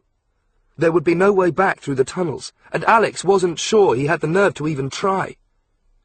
He had only one choice, and that was to continue. He had almost beaten the game once. That at least gave him a little hope. On the other hand, there was a world of difference between manipulating a controller and actually attempting the action himself. He couldn't move or react with the speed of an electronic figure, nor would he be given extra lives. If he was killed once, he would stay dead. He stood up. At once, the gates swung silently open. And there, ahead of him, was the temple that he had last seen in the game. He wondered if his progress was being monitored. Could he at least rely on an element of surprise? He walked through the gates. The temple was exactly how he remembered it from the screen at the Pleasure Dome. A vast space with stone walls covered in strange carvings and pillars with statues crouching at their base, stretching far above him. Even the stained glass windows had been reproduced, with images of UFOs hovering over fields of golden corn. And there, too, were the cameras, swivelling to follow him and presumably to record whatever progress he made. Organ music, modern rather than religious, throbbed all around him. Alex shivered, barely able to accept that this was really happening. He walked further into the temple, every sense alert, waiting for an attack that he knew could come from any direction. He wished now that he had played Feathered Serpent more carefully. He had raced through the zones at such speed that he had probably missed half of the ambushes. His feet rang out on the silver floor. Ahead of him, rusting staircases that reminded him of a submarine or a submerged ship twisted upwards. He thought of trying one of them, but he hadn't gone that way when he was playing the game and preferred not to now. It was better to stick with what he knew. The alcove that contained the crossbow was underneath a wooden pulpit, carved in the shape of a dragon. It was almost completely covered by what looked like green ivy, but Alex knew that the twisting vines carried an electrical charge. He could see the weapon, resting against the stonework, and there was just enough of a gap to reach it. Was it worth the risk? Alex tensed himself, then threw himself full length on the floor. Half a second later, and it would have been fatal. He had remembered the razor boomerang at the same instant that he had heard a whistling sound coming from nowhere. He had no time to prepare himself. He hit the ground so hard that the breath was driven out of him. There was a flash and a series of sparks. He felt a burning pain across his shoulders and knew that he hadn't been quite fast enough. The boomerang had sliced open his t-shirt, also cutting his skin. It had been a close thing. Any closer and he wouldn't have even made it into the second zone. And silently, the cameras watched. Everything was being recorded. One day it would be fed into Cray's software, presumably Feathered Serpent 2. Alex sat up and tried to pull his torn shirt together. At least the boomerang had helped him in one way. It had hit the ivy, cutting and short-circuiting the electric wires. Alex stretched an arm into the alcove and took out the crossbow. It was antique, wood and iron, but it seemed to be working. Even so, Cray had cheated him. There was an arrow, but it had no point. It was too blunt to damage anything. He decided to take both the crossbow and the arrow with him anyway. He moved away from the alcove and over to the wall where he knew he would find the sword. It was about 20 meters above him, but there were loose stones and handholds indicating a way up. Alex was about to start climbing, but then he had second thoughts. He had already had one close escape. The wall would almost certainly be booby-trapped. He would be halfway up and a stone would come loose. If he fell, he would break a leg. Cray would enjoy that, watching him lie helpless on the silver floor until some other missile was fired into him to finish him off. And anyway, the sword would probably have no blade. But thinking about it, Alex suddenly realized that he had the answer. He knew how to get out of the simulated world Cray had built. Every computer game is a series of programmed events with nothing random, nothing left to chance. When Alex had played the game in the Pleasure Dome, he had collected the crossbow and then used it to shoot the creature that had attacked him. In the same way, locked doors would have keys, poisons would have antidotes. No matter how much choice you might seem to have, you were always obeying a hidden set of rules. But Alex had not been programmed. He was a human being, and he could do what he wanted. It had cost him a torn shirt and a very narrow escape, but he had learnt his lesson. If he hadn't tried to get the crossbow, he wouldn't have made himself a target for the boomerang. Climbing up the wall to get the sword would put him in danger because he would be doing exactly what was expected. To get out of the world that Cray had built for him, he had to do everything that wasn't expected. In other words, he had to cheat, and he would start right now. He went over to one of the blazing torches and tried to remove it from the wall. He wasn't surprised to find that the whole thing was bolted into place. Cray had thought of everything. But even if he controlled the holders, he couldn't control the flames themselves. Alex pulled off his shirt and wrapped it round the end of the wooden arrow. Then he set it on fire. He smiled to himself. Now he had a weapon that hadn't been programmed. The exit door was at the far end of the temple. Alex was supposed to take a direct path to it. Instead, he went the long way round, staying close to the walls, avoiding any traps that might have been lying in wait. Ahead of him, he could see the second chamber, the rain-drenched pit with its pillars rising from the depths below and ending at floor level. He passed through the door and stopped on a narrow ledge.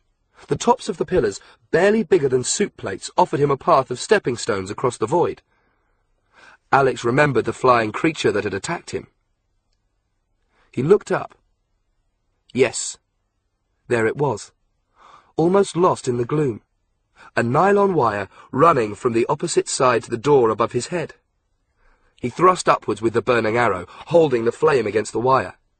It worked. The wire caught fire, and then snapped. Cray had built a robot version of the creature that had attacked him in the game. Alex knew that it would have swooped down when he was halfway across, rushing into him and knocking him off his perch, causing him to plunge into whatever lay below. Now he watched with quiet satisfaction as the creature tumbled down from the ceiling and dangled in front of him, a jumble of metal and feathers that was more like a dead parrot than any mythical monster. The way ahead was clear, but the rain was still falling, splashing down from some hidden sprinkler system. The stepping stones would be slippery. Alex knew that his avatar would have been unable to remove his shoes for better grip. He quickly slipped off his trainers, tied them together and hung them round his neck. His socks went into his pocket. Then he jumped. The trick, he knew, was to do this quickly, not to stop, not to look down. He took a breath, then started. The rain blinded him. The tops of the pillars were only just big enough to contain his bare feet. On the very last one, he lost his balance, but he didn't have to use his feet. He could move in a way that his avatar couldn't. He threw himself forward, stretching out his hands and allowing his own momentum to carry him towards safety. His chest hit the ground and he clung on, dragging his legs over the edge of a pit. He had made it to the other side. A corridor ran off to the left, the walls close together and decorated with hideous Aztec faces. Alex remembered how his avatar had run through here, dodging between a hail of wooden spears. He glanced down and saw that there was what looked like a smoking stream in the floor. Acid. What now? He needed another weapon, and he had an idea how to get one. He took out his socks, rolled them into a ball, and threw them down the corridor. As he had hoped, the movement was enough to activate the sensors which controlled the hidden guns. Short wooden spears spat out of the lips of the Aztec gods at fantastic speed, striking the opposite walls. One of the spears broke in half. Alex picked it up and felt the needle-sharp point. It was exactly what he wanted. He tucked it into the belt of his trousers. He still had the crossbow. Now he had a bolt that might fit it too. The computer game had been programmed so that there was only one way forward. Alex had been able to dodge both spears and the acid river easily enough when he was playing Feathered Serpent, but he knew that he would be unable to do the same in this grotesque three-dimensional version. He would only have to take one false step and he would be finished. He could imagine splashing into the acid and then panicking. He would be driven straight into the path of the spears as he tried to reach the next zone. No, there had to be another way. Alex forced himself to concentrate. Ignore the rules. He turned the 3 words over and over in his mind. Moving along the corridor wasn't an option. But how about up? He put on his shoes, then took a tentative step. The spears nearest the entrance had already been fired. He was safe, so long as he didn't move too far down the corridor. He grabbed hold of the wall, and balancing the crossbow over his shoulder, began to climb. The Aztec heads made perfect footholds, and only when he was at the very top did he begin to make his way along, high above the floor and away from danger. One step at a time, he made his way along. He came to a camera mounted in the ceiling, and with a smile wrenched out the wire. There was a lot of it, and he decided to keep that too. He reached the end and climbed down into the 4th zone, the jungle. He was surprised to discover that the vegetation pressing in on him from all sides was real. He had expected plastic and paper. He could feel the heat in the air, and the ground underfoot was soft and wet. What traps were waiting for him here? He remembered the robot snakes that had barely managed to get close when he had played the game, and searched warily for the tracks that would propel something similar his way. There were no tracks. Alex took another step forward, and stopped, paralyzed by the horror of what he saw. There was a snake, and like all the shrubs and the creepers, it was real. It was as thick as a man's waist, and at least 5 meters long, lying motionless in a patch of long grass. Its eyes were 2 black diamonds. For a brief second, Alex hoped it might be dead. But then its tongue flickered out, and the whole body heaved, and he knew that he was facing a living thing, and one that was beyond nightmares. The snake had been encased in a fantastic bodysuit. Alex had no idea how long the snake could survive wrapped up like this. As terrifying as the creature was, he still felt a spark of pity for it, seeing what had been done. The suit was made out of wire that had been twisted round and round the full length of the animal, with vicious spikes and razors welded on from the neck all the way to the tail. Looking past the tail, Alex could see dozens of lines cut into the soft ground. Whatever the snake touched, it sliced. It couldn't help itself, and it was slithering towards him. He couldn't have moved if he had wanted to, but something told him that keeping still was the only chance he had. The snake had to be some sort of boa constrictor, part of the Boidae family. A useless piece of information he had picked up in biology class suddenly came back to him. The snake ate mainly birds and monkeys, finding its victims by smell, then coiling round and suffocating them. But Alex knew that if the snake attacked him, this wouldn't be how he would die. The razors and spikes would cut him to pieces. And it was getting closer. Wave after wave of glinting silver rippled behind it as it dragged the razors along. Now it was less than a meter away. Moving very slowly, Alex lowered the crossbow from his shoulder. He pulled the wire back to load it, then reached into the waistband of his trousers. The broken spear was still there. Trying not to give the snake any reason to attack him, Alex fixed the length of wood into the stock. He was lucky. The spear was exactly the right length. He wasn't meant to have a weapon in this zone. It hadn't been part of a program. But despite everything Cray had thrown at him, he still had the crossbow, and now it was loaded. Alex cried out. He couldn't help himself. The snake had suddenly jerked forward, dragging itself over his trainer. The razors cut into the soft material, only millimeters away from his foot. He instinctively kicked out. At once, the snake reared back. Alex saw black flames ignite in its eyes. Its tongue flickered. It was about to launch itself at him. He brought the crossbow round and fired. There was nothing else he could do. The bolt entered the snake's mouth and continued out of the back of its head. Alex leapt back, avoiding the deadly convulsions of the creature's body. The snake thrashed and twisted, cutting the grass and the nearby bushes into shreds. Then it lay still.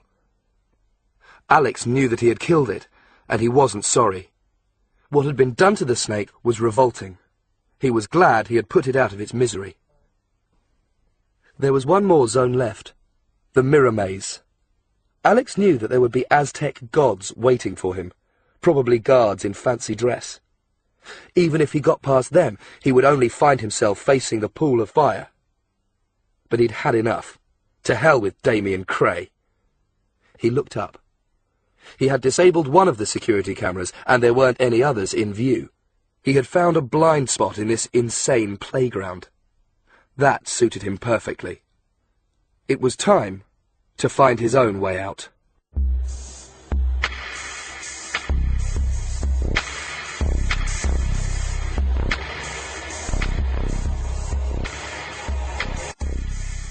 Chapter 11.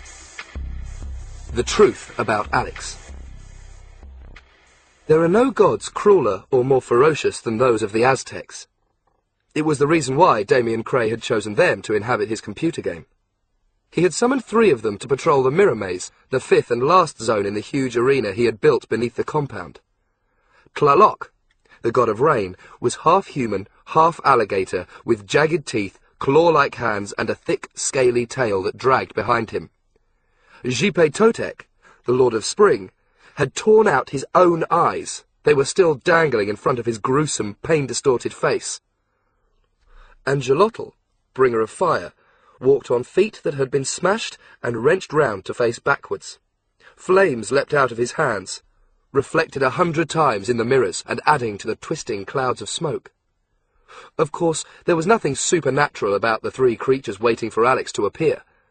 Beneath the grotesque masks, the plastic skin and makeup, they were nothing more than criminals, recently released from Bijlmer, the largest prison in the Netherlands. They now worked as guards for Cray Software Technology, but they had special duties too. This was one of them. The three men were armed with curved swords, javelins, steel claws and flamethrowers. They were looking forward to using them. It was the one dressed as Xolotl who saw Alex first. The camera in Zone 3 had gone down, so there had been no way of knowing if Alex was on his way or if the snake had finished him. But suddenly, there was a movement. The guard saw a figure lurch round a corner, naked to the waist. The boy was making no attempt to hide, and the guard saw why. Alex Rider was soaked in blood. His entire chest was bright red. His mouth was opening and closing, but no sound came out. Then the guard saw the wooden spear sticking out of his chest. The boy had obviously tried to run down the corridor, but hadn't quite made it. One of the spears had found its target. Alex saw the guard and stopped. He dropped to his knees. One hand pointed limply at the spear, then fell. He looked upwards and tried to speak. More blood trickled out of his mouth. His eyes closed, and he pitched to one side. He didn't move again. The guard relaxed. The boy's death meant nothing to him. He reached into the pocket of his chainmail shirt and took out a radio transmitter. "It's over," he said, speaking in Dutch. "The boy's been killed by a spear." Neon strips flickered on through the game zone. In the harsh white light, the different zones seemed cruder, more like fairground attractions. The guards, too, looked ridiculous in their fancy dress. The dangling eyes were painted ping-pong balls. The alligator body was nothing more than a rubber suit. The backward-facing feet could have come out of a joke shop.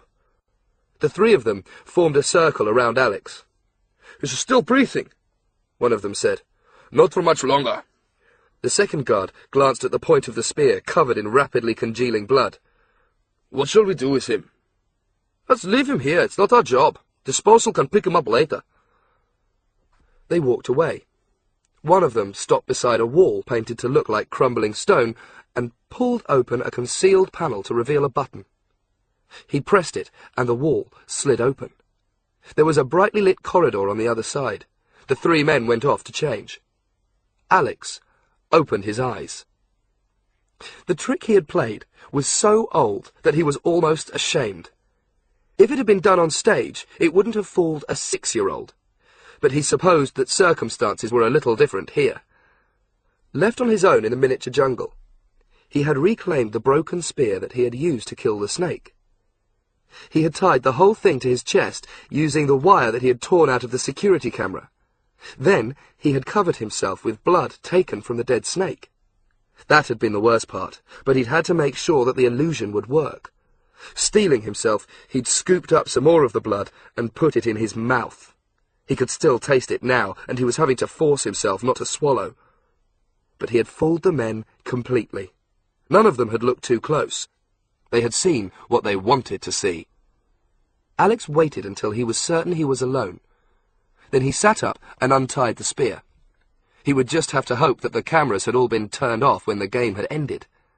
The exit was still open, and Alex stole through, leaving the make-believe world behind him. He found himself in an ordinary corridor, stretching into the distance with tiled walls and plain wooden doors on either side. He knew that although the immediate danger was behind him, he could hardly afford to start relaxing yet. He was half naked and covered in blood. He was still trapped in the heart of the compound, and it could only be a matter of time before someone discovered that the body had disappeared and realized the trick that had been played. He opened the first of the doors. It led into a storage cupboard. The second and third doors were locked, but halfway down the corridor he found a changing room with showers, lockers, and a laundry basket. Alex knew that it would cost him precious minutes, but he had to get clean. He stripped and showered, then dried himself and got dressed again. Before he left the room, he searched through the laundry basket and found a shirt to replace the one he had burnt. The shirt was dirty and 2 sizes too big, but he pulled it on gratefully. Carefully, he opened the door and quickly closed it again as 2 men walked past, talking in Dutch. They seemed to be heading for the mirror maze, and Alex hoped they weren't part of the disposal team. If so, the alarm would be raised at any moment. He counted the seconds until they had gone, then crept out and hurried the other way. He came to a staircase. He had no idea where he was going, but he was certain he had to go up. He took the stairs. They led to a circular area with several corridors leading off it. There were no windows. The only illumination came from industrial lights set at intervals in the ceiling. He looked at his watch. It was 11:15. 2¼ hours had passed since he had first broken into the compound. It felt much longer. He thought about Jack waiting for him in the hotel in Amsterdam. She would be out of her mind with worry. Everything was silent. Alex guessed that most of Cray's people would be asleep. He chose a corridor and followed it to another staircase. Again he went up and found himself in a room that he knew. Cray's study. The room where he had seen the man called Charlie Roper die. Alex was almost afraid to go in, but the room was deserted, and peering through the opening, he could see that the bottle-shaped chamber had been cleared, the money and the body taken away. It seemed strange to him that there should be no guard assigned to this room at the very heart of Cray's network. But then again, why should there be? All the security was centred on the main gate. Alex was supposedly dead. Cray had nothing to fear. Ahead of him was the staircase that he knew would lead up to the glass cube and out onto the square. But as tempted as he was to race over to it, Alex realized he would never have another opportunity like this. Somewhere in the back of his mind he knew that even if he made it to MI6, he still had no real proof that Cray wasn't the pop celebrity and businessman that everyone thought. Alan Blunt and Mrs. Jones hadn't believed him the last time he saw them. They might not believe him again. Ignoring his first instincts, Alex went over to the desk. There were about 12 framed photographs on the surface. He hadn't noticed them before. Each and every one showed a picture of Damian Cray. Ignoring them, Alex turned his attention to the drawers. They were unlocked. The lower drawers contained dozens of different documents, but most of them were nothing more than lists of figures and hardly looked promising. Then he came to the last drawer and let out a gasp of disbelief. The metallic capsule that Cray had been holding when he talked to the American was simply sitting there. Alex picked it up and weighed it in the palm of his hand.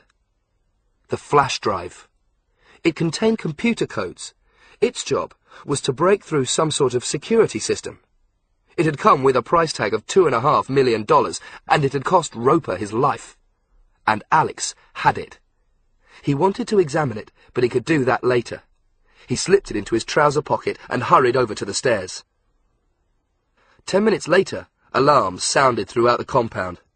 The 2 men that Alex had seen had indeed gone into the mirror maze to pick up the body and discovered that it wasn't there. They should have raised the alarm at once, but there had been a delay. The men had assumed that one of the other teams must have taken it and had gone to find them. It was only when they had discovered the dead snake and the spear with the coil of wire that they had put together what had happened. While this was happening, a van was driving out of the compound. Neither the tired guards at the gate nor the driver had noticed the figure lying flat, spread-eagled on the roof. But why should they? The van was leaving, not arriving. It didn't even stop in front of the security cameras. The guard merely checked the driver's ID and opened the gate. The alarm rang seconds after the van had passed through. There was a system in place at Cray Software Technology. Nobody was allowed to enter or leave during a security alert. Every van was equipped with a 2-way radio, and the guard at the gate immediately signalled to the driver and told him to return. The driver stopped before he had even reached the traffic light and wearily obeyed. But it was already too late. Alex slipped off the roof and dropped to the ground. Then he ran off into the night. Damian Cray was back in his office, sitting on the sofa holding a glass of milk. He had been in bed when the alarm went off, and now he was wearing a silver dressing gown, dark blue pyjamas, and zebra skin slippers. Something bad had happened to his face. The life had drained out of it, leaving behind a cold, empty mask that could have been cut out of glass. A single vein throbbed above one of his glazed eyes. Cray had just discovered that the flash drive had been taken from his desk. He had searched all the drawers, ripping them out, upturning them and scattering their contents across the floor. Then, with an inarticulate howl of rage, he had thrown himself onto the desktop, flailing about with his arms and sending telephones, files and photograph frames flying. He had smashed a paperweight into his computer screen, shattering the glass. And then he had sat down on the sofa and called for a glass of milk. Yasen Grigorovich had watched all this without speaking. He too had been called from his room by the alarm bells, but unlike Cray, he hadn't been asleep. Yasen never slept for more than 4 hours. The night was too valuable. He might go for a run or work out in the gym. He might listen to classical music. On this night, he had been working with a tape recorder and a well-thumbed exercise book. He was teaching himself Japanese, one of the 9 languages he made it his business to learn. He had heard the alarms and had known instinctively that Alex Ryder had escaped. He had turned off the tape recorder, and he had smiled. Now he waited for Cray to break the silence. It had been Yasen who had suggested quietly that Cray should look for the flash drive. He wondered if he would get the blame for the theft. "He was meant to be dead," Cray moaned. "They told me he was dead." He glanced at Yasen, suddenly angry. "You knew he'd been here." "I suspected it," Yasen said. "Why?" Yasen considered. "Because he's Alex," he said simply. "Then tell me about him." "Well, there's only so much I can tell you." Yasen stared into the distance, his face giving nothing away. "The truth about Alex is that there's not a boy in the world like him," he began, speaking slowly and softly. "Consider for a moment. Tonight, you tried to kill him, and not just simply with a bullet or a knife, but in a way that should have terrified him. He escaped, and he found his way here. He must have seen the stairs. Any other boy, any man even, would have climbed up instantly. His only desire would have been to get out of here. But not Alex. He stopped. He searched. That's what makes him unique, and that's why he's so valuable to MI6. Well, how did he find his way here? I don't know. If you'd allowed me to question him before you sent him into that game of yours, I might have been able to find out." "This is not my fault, Mr. Grigorovich. You should have killed him in the south of France when you had the chance." Cray drank the milk and set the glass down. He had a white moustache on his upper lip. "Why didn't you?" he demanded. "I tried." "Well, that nonsense in the bull ring, that was stupid. I think you knew he'd escape." "I hoped he might," Yasen agreed. He was beginning to get bored with Cray. He didn't like being asked to explain himself, and when he spoke again, it was almost as much for his own benefit as Cray's. "I knew him," he said. "You mean before Saint-Pierre?" "I met him once, but even then I knew him already. The moment I saw him, I knew who he was and what he was. The image of his father." Yasen stopped himself. He had already said more than he had meant to. "He knows nothing of this," he muttered. "No one has ever told him the truth." But Cray was no longer interested. "I can't do anything without the flash drive," he moaned, and suddenly there were tears brimming in his eyes. "It's all over. Eagle Strike. All the planning, years of it, millions of pounds, and it's all your fault." So there it was. At last, the finger of blame. For a few seconds, Yasen Grigorovich was seriously tempted to kill Damian Cray. It would be very quick. A 3-finger strike into the pale, flabby throat. Yasen had worked for many evil people. Not that he ever thought of them in terms of good and evil. All that mattered to him was how much they were prepared to pay. Some of them, Herod Sale, for example, had planned to kill millions of people. The numbers were irrelevant to Yasen. People died all the time. He knew that every time he drew a breath, at that exact moment, somewhere in the world, 100 or 1,000 people would be taking their last. Death was everywhere. It could not be measured. But recently, something inside him had changed.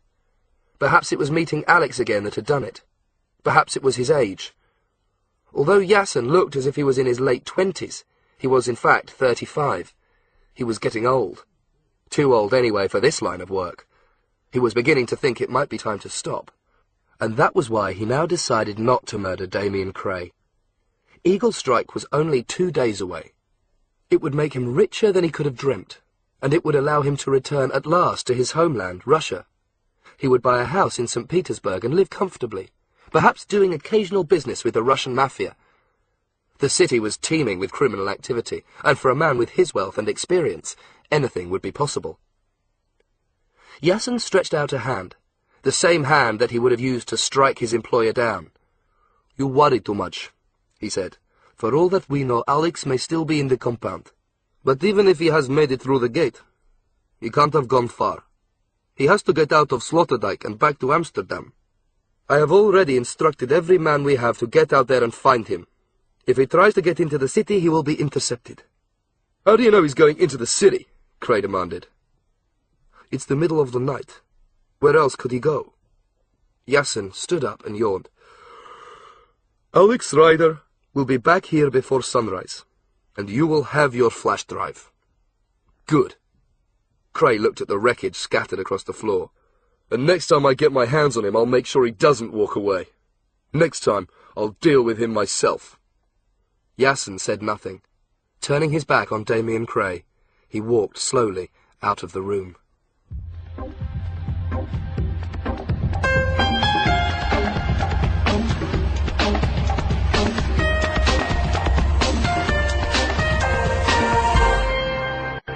Chapter 12.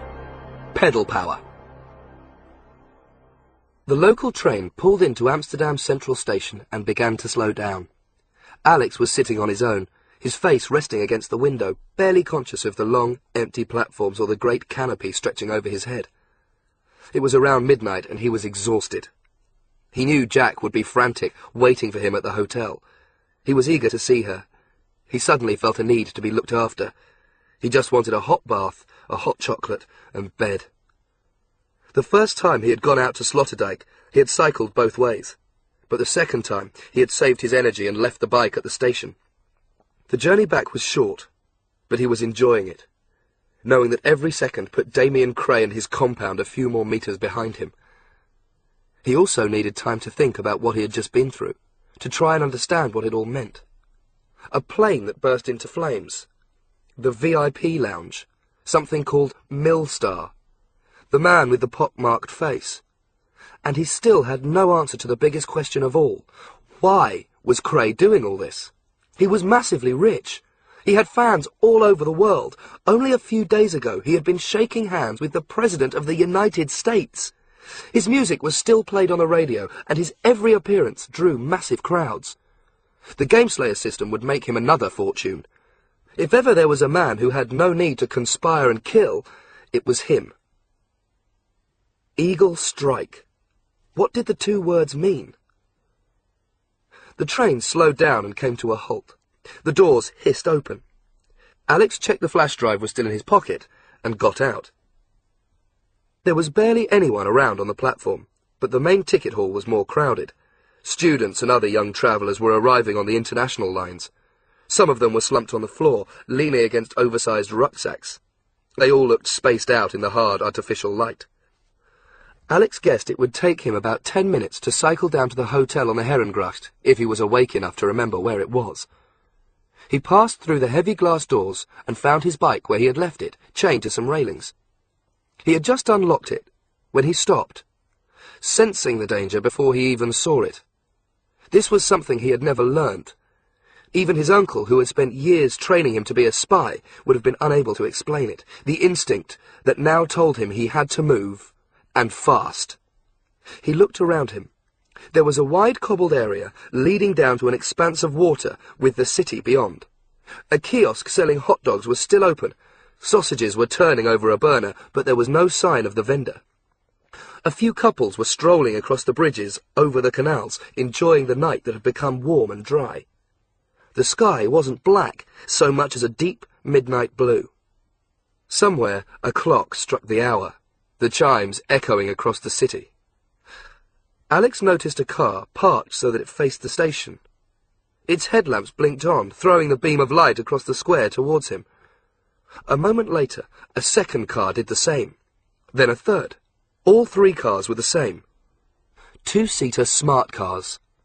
More lights came on. There were 6 vehicles parked in a semicircle around him, covering every angle of the station square. They were all black. With their short bodies and slightly bulbous driving compartments, they looked almost like toys. But Alex knew with a feeling of cold certainty that they weren't here for fun. Doors swung open. Men stepped out, turned into black silhouettes by their own headlamps. For a split second, nobody moved. They had him. There was nowhere for him to go. Alex stretched out his left thumb, moving it towards the bell that still looked ridiculous attached to the handlebar of his bike. There was a small silver lever sticking out. Pushing it would ring the bell.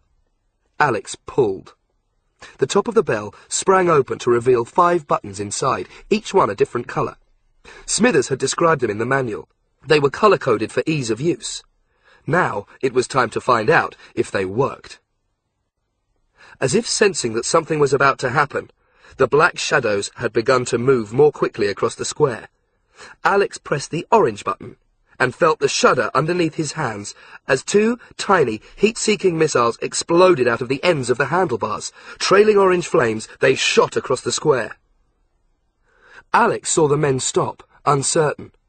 The missiles soared into the air, then curved back, their movement perfectly synchronized. As Alex had suspected, the hottest thing in the square was the grill in the hot dog kiosk.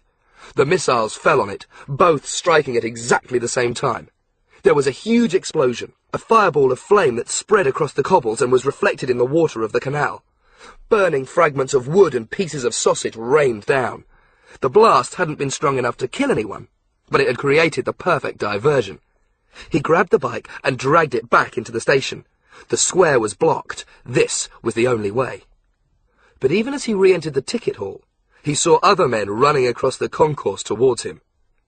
At this time of night the crowds were moving slowly, so anyone running had to have a special reason, and Alex knew for certain that the reason was him. Cray's men must be in radio contact with each other. Now that one group had spotted him, they would all know where he was.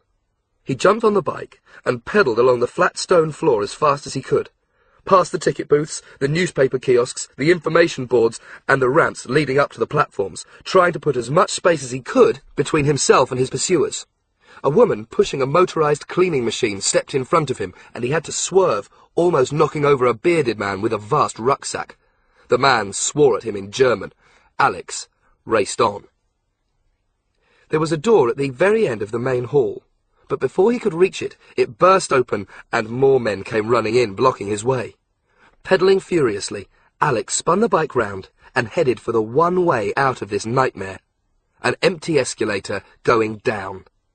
Before he even knew what he was doing, he had launched himself onto the metal treads and was bouncing and shuddering head-first into the ground. He was thrown from side to side, his body slamming against the steel panels. He wondered if the front wheel would crumple with the strain, or if the tyres would puncture against the sharp edges. But then he had reached the bottom, and he was riding, bizarrely, through a subway station with ticket windows on one side and automatic gates on the other. He was glad it was so late. The station was almost empty, but still a few heads turned in astonishment as he entered a long passageway and disappeared from sight. It was definitely the wrong time for this, but even so, Alex found himself admiring the bad boy's handling ability. The aluminium frame was light and manageable, but the solid down tube kept the bike stable. He came to a corner and automatically went into attack position. He pressed down on the outside pedal and put his weight on it, at the same time keeping his body low. His entire centre of gravity was focused on the point where the tyres came into contact with the ground, and the bike took the corner with total control. This was something Alex had learnt years ago mountain biking in the Pennines. He had never expected to use the same techniques in a subway station under Amsterdam. A second escalator brought him back up to street level, and Alex found himself on the other side of the square away from the station. The remains of the hot dog kiosk were still burning. A police car had arrived, and he could see the hysterical hot dog salesman trying to explain what had happened to an officer. For a moment, he hoped he would be able to slip away unnoticed. But then, he heard the screech of tyres as one of the smart cars skidded backwards in an arc and then shot forward in his direction. They had seen him, and they were after him again. He began to pedal down the Damrak, one of the main streets in Amsterdam, quickly picking up speed. He glanced back. A second smart car had joined the first, and with a sinking heart, he knew that his legs would be no match for their engines. He had perhaps 20 seconds before they caught up with him. Then a bell clanged, and there was a loud metallic clattering. A tram was coming towards him, thundering along the tracks on its way to the station. Alex knew what he had to do. He could hear the smart cars coming up behind him. The tram was a great metal box filling his vision ahead. At the very last moment, he twisted the handlebars, throwing himself directly in front of the tram. He saw the driver's horrified face, felt the bicycle wheels shudder as they crossed the tracks, but then he was on the other side, and the tram had become a wall that would, at least for a few seconds, separate him from the smart cars. Even so, one of them tried to follow. It was a terrible mistake. The car was halfway across the tracks when the tram hit it. There was a huge crash, and the car spun away into the night. It was followed by a terrible grinding and a metallic screaming as the tram derailed. The tram's second carriage whipped round and hit the other smart car, batting it away like a fly. As Alex pedalled away from the Damrak, across a pretty white-painted bridge, he left behind him a scene of total devastation, the first police sirens cutting through the air. He found himself cycling through a series of narrow streets that were more crowded, with people drifting in and out of a series of pornographic cinemas and striptease clubs. He had accidentally drifted into the famous red light district of Amsterdam. He wondered what Jack would make of that. A woman in a doorway winked at him. Alex ignored her and rode on. There were 3 black motorbikes at the end of the street. Alex groaned. They were 400cc Suzuki Bandits, and there could be only one reason why they were there, silent and unmoving. They were waiting for him. The moment their riders saw him, they kick-started their engines. Alex knew he had to get away, and fast. He looked around. On one side of him, dozens of people were streaming in and out of a parade of neon-lit shops. On the other, a narrow canal stretched into the distance, with darkness and possible safety on the other side. But how was he going to get across? There wasn't a bridge in sight. But perhaps there was a way. A boat was turning. It was one of the famous glass-topped cruisers, sitting low in the water and carrying tourists on a late-night dinner cruise. It had swung diagonally across the water, so that it was almost touching both banks. The captain had misjudged the angle, and the boat seemed to be jammed. Alex propelled himself forward. Simultaneously, he pressed the green button under the bicycle bell. There was a water bottle suspended upside down under his saddle, and out of the corner of his eye he saw a silver-grey liquid squirt out onto the road. He was hurtling towards the canal, leaving a snail-like trail behind him. He heard the roar of the Suzuki motorbikes and knew that they had caught up with him. Then, everything happened at once. Alex left the road, crossed the pavement, and forced the bike up into the air. The first of the motorbikes reached the section of the road that was covered with the ooze. At once, the driver lost control, skidding so violently that he almost seemed to be throwing himself off on purpose. His bike smashed into a second bike, bringing that one down too. At the same time, Alex came hurtling down onto the reinforced glass roof of the tourist boat and began to pedal its full length. He could see the diners gazing up at him in astonishment. A waiter with a tray of glasses spun round, dropping everything. There was the flash of a camera. Then he had reached the other side. Carried by his own momentum, he soared off the roof, over a line of bollards, and came to a skidding halt on the opposite bank of the canal. He looked back, just in time to see that the third bandit had managed to follow him. It was already in the air, and the diners on the boat were gazing up in alarm as it descended towards them. They were right to be scared. The motorbike was too heavy. It crashed onto the glass roof, which shattered beneath it. Bike and rider disappeared into the cabin as the tourists, screaming, threw themselves out of the way. Plates and tables exploded. The lights in the cabin fused and went out. Alex didn't have time to see more. He wasn't going to be able to hide in the darkness after all. Another pair of bandits had found him, roaring up the side of the canal towards him. Pedalling frantically, he tried to get out of sight, turning into one road, cutting down another, around a corner, across a square. His legs and thighs were on fire. He knew he couldn't go on much more. And then he made his mistake. It was an alleyway, dark and inviting. It would lead him somewhere he wouldn't be found. That was what he thought. But he was only halfway down it when a man suddenly stepped out in front of him, holding a machine gun. Behind him, the two bandits edged closer, cutting off the way back. The man with the machine gun took aim. Alex's finger stabbed down, this time hitting the yellow button. At once there was an explosion of brilliant white light, as the magnesium flare concealed inside the digital evolution headlight ignited. Alex couldn't believe how much light was pouring out of the bike. The whole area was illuminated. The man with the machine gun was completely blinded. Alex hit the blue button. There was a loud hiss. Somewhere under his legs, a cloud of blue smoke poured out of the air pump connected to the bicycle frame. The two bandits had been chasing up behind him, and now they plunged into the smoke and disappeared. Everything was chaotic. Brilliant light and thick smoke. The man with the machine gun opened fire, sensing that Alex must be somewhere near. But Alex was already passing him, and the bullets went wide, slicing into the first bandit and killing the driver instantly. Somehow the second bandit managed to get through, but then there was a thud, a scream, and the sound of metal smashing into brick.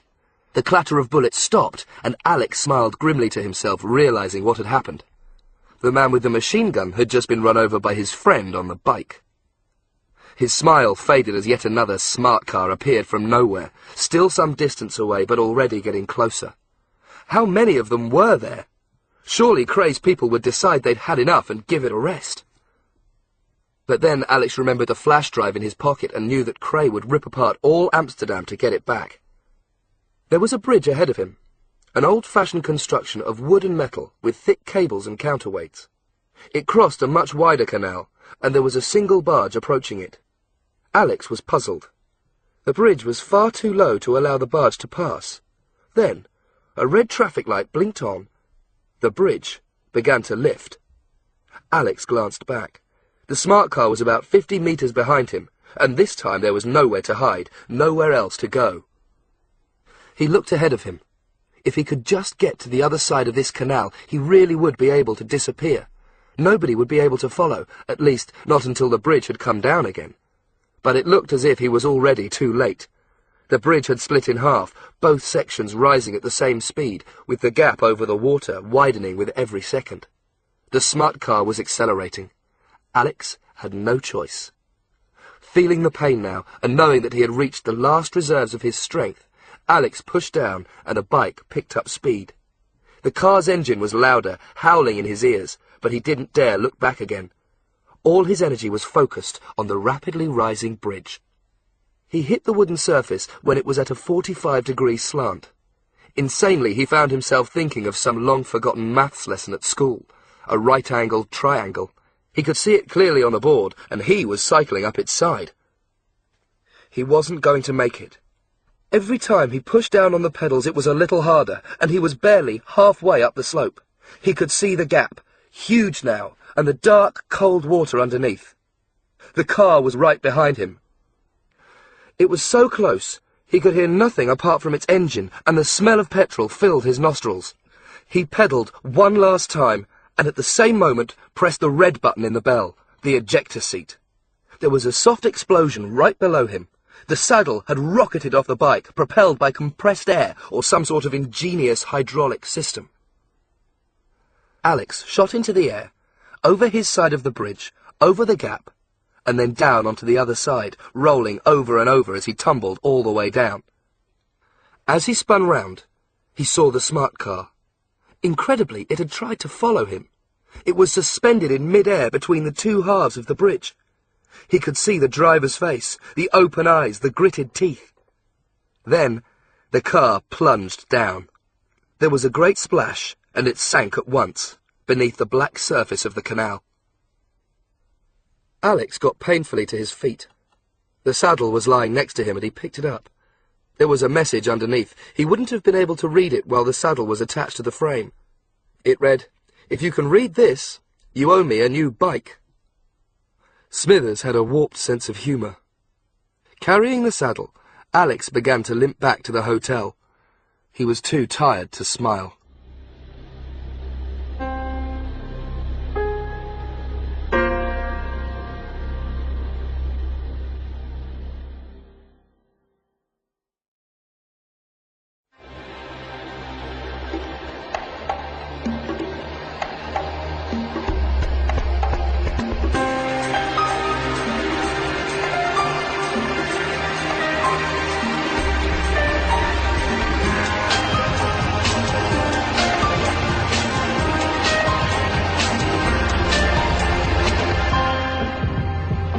Chapter 13.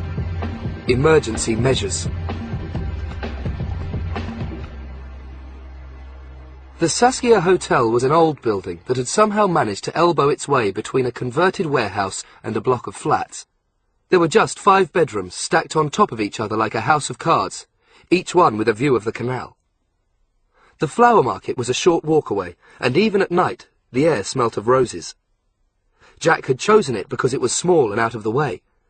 Somewhere, she hoped, where they wouldn't be noticed. When Alex opened his eyes at 8 o'clock the following morning, he found himself lying on a bed in a small, irregularly shaped room on the top floor built into the roof. He hadn't folded the shutters, and sunlight was streaming in through the open window. Slowly, he sat up, his body already complaining about the treatment it had received the night before. His clothes were neatly folded on a chair, but he couldn't remember putting them there. He looked over to the side and saw a note taped to a mirror. "Breakfast served until 10. Hope you can make it downstairs." He smiled, recognizing Jack's handwriting.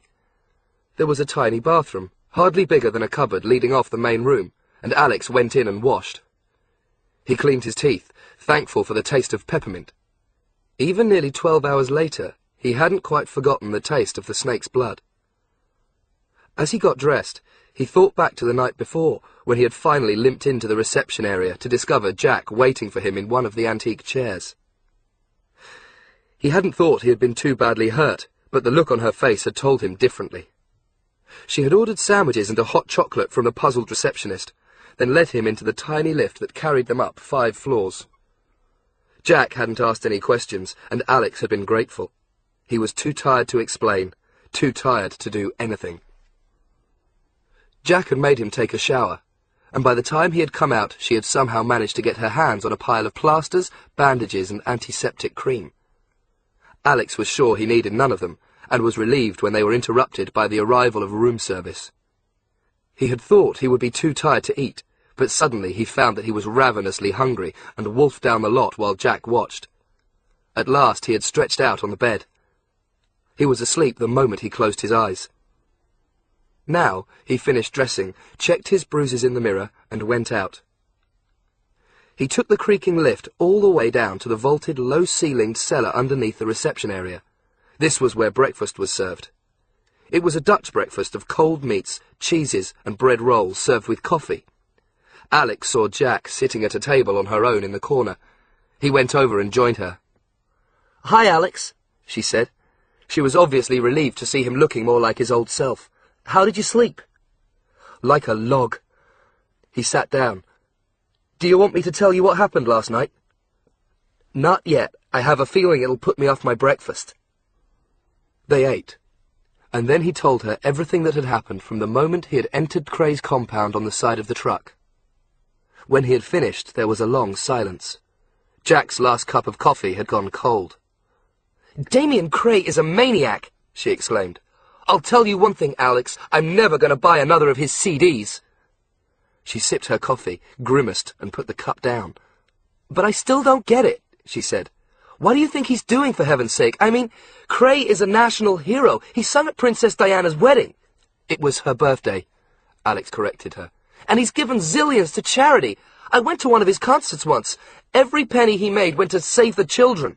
Or maybe I got the name wrong. Maybe it was beat up and try to kill the children. Just what the hell is going on?" "I don't know. The more I think about it, the less sense it makes." "I don't even want to think about it. I'm just relieved you managed to get out of there alive, and I hate myself for letting you go in alone." She thought for a moment. "It seems to me you've done your bit," she went on. "Now you have to go back to MI6 and tell them what you know. You can take them the flash drive." This time, they'll have to believe you. I couldn't agree with you more, Alex said. But first of all, we have to get out of Amsterdam, and we're going to have to be careful. Cray is bound to have people at the station and at the airports for that matter. Jack nodded. We'll take a bus, she said. We can go to Rotterdam or Antwerp. Maybe we can get a plane from there. They had finished their breakfast. Now they packed, paid, and left the hotel. Jack used cash. She was afraid with all his resources, Cray might be able to track a credit card. They picked up a taxi at the flower market and took it out to the suburbs, where they caught a local bus. Alex realized it was going to be a long journey home, and that worried him. 12 hours had passed since he had heard Cray announce that Eagle Strike would take place in 2 days' time. It was already the middle of the morning. Less than 36 hours remained. Damian Cray had woken early and was sitting up in a 4-poster bed with mauve silk sheets and at least a dozen pillows. There was a tray in front of him, brought in by his personal maid, along with the morning papers, specially flown over from England. He was eating his usual breakfast of organic porridge, Mexican honey made by his own bees, soya milk, and cranberries. It was well known that Cray was a vegetarian. At different times he had campaigned against battery farming, the transportation of live animals, and the importation of goose liver pâté. This morning he had no appetite, but he ate anyway. He had a personal dietitian who'd never let him forget it when he missed breakfast. He was still eating when there was a knock at the door and Yasen Grigorovich came into the room. "Well?" Cray demanded. It never bothered him having people in his bedroom. He had composed some of his best songs in bed. "I've done what you said. I have men at Amsterdam Central, Amsterdam Zuid, Leyland, De Vluglaan, all the local stations. There are also men at Schiphol Airport, and I'm covering all the ports. But I don't think Alex Ryder will turn up at any of them." "Then where is he?" "If I were him, I would head for Brussels or Paris. I have contacts in the police and I've got them out looking for him. If anybody sees him, we'll hear about it. But my guess is that we won't find him until he returns to England. He'll go straight to MI6 and the flash drive will go with him." Cray threw down his spoon. "You seem very unconcerned about it all," he remarked. Yasen said nothing. "I have to say I'm very disappointed in you, Mr. Grigorovich. When I was setting up this operation, I was told you were the best. I was told you never made mistakes." There was still no answer. Cray scowled. "I was paying you a great deal of money. Well, you can forget that now. It's finished. It's all over. Eagle Strike isn't going to happen. And what about me? MI6 are bound to find out about all this, and if they come after me—" His voice cracked. "This was meant to be my moment of glory. This was my life's work. Now it's been destroyed, and it's all thanks to you." "It's not finished," Yasen said. His voice hadn't changed, but there was an icy quality to it which might have warned Cray that once again he had come perilously close to a sudden and unexpected death. The Russian looked down at the little man propped up on his pillows in the bed. "But we have to take emergency measures. I have people in England. I have given them instructions. You will have the flash drive returned to you in time." "How are you going to manage that?" Cray asked. He didn't sound convinced. "I have been considering the situation.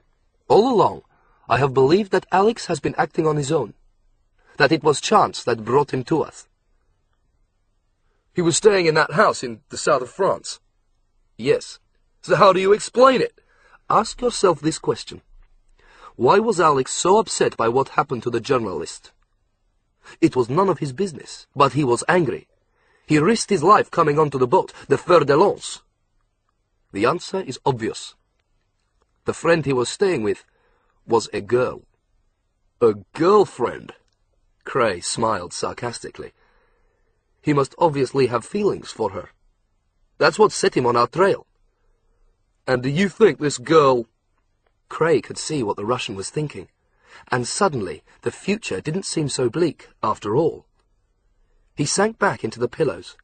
The breakfast tray rose and fell in front of him. "What's her name?" Cray asked. "Sabina Pleasure," Yasen said. Sabina had always hated hospitals, and everything about the Whitchurch reminded her why. It was huge. You could imagine walking through the revolving doors and never coming out again. You might die, You might simply be swallowed up by the system. It would make no difference. Everything about the building was impersonal, as if it had been specially designed to make the patients feel like factory products. Doctors and nurses were coming in and out, looking exhausted and defeated.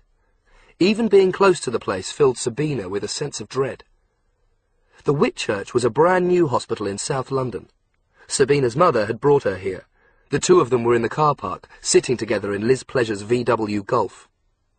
"Are you sure you don't want me to come with you?" her mother was saying. "No, I'll be all right." "He is the same, Sabina. You have to know that. He's been hurt. You may be shocked by how he looks, but underneath it all, he's still the same." "Does he want to see me?" "Of course he does. He's been looking forward to it. Just don't stay too long. He gets tired." It was the first time Sabina had visited her father since he had been airlifted back from France.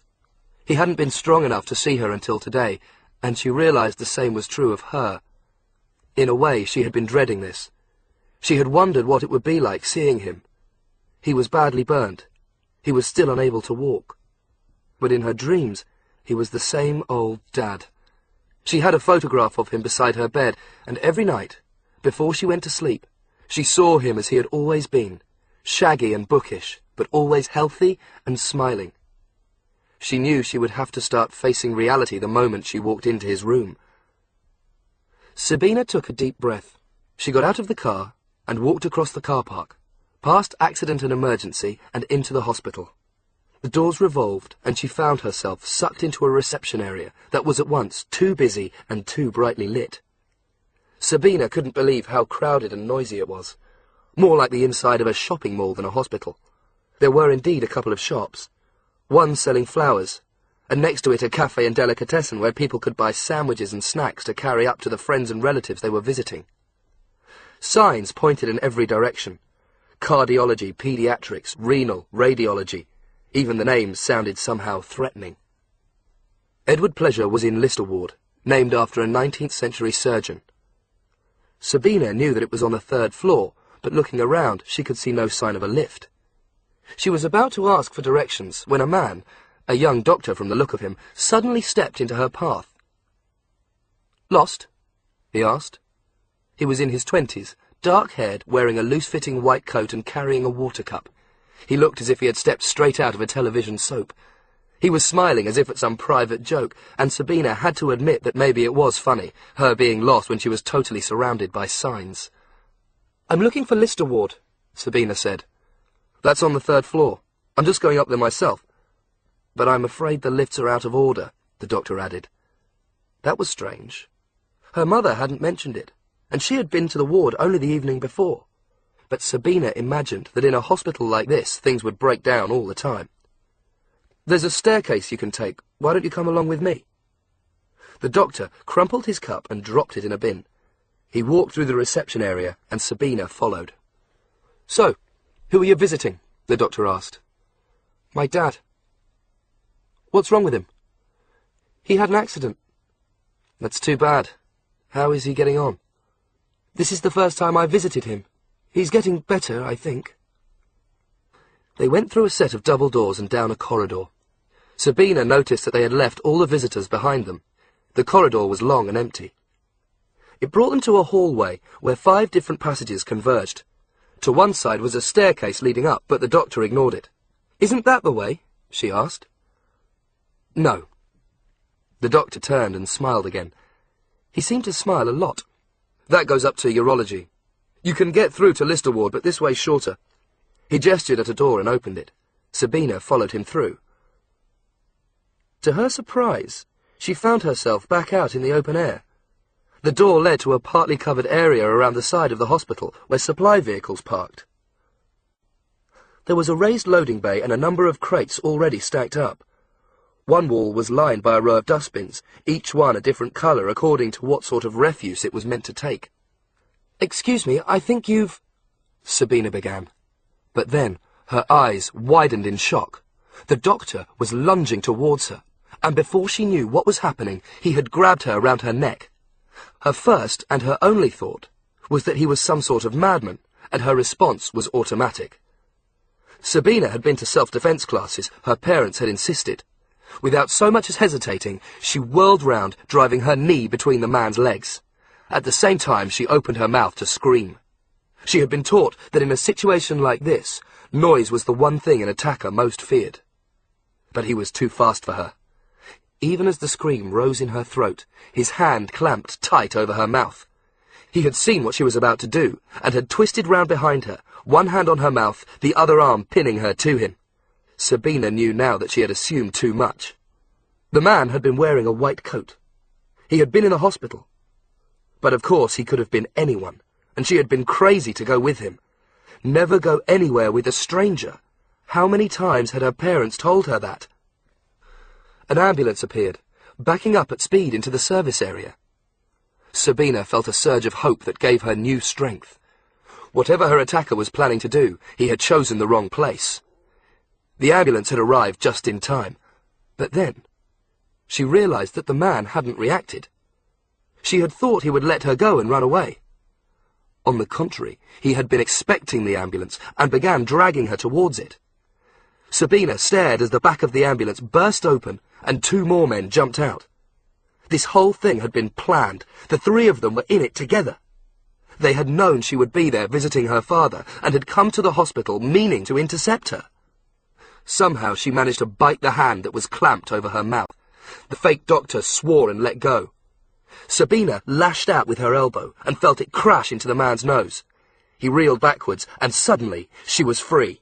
She tried again to scream, to raise the alarm, but the 2 men from the ambulance were on her.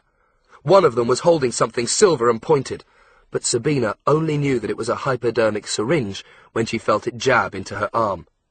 She squirmed and kicked, but she felt the strength rush out of her like water falling through a trapdoor. Her legs buckled, and she would have fallen if the 2 men hadn't caught hold of her.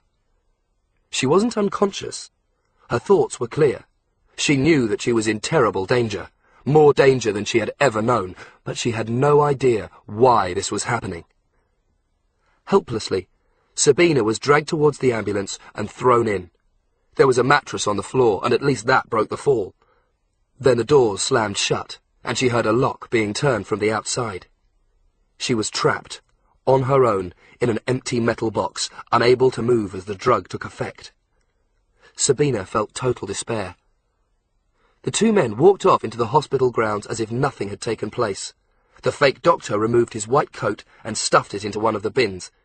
He was wearing an ordinary suit underneath, and he saw that there was blood on the front of his shirt.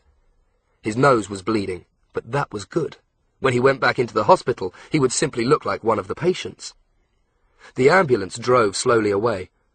If anyone had bothered to look, they would have seen that the driver was dressed in exactly the same clothes as the other crews.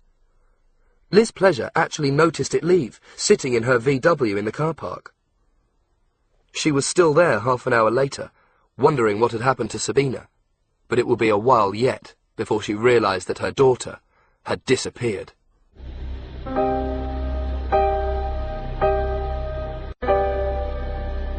Chapter 14. Unfair Exchange. It was 5 o'clock when Alex arrived at London's City Airport, the end of a long, frustrating day that had seen him travelling by road, by train, and by air across 3 countries.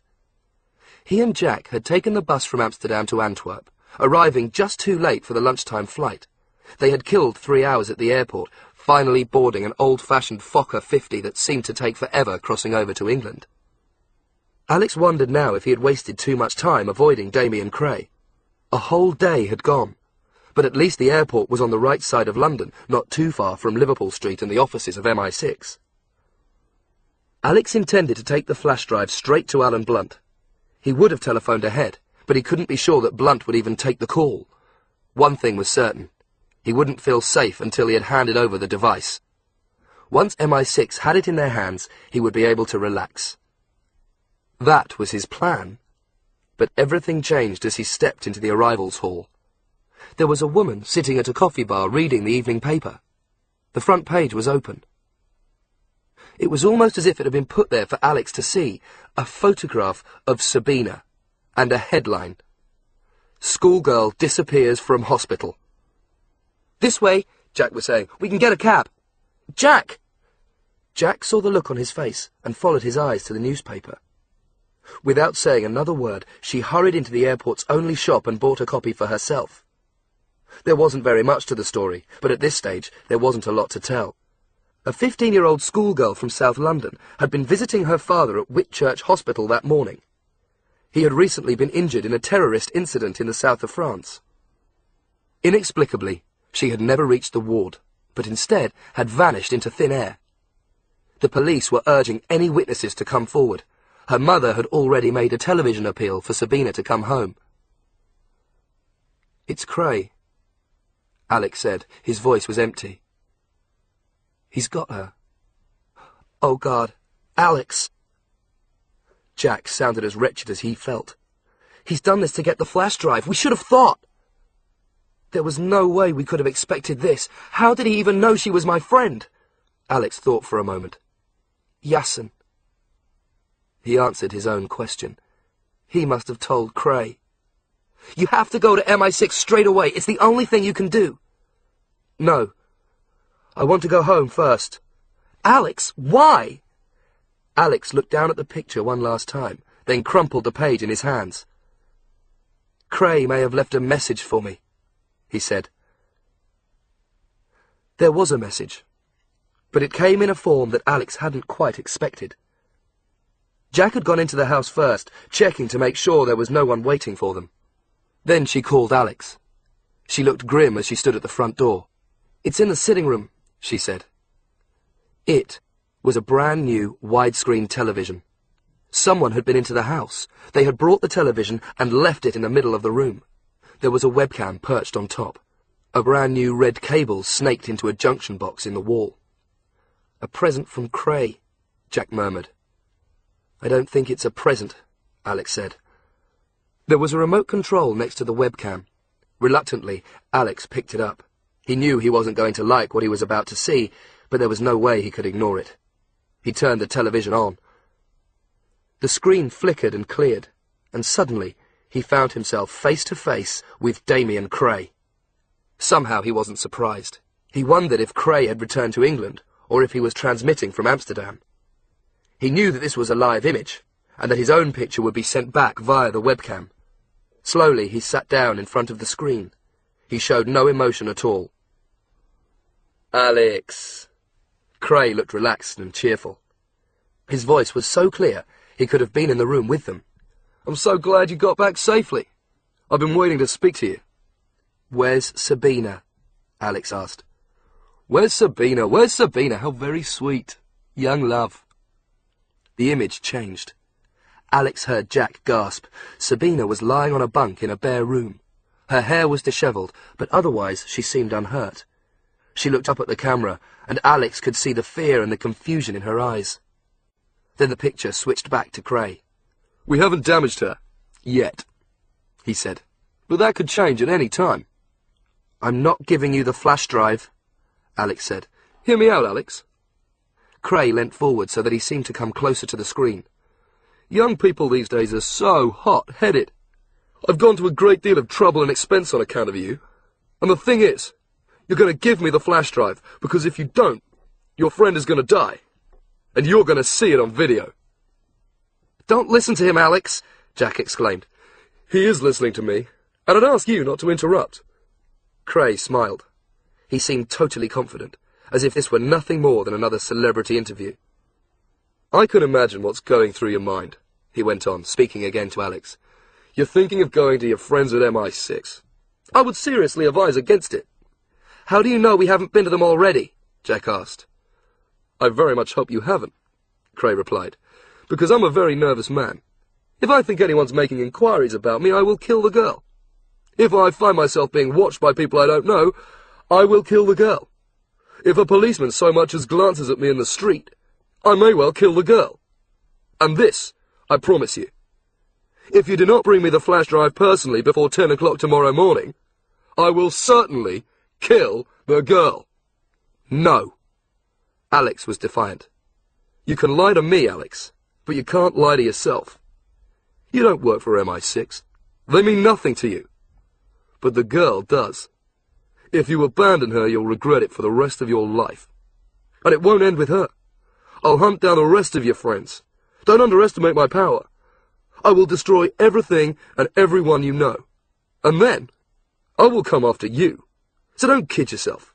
Get it over with now. Give me what I want. There was a long silence. "Where can I find you?" Alex asked. The words tasted sour in his mouth. They tasted of defeat. "I'm at my house in Wiltshire. You can get a taxi from Bath Station. All the drivers know where I live." "If I bring it to you..." Alex found himself struggling to find the right words. "How do I know that you'll let her go? How do I know you'll let either of us go?" "Exactly," Jack chipped in again. "How do we know we can trust you?" "I'm a knight of the realm," Cray exclaimed. "The Queen trusts me. You can too." The screen went blank. Alex turned to Jack. For once he was helpless. "What do I do?" he asked. "Ignore him, Alex. Go to MI6. "I can't, Jack. You heard what he said. Before 10 o'clock tomorrow morning. MI6 won't be able to do anything before then. And if they try something, Cray will kill Sab." He rested his head in his hands.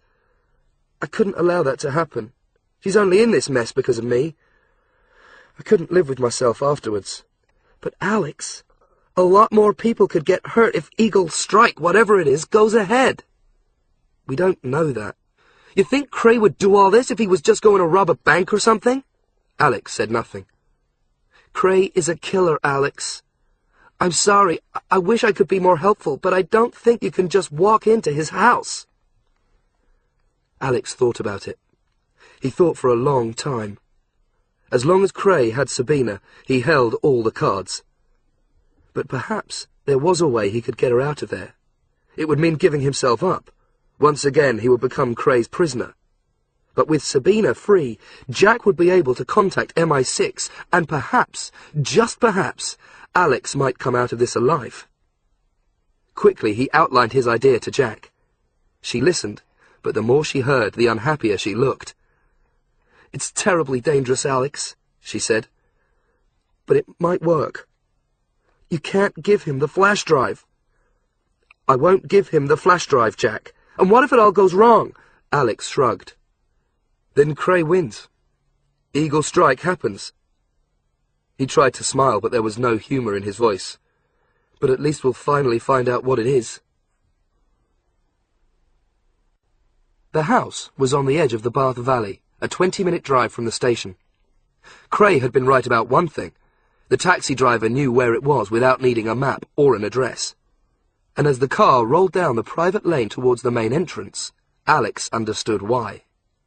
Damian Cray lived in an Italian convent. According to the newspapers, he had seen it in Umbria, fallen in love with it, and shipped it over brick by brick. The building really was extraordinary. It seemed to have taken over much of the surrounding countryside, cut off from public view by a tall, honey-coloured brick wall, with 2 carved wooden gates at least 10 metres high. Beyond the wall, Alex could see a slanting roof of terracotta tiles, and beyond it, an elaborate tower with pillars, arched windows, and miniature battlements. Much of the garden had been imported from Italy too, with dark green twisting cypresses and olive trees. Even the weather didn't seem quite English.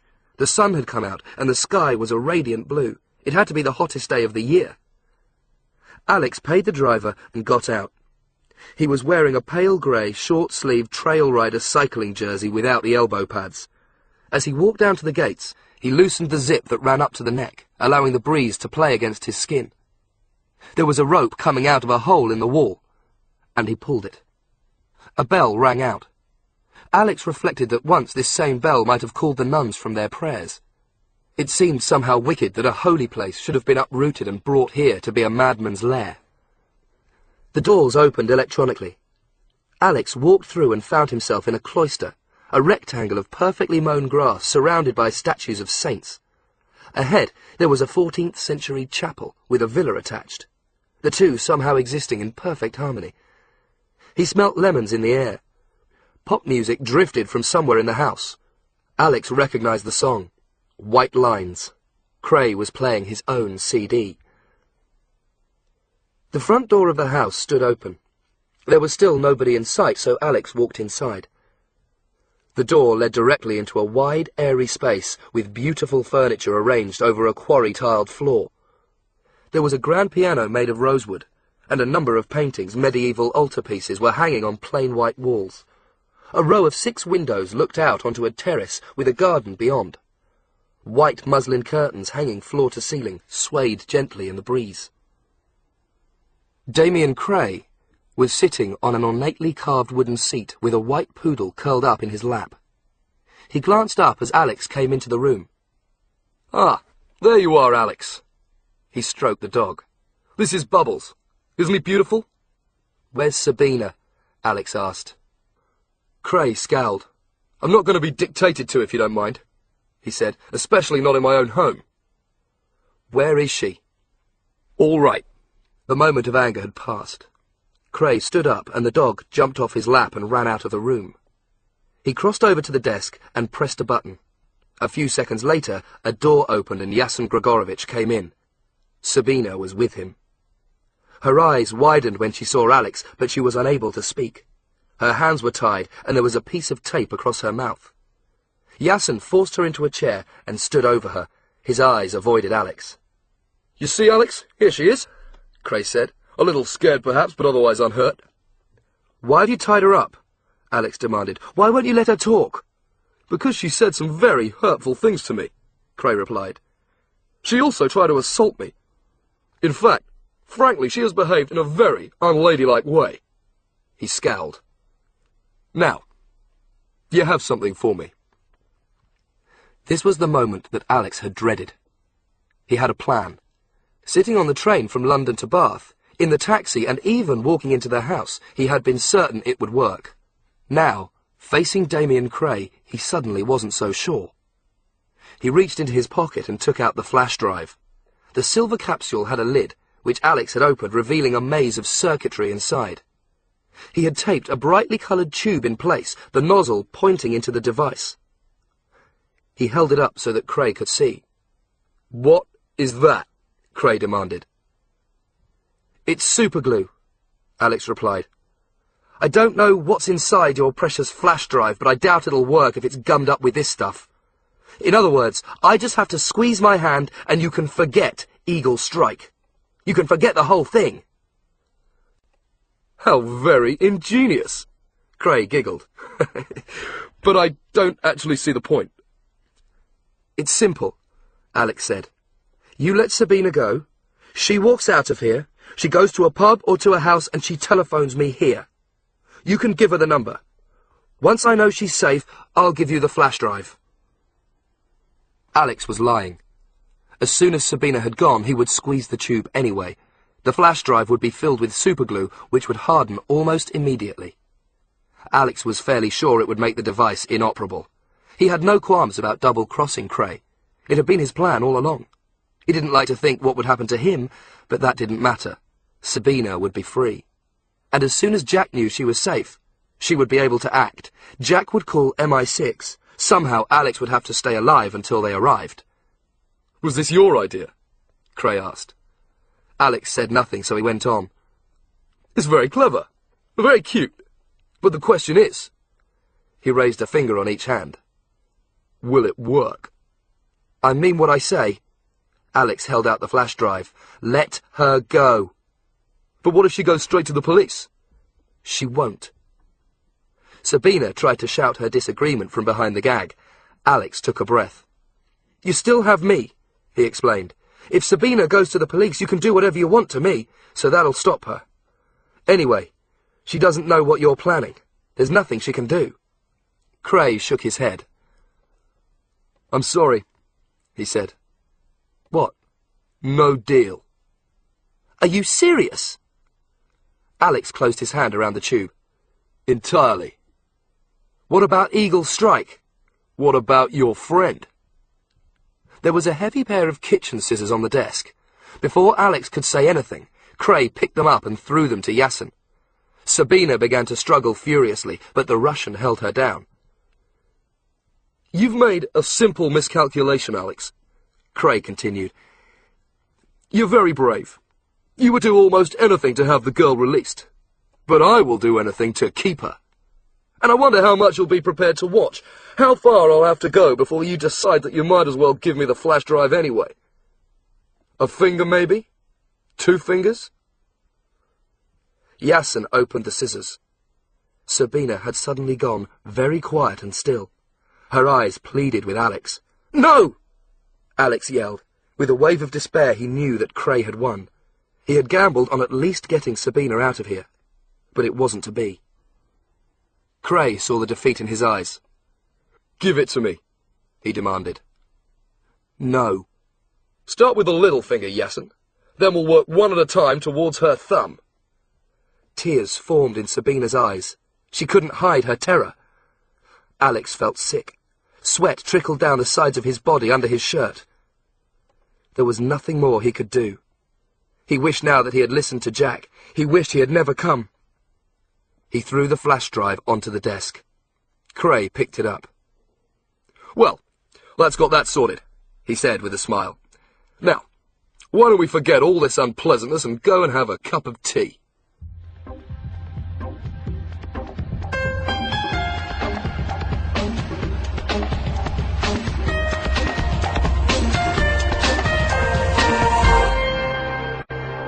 Chapter 15.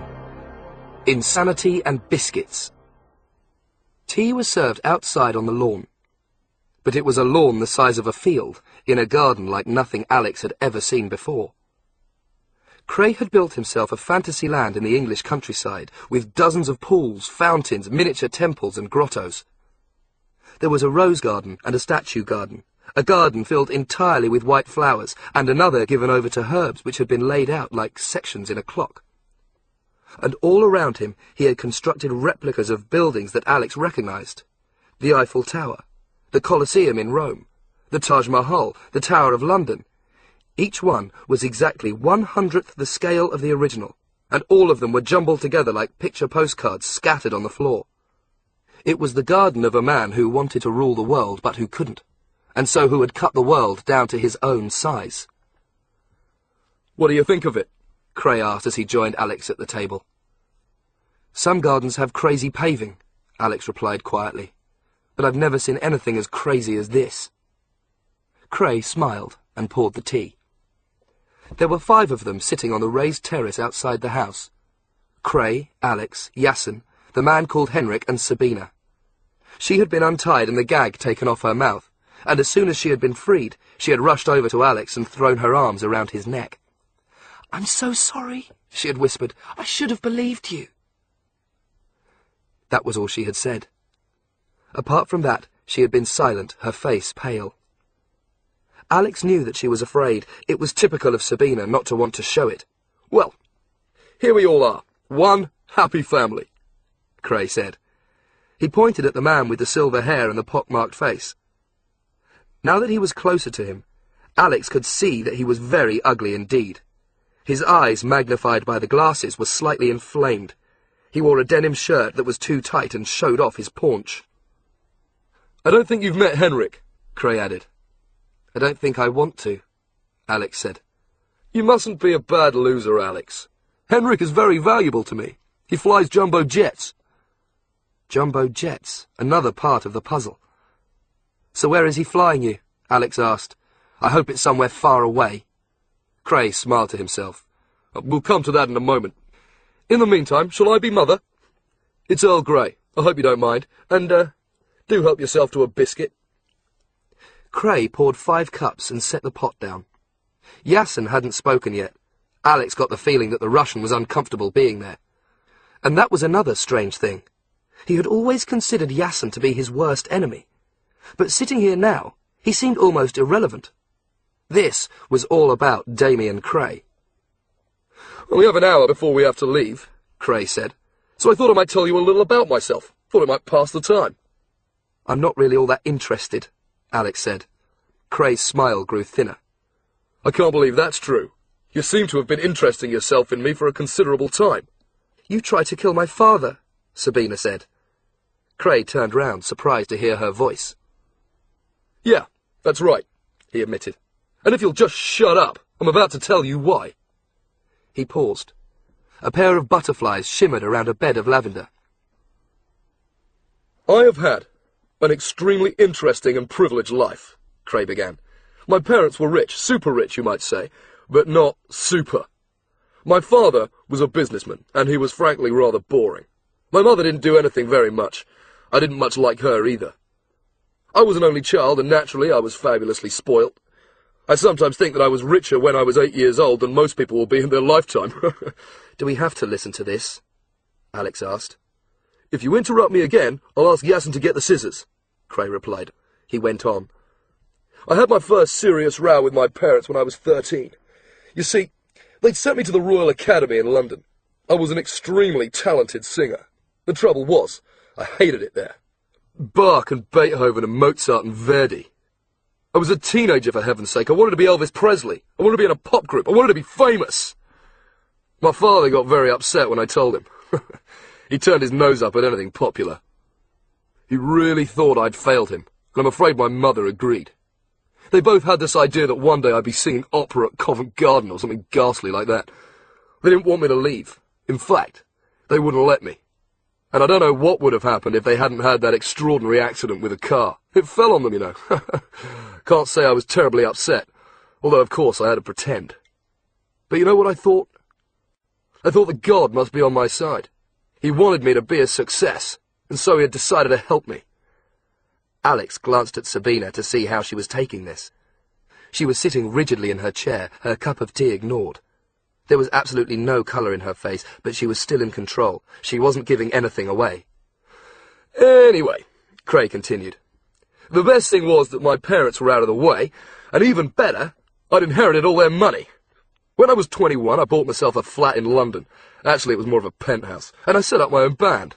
We called ourselves Slam, and as I'm sure you know, the rest is history. 5 years later, I went solo, and soon I was the greatest singer in the world. That was when I started to think about the world I was in. I wanted to help people. All my life, I've wanted to help people. The way you're looking at me, Alex, you think I was some kind of monster, but I'm not. I've raised millions of pounds for charity. Millions and millions. And I should remind you, in case you've forgotten, that I have been knighted by the Queen. I'm actually Sir Damian Cray, although I don't use the title because I'm no snob. A lovely lady, by the way, the Queen. Do you know how much money my Christmas single, Something for the Children, raised all on its own? Enough to feed a whole country. But the trouble is, sometimes being famous and being rich isn't enough. I so wanted to make a difference. But what was I to do when people wouldn't listen? I mean, take the case of the Milburn Institute in Bristol. This was a laboratory working for a number of cosmetic companies, and I discovered that they were testing many of their products on animals. Now, I'm sure you and I would be on the same side about this, Alex. I tried to stop them. I campaigned for over a year. We had a petition with 20,000 signatures, and still they wouldn't listen. So in the end, I'd met people, of course, I had plenty of money. I suddenly realized that the best thing to do would be to have Professor Milburn killed. And that's what I did. And 6 months later, the Institute closed down, and that was that. No more animals harmed.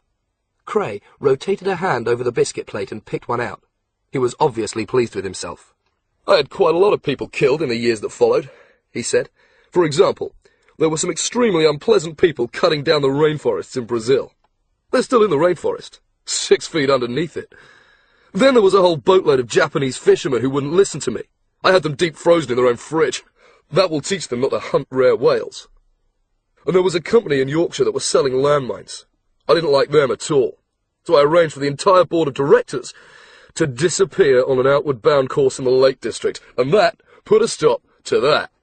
I've had to do some terrible things in my time, really, I have. He turned to Sabina. I did hate having to blow up your father. If he hadn't spied on me, it wouldn't have been necessary. But you must see that I couldn't let him spoil my plans. Every bone in Sabina's body had gone rigid, and Alex knew she was having to force herself not to attack Cray, but Yassen was sitting right next to her and she wouldn't have got anywhere near. Cray went on. This is a terrible world, and if you want to make a difference, sometimes you have to be a bit extreme, and that's the point. I'm extremely proud of the fact that I've helped so many people in so many different causes, because helping people, charity, has been the work of my life. He paused long enough to eat the biscuit he had chosen. Alex forced himself to drink a little of the perfumed tea. He hated the taste, but his mouth was completely dry. "I have a couple of questions," he said. "Do, please, go ahead." "My first one is for Yasen Grigorovich." He turned to the Russian. "Why are you working for this lunatic?" Alex wondered if Cray would hit him, but it would be worth it. All the signs indicated that the Russian didn't share Cray's world view. He seemed uncomfortable, out of place. It might be worth trying to sow a few seeds of discord between them. Cray scowled, but did nothing. He signalled for Yasen to answer. "He pays me," Yasen said simply. "I hope your second question's more interesting," Cray snarled. "Yes. You're trying to tell me that everything you've done is for a good cause. You think that all this killing is worth it because of the results. I'm not sure I agree. Lots of people work for charity. Lots of people want to change the world. But they don't have to behave like you." "I'm waiting," Cray snapped. "All right. This is my question. What is Eagle Strike? Are you really telling me it's a plan to make the world a better place?" Cray laughed softly. For a moment, he looked like the diabolical schoolboy he had once been, welcoming his own parents' death. "Yes," he said. "That's exactly what it is. Sometimes great people are misunderstood. You don't understand me, and neither does your girlfriend. But I really do want to change the world. That's all I've ever wanted.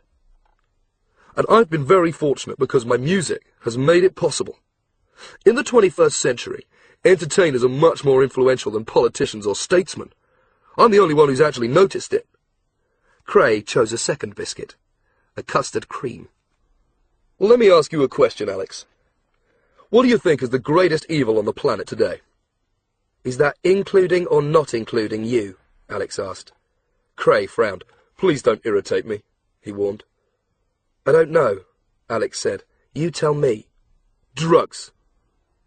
Cray spat out the single word as if it were obvious. "Drugs are causing more unhappiness and destruction than anything anywhere in the world. Drugs kill more people than war or terrorism. Did you know that drugs are the single biggest cause of crime in Western society? We've got kids out on the street taking heroin and cocaine, and they're stealing to support their habit. But they're not criminals. They're victims. It's the drugs that are to blame." "We've talked about this at school," Alex said. The last thing he needed right now was a lecture. "All my life, I've been fighting drugs," Cray went on. "I've done advertisements for the government. I've spent millions building treatment centres. I've written songs. You must have listened to White Lines." He closed his eyes and hummed softly, then sang. "The poison's there, the poison flows. It's everywhere, in heaven's name. Why is it that no one knows how to end this deadly game?" He stopped. "But I know how to end it," he said simply. "I've worked it out. And that's what Eagle Strike is all about. A world without drugs. Isn't that something to dream about, Alex? Isn't that worth a few sacrifices? Think about it. The end of the drug problem, and I can make it happen." "How?" Alex was almost afraid of the answer. "It's easy. Governments won't do anything. The police won't do anything. No one can stop the dealers. So you have to get back to the suppliers. You have to think where these drugs come from. And where is that? I'll tell you. Every year, hundreds and hundreds of tons of heroin come from Afghanistan. In particular, the provinces of Nangarhar and Helmand. Did you know production has increased by 1,400% since the Taliban were defeated? So much for that particular war.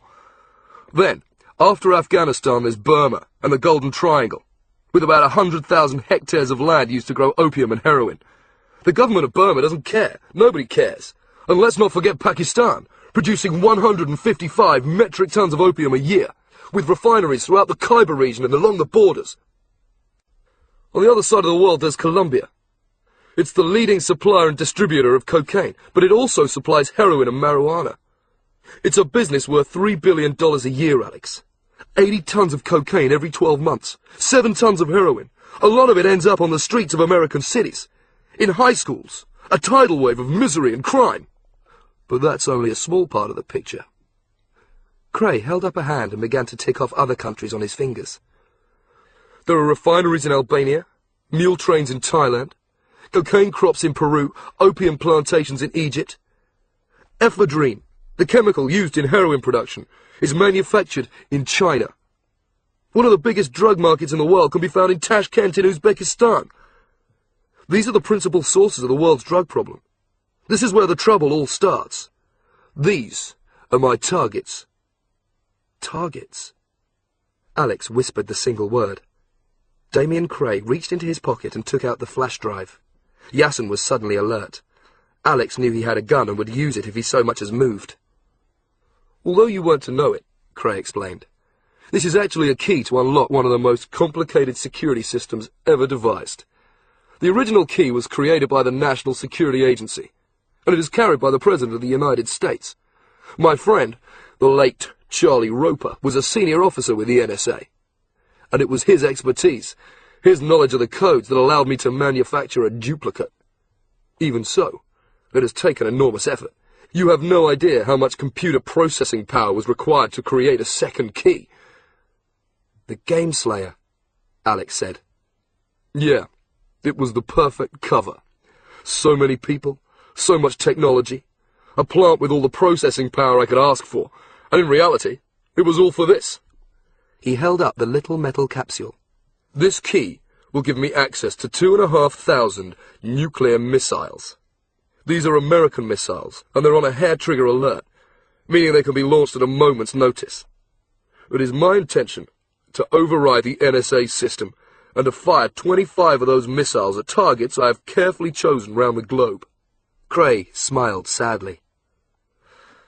It's almost impossible to imagine the devastation that will be caused by 25 100-megaton missiles exploding at the same time.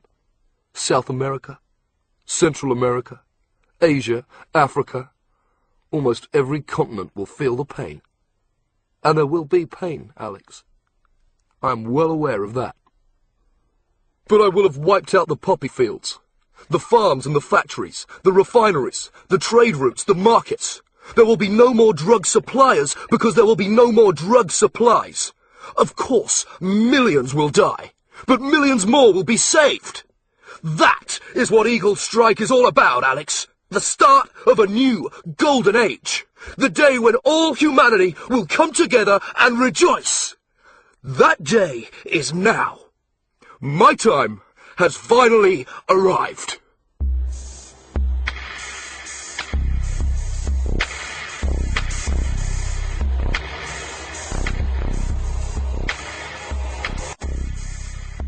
Chapter 16. Eagle Strike. Alex and Sabina were taken to a room somewhere in the basement of the house and thrown inside. The door closed, and suddenly they were alone. Alex signalled to Sabina not to speak, then began a quick search.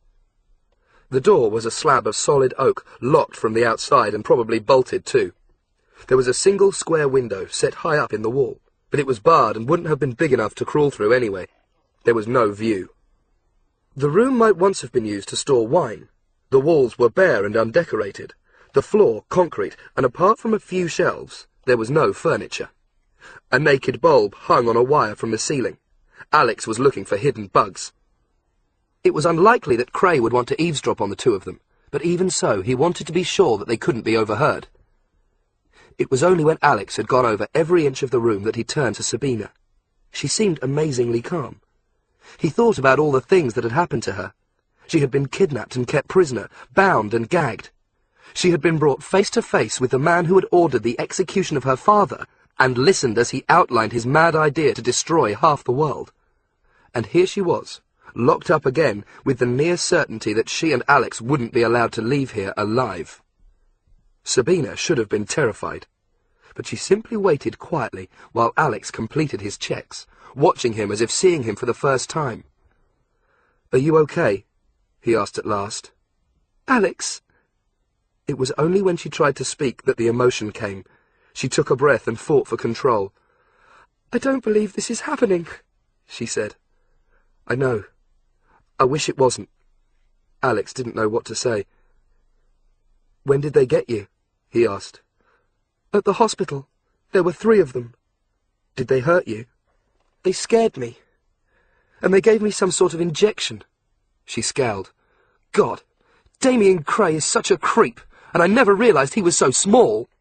That made Alex smile despite everything. Sabina hadn't changed, but she was serious. As soon as I saw him, I thought of you. I knew you'd been telling the truth all along, and I felt so rotten for not believing you. She stopped. You really are what you said. A spy. Not exactly. Do MI6 know you're here? No. But you must have some sort of gadgets. You told me they gave you gadgets.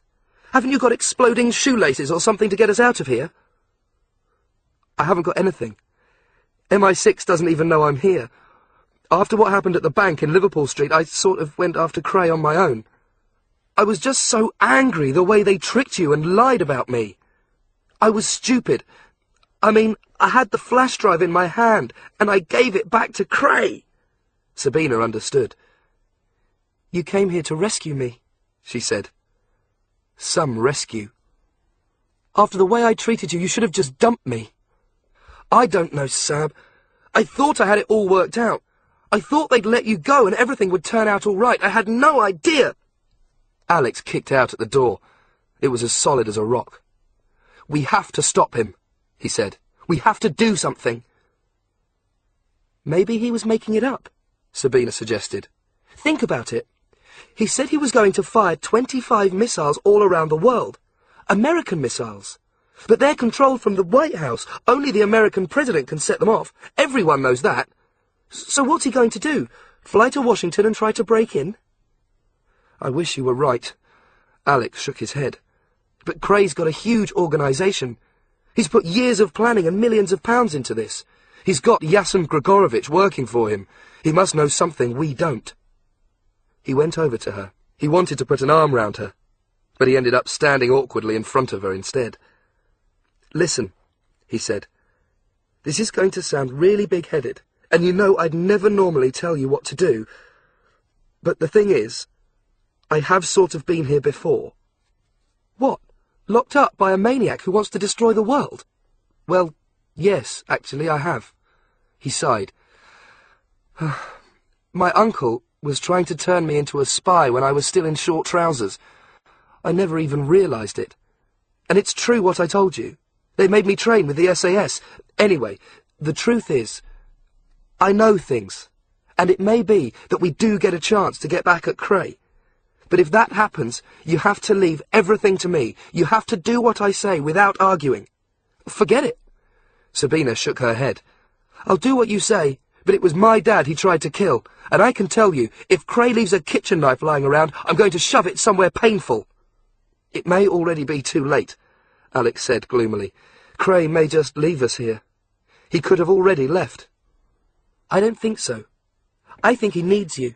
I don't know why. Maybe it's because you came closest to beating him. I'm glad you're here, Alex said. Sabina looked at him. I'm not. 10 minutes later, the door opened and Yasin appeared, carrying 2 sets of what looked like white overalls with red markings, serial numbers on the sleeves. You are to put these on, he said. Why? Alex asked. Cray wants you. You're coming with us. Do as you're told. But Alex still hesitated. What is this? He demanded. There was something disturbingly familiar about what he was being asked to wear. It is a polyamide fabric, Yasin explained. The words meant nothing to Alex. It's used in biochemical warfare, he added. Now put it on. With a growing sense of dread, Alex put the suit on over his own clothes. Sabina did the same. The overalls covered them completely, with hoods that would go over their heads. Alex realized that when they were fully suited up, they would be virtually shapeless. It would be impossible to tell that they were teenagers. Now, come with me, Yasin said. They were led back through the house and out into the cloister. There were now 3 vehicles parked on the grass. A jeep and 2 covered trucks, both painted white with the same red markings as the suits. There were about 20 men, all in biochemical suits. Henrik, the Dutch pilot, was in the back of the jeep, nervously polishing his glasses. Damian Cray stood next to him talking, but seeing Alex he stopped and came over. He was bristling with excitement, walking jauntily, his eyes even brighter than normal. So, you're here, he exclaimed, as if welcoming Alex to a party. "Excellent. I've decided I want you to come along. Mr. Grigorovich tried to talk me out of it, but that's the thing about Russians. No sense of humor. But you see, Alex, none of this would have happened without you. You bought me the flash drive. It's only fair you should see how I use it." "I'd rather see you arrested and sent to Broadmoor," Alex said. Cray simply laughed. "That's what I like about you," he exclaimed. "You're so rude. But I do have to warn you. Yasin will be watching you like a hawk, or maybe I should say, like an eagle. If you do anything at all, so much as blink without permission, he'll shoot your girlfriend first, and then he'll shoot you. Do you understand?" "Where are we going?" Alex asked. "We're taking the motorway to London. It'll take us just a couple of hours. You and Sabina will be in the first truck with Yasin. Eagle Strike has begun, by the way. Everything is in place. I think you'll enjoy it." He turned his back on them and went over to the jeep. A few minutes later, the convoy left, rolling out of the gates and back up the lane to the main road. Alex and Sabina sat next to each other on a narrow wooden bench. There were 6 men with them, all armed with automatic rifles slung over the white suits. Alex thought he recognized one of the faces from the compound outside Amsterdam. Certainly he knew the type. Pale skin, dead-looking hair, dark, empty eyes. Yasin sat opposite them. He too had put on a biochemical suit. He seemed to be staring at Alex, but he said nothing and his face was unreadable. They travelled for 2 hours, taking the M4 motorway towards London. Alex glanced occasionally at Sabina, and she caught his eye once and smiled nervously. This wasn't her world. The men, the machine guns, the biochemical suits, they were all part of a nightmare that had come out of nowhere, and which still made no sense, with no sign of a way out. Alex was baffled too, but the suits suggested a dreadful possibility. Did Cray have biochemical weapons? Was he planning to use them? At last, they turned off the motorway. Looking out of the back flap, Alex saw a signpost to Heathrow Airport, and suddenly he knew, without being told, that this was their true destination. He remembered the plane he had seen at the compound, and Cray talking to him in the garden. "Henrik is very valuable to me. He flies jumbo jets." The airport had to be part of it, but it still didn't explain so many things. The President of the United States, nuclear missiles, the very name, Eagle Strike itself. Alex was angry with himself. It was all there in front of him. Some sort of picture was taking shape, but it was still blurred, out of focus. They stopped. Nobody moved. Then Yasin spoke for the first time. "Alt," he said. A single word. Alex went first, then helped Sabina down. He enjoyed feeling her hand in his. There was a sudden loud roar overhead, and he looked up just in time to see an aircraft sweeping down out of the sky. He saw where they were. They had stopped on the top floor of an abandoned multi-storey car park, a legacy of Sir Arthur Lunt, Cray's father. It was on the very edge of Heathrow Airport, near the main runway. The only car apart from their own was a burnt-out shell. The ground was strewn with rubble and old rusting oil drums. Alex couldn't imagine why they had come here. Cray was waiting for a signal. Something was going to happen, but what? Alex looked at his watch. It was exactly 2:30. Cray called them over. He had travelled in the jeep with Henrik. And now Alex saw that there was a radio transmitter on the back seat. Henrik turned a dial. There was a loud whine. Cray was certainly making a performance out of this. The radio had been connected to a loudspeaker so that they could all hear. "It's about to begin," Cray said. He giggled. "Exactly on time."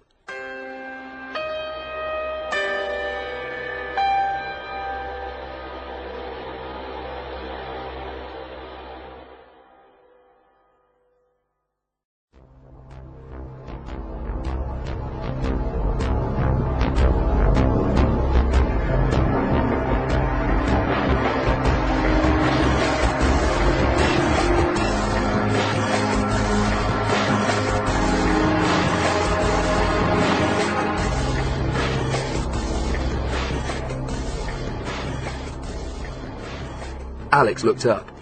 A second plane was coming in. It was still too far away and too high up to be clearly seen, but even so he thought he recognized something about its shape. Suddenly a voice crackled out of the loudspeaker in the jeep. "Attention! Air traffic control, this is Millennium Air Flight 118 from Amsterdam. We have a problem. The voice had been speaking in English, but with a heavy Dutch accent. There was a pause, an empty hissing, then a woman's voice replied, Roger, MA118, what's your problem? Over. Mayday, Mayday! The voice from the aircraft was suddenly louder. This is flight MA118. We have a fire on board. Request immediate clearance to land. Another pause. Alex could imagine the panic in the control tower at Heathrow, but when the woman spoke again, her voice was professional, calm. Roger, your Mayday. We have you on radar. Steer 090. Descend 3,000 feet. Air traffic control. The radio crackled again. This is Captain Schroeder from flight MA118. I have to advise you that I'm carrying extremely hazardous biochemical products on behalf of the Ministry of Defense. We have an emergency situation here. Please advise. The Heathrow woman replied immediately. We need to know what is on board. Where is it and what are the quantities? Air traffic control. We are carrying nerve gas. We cannot be more specific. It is highly experimental and extremely dangerous. There are 3 canisters in the hold. We have a fire in the main cabin. Mayday, Mayday. Alex looked again. The plane was much lower now, and he knew exactly where he had seen it before. It was the cargo plane that he had seen in the compound in Amsterdam. Smoke was streaming out of the side, and even as Alex watched, flames suddenly exploded, spreading over the wings. To anyone looking, it would seem that the plane was in terrible danger. Only Alex knew that the whole thing had been faked. The control tower was monitoring the plane. Flight MA118, the emergency services have been alerted. We're beginning an immediate evacuation of the airport. Please proceed to 27 left. You are cleared to land. At once, Alex heard the sound of alarms coming from all over the airport. The plane was still 2,000 or 3,000 feet up, the flames trailing behind it. He had to admit that it looked totally convincing. Suddenly, everything was starting to make sense. He was beginning to understand Cray's plan. Time to roll, Cray announced. Alex and Sabina were led back to the truck. Cray climbed into the jeep next to Henrik, who was driving, and they set off. It was difficult for Alex to see what was happening now, as he only had a view out of the back, but he guessed that they had left the car park and were following the perimeter fence around the airport. The alarms seemed to have got louder. Presumably they were getting nearer to them. A number of police sirens erupted in the distance, and Alex noticed that the road had got busier as cars tore past, the drivers desperate to get away from the immediate area. What's he doing? Sabina whispered. The plane isn't on fire, Alex said. He's tricked them. He's evacuating the airport. That's how we're going to get in. But why? Enough, Yassen said. You don't speak now. He reached under his seat and produced 2 gas masks, which he handed to Alex and Sabina. Put these on. Why do I need it? Sabina asked. Just do as I say. Well, it'll ruin my makeup. She put it on anyway. Alex did the same. All the men in the truck, including Yassen, had gas masks. Suddenly they were completely anonymous. Alex had to admit that there was a certain genius to Cray's scheme. It was a perfect way to break into the airport. By now all the security personnel would know that a plane carrying a deadly nerve agent was about to crash land. The airport was in the throes of a full-scale emergency evacuation. When Cray and his miniature army arrived at the main gate, it was unlikely that anyone would ask them for ID. In their biochemical suits they looked official, and they were driving official-looking cars. The fact that they had arrived at the airport in record time wouldn't be seen as suspicious. It was more like a miracle. It happened exactly as Alex suspected. The jeep stopped at the gate on the south side of the airport. The guards were both young. One of them had only been in the job for a couple of weeks and was already panicking, faced with a red alert. The cargo plane hadn't landed yet, but it was getting closer and closer, stumbling out of the air. The fire was worse, clearly out of control. And here were 2 trucks and an army vehicle filled with men in white suits, hoods and gas masks. He wasn't going to argue. Cray leant out of the door. He was as anonymous as the rest of his men, his face concealed behind the gas mask. Ministry of Defense, he snapped. Biochemical Weapons Division. Go ahead! The guards couldn't hurry them through fast enough. The plane touched down. 2 fire engines and an assortment of emergency vehicles began to race towards it. The truck overtook the jeep and came to a halt. Looking out of the back, Alex saw everything. It started with Damian Cray. He was sitting in the passenger seat of the Jeep, and he had produced a radio transmitter. "It's time to raise the stakes," he said. "Let's make this a real emergency." Somehow, Alex knew what was about to happen. Cray pressed the button, and at once the plane exploded, disappearing in a huge fireball that erupted out of it and at the same time consumed it. Fragments of wood and metal spun in all directions. Burning aviation fuel spilt over the runway, seeming to set it alight too. The emergency vehicles had fanned out as if to surround the wreckage, but then Alex realized that they had received new orders from the control tower. There was nothing more they could do. The pilot and his crew on the plane were certainly dead. Some unknown nerve gas could even now be leaking into the atmosphere. Turn round, get out of there, go. Alex knew that Cray had cheated whoever had flown the plane, killing them with exactly the same cold-blooded ruthlessness with which he had killed anyone who got in his way. The pilot would have been paid to send out the false alarm and then to fake a crash landing. He wouldn't have known that there was a load of plastic explosive concealed on board. He might have expected a long stay in an English prison. He hadn't been told his job was to die. Sabina wasn't watching. Alex couldn't see anything of her face. The gas mask had fogged up, but her head was turned away. For a moment he felt desperately sorry for her. What had she got herself into? And to think that this had all begun with a holiday in the south of France. The truck jerked forward. They were inside the airport. Cray had managed to short-circuit the entire security system. Nobody would notice them, at least not for a while. But the questions still remained. What had they come for? Why here? And then they slowed down one last time. Alex looked out. And at last, everything made sense. They had stopped in front of a plane, a Boeing 747-200B. But it was much more than that. Its body had been painted blue and white, with the words United States of America written across the main fuselage and the stars and stripes emblazoned on its tail. And there was the eagle, clutching a shield just below the door, mocking Alex for not having guessed before. The eagle that had given Eagle Strike its name. It was the presidential seal, and this was the presidential plane.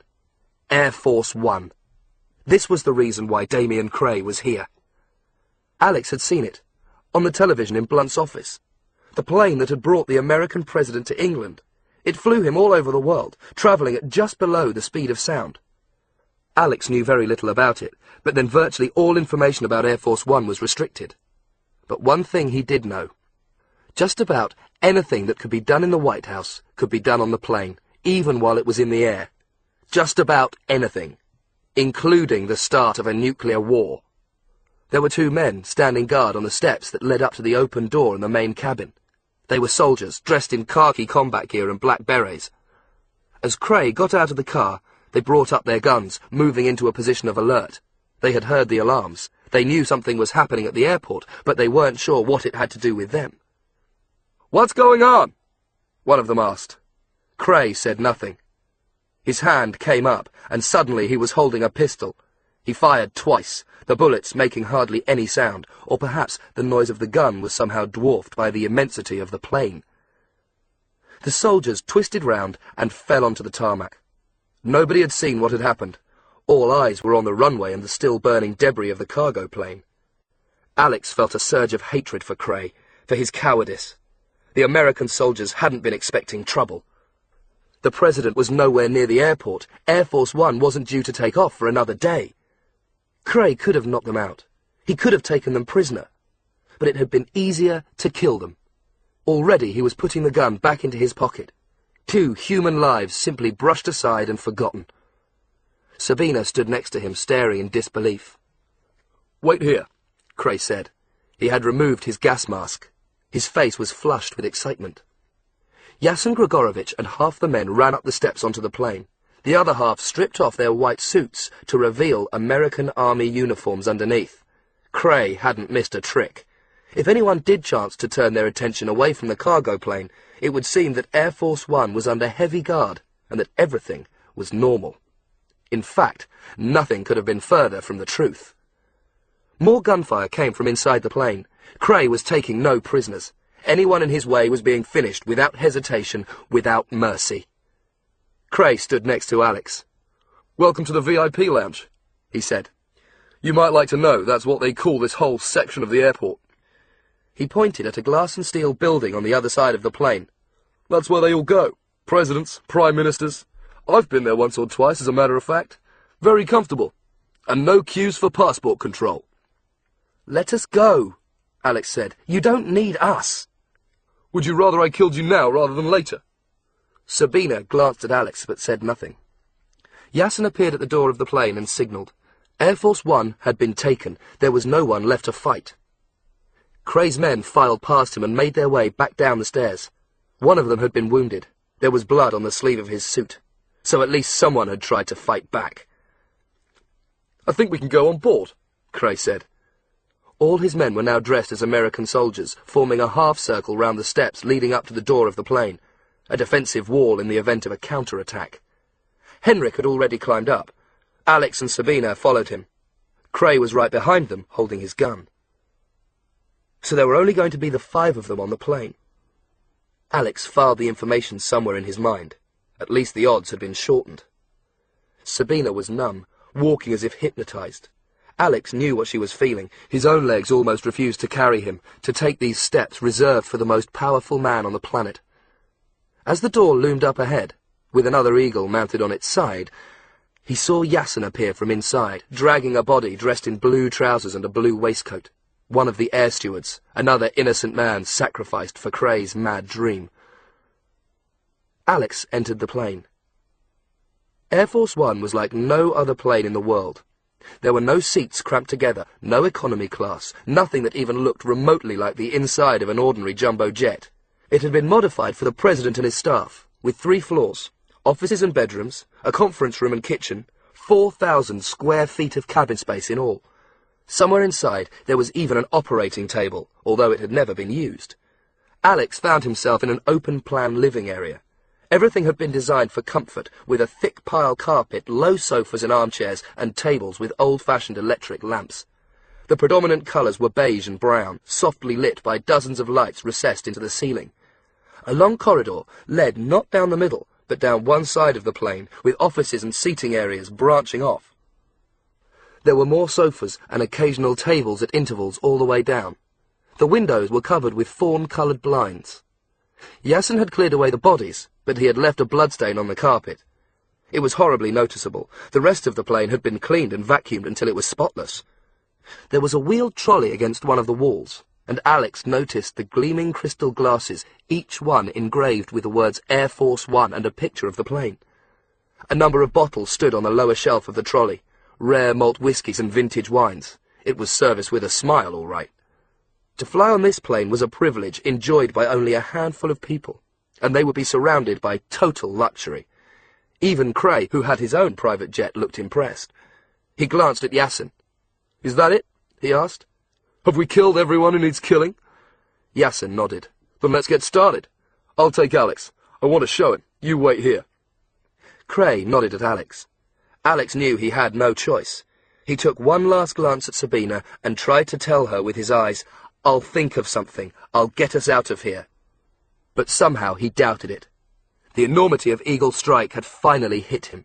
Air Force One, the presidential plane.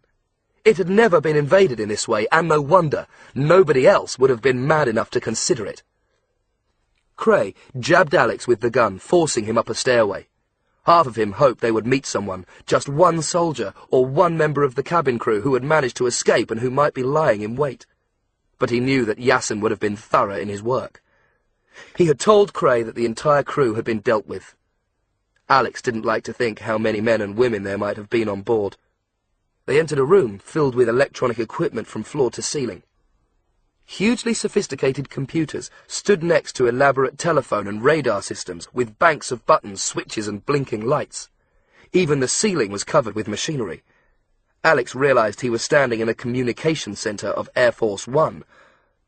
Someone must have been working there when Cray took over the plane. The door wasn't locked. "Nobody home," Cray said. "I'm afraid they weren't expecting visitors. We have the place to ourselves." He took the flash drive out of his pocket.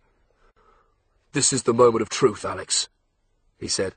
"This is all thanks to you. But do, please stay very still. I don't want to kill you until you've seen this, but if you so much as blink, I'm afraid I may have to shoot you. Cray knew what he was doing. He laid the gun on the table next to him so that it would never be more than a centimetre from his hand. Then he opened the flash drive and plugged it into a socket in the front of the computer.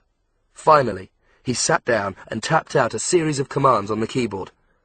Now, I can't explain exactly how this works, he said as he continued. We don't have the time. And anyway, I've always found computers and all that stuff really dreary. But these computers are just like the ones in the White House, and they're connected to Mount Cheyenne, which is where our American friends have their top-secret underground nuclear weapons control center. Now, the first things you need to set off the nuclear missiles are the launch codes. They change every day, and they're sent to the president wherever he is by the National Security Agency. I hope I'm not boring you, Alex. Alex didn't reply. He was looking at the gun, measuring distances. The codes are sent to the president, who carries them with him all the time. Did you know that President Carter actually lost the codes once? He sent them to the dry cleaners, but that's another story. The codes are transmitted by MILSTAR, Military, Strategic and Tactical Relay System. It's a satellite communication system. One set goes to the Pentagon, and one set comes here. The codes are inside the computer, and... There was a buzzing sound, and a number of lights on the control panel suddenly went green. Cray let out a cry of pleasure. His face glowed green in the reflection. And here they are now. Wasn't that quick? Strange though it may seem, I am now in control of just about all the nuclear missiles in the United States. Isn't that fun? He tapped more quickly on the keyboard, and for a moment he was transformed. As his fingers danced over the keys, Alex was reminded of the Damian Cray he had seen playing the piano at Earl's Court and Wembley Stadium. There was a dreamy smile on his face, and his eyes were far away. There is, of course, a fail-safe device built into it all, he continued. The Americans wouldn't just want anyone firing off their missiles, would they? No, only the president can do it because of this. Cray took a small silver key out of his pocket. Alex guessed that it must be a duplicate also provided by Charlie Roper. Cray inserted it into a complicated-looking silver lock built into the workstation and opened it. There were 2 red buttons underneath. One to launch the missiles, the other marked with 2 words which were of much more interest to Alex: self-destruct. Cray was only interested in the first of them. This is the button, he said. The big button. This is the one you've read all about. The button that means the end of the world. But it's fingerprint sensitive. If it isn't the president's finger, then you might as well go home. He reached out and pressed the launch button. Nothing happened. You see? It doesn't work. Then all this has been a waste of time, Alex said. Oh no, my dear Alex. Because you see, you may remember that I recently had the privilege, the very great privilege, of shaking hands with the president. I insisted on it. It was that important to me. But I had a special latex coating on my own hand, and when we shook, I took a cast of his finger. Isn't that clever? Cray removed what looked like a thin plastic glove from his pocket and slipped it onto his hand. Alex saw that the fingers of the glove were moulded. He understood. The president's fingerprints had been duplicated onto the latex surface. Cray now had the power to launch his nuclear attack. "Wait a minute," Alex said. Yes? "You're wrong. You're terribly wrong. You think you're making things better, but you're not." He struggled to find the right words. "You'll kill thousands of people. Hundreds of thousands of people. And most of them will be innocent. They won't have anything to do with drugs." There have to be sacrifices. But if 1,000 people die to save 1,000,000, what's so wrong with that? Everything is wrong with it. What about the fallout? Have you thought what it'll do to the rest of the planet? I thought you cared about the environment, but you're going to destroy it. It's a price worth paying, and one day the whole world will agree. You've got to be cruel to be kind. You only think that because you're insane. Cray reached for the launch button. Alex dived forward. He no longer cared about his own safety. He couldn't even protect Sabina. The 2 of them might get killed, but he had to stop this happening. He had to protect the millions who would die all over the world if Cray was allowed to continue. 25 nuclear missiles falling simultaneously out of the sky. It was beyond imagination. But Cray had been expecting the move. Suddenly the gun was in his hand and his arm was swinging through the air. Alex felt a savage blow on the side of his head as Cray struck him. He was thrown back, dazed. The room swam in front of his eyes and he stumbled and fell. "Too late," Cray muttered. He reached out and drew a circle in the air with a single finger. He paused. Then he stabbed down.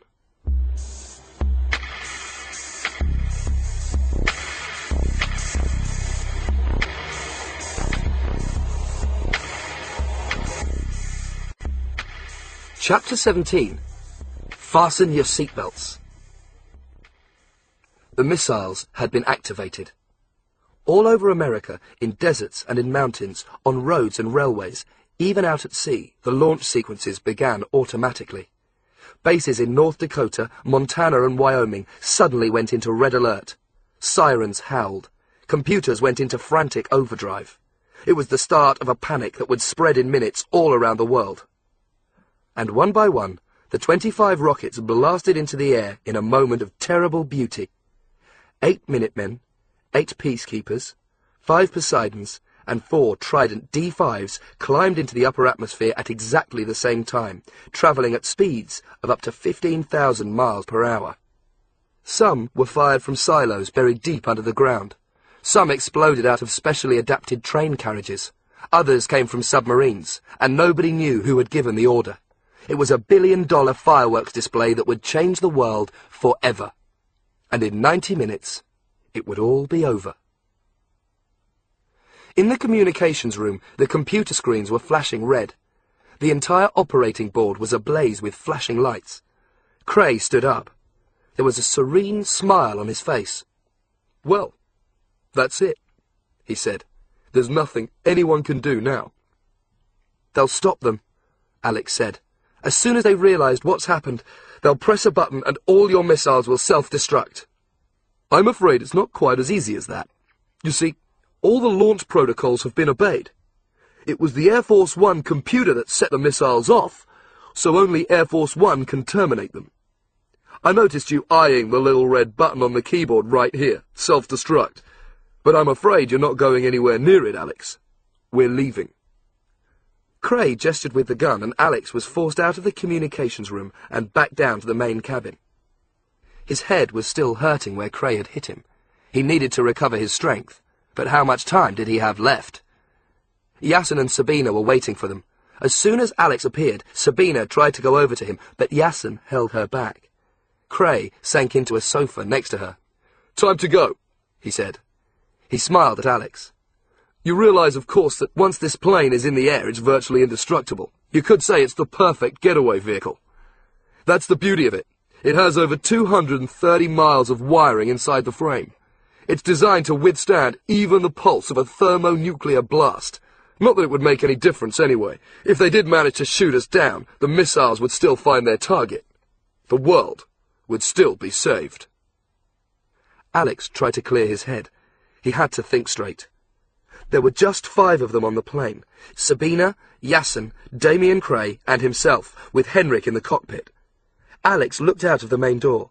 The ring of fake American soldiers was still in place. Even if anyone at the airport glanced their way, they would see nothing wrong.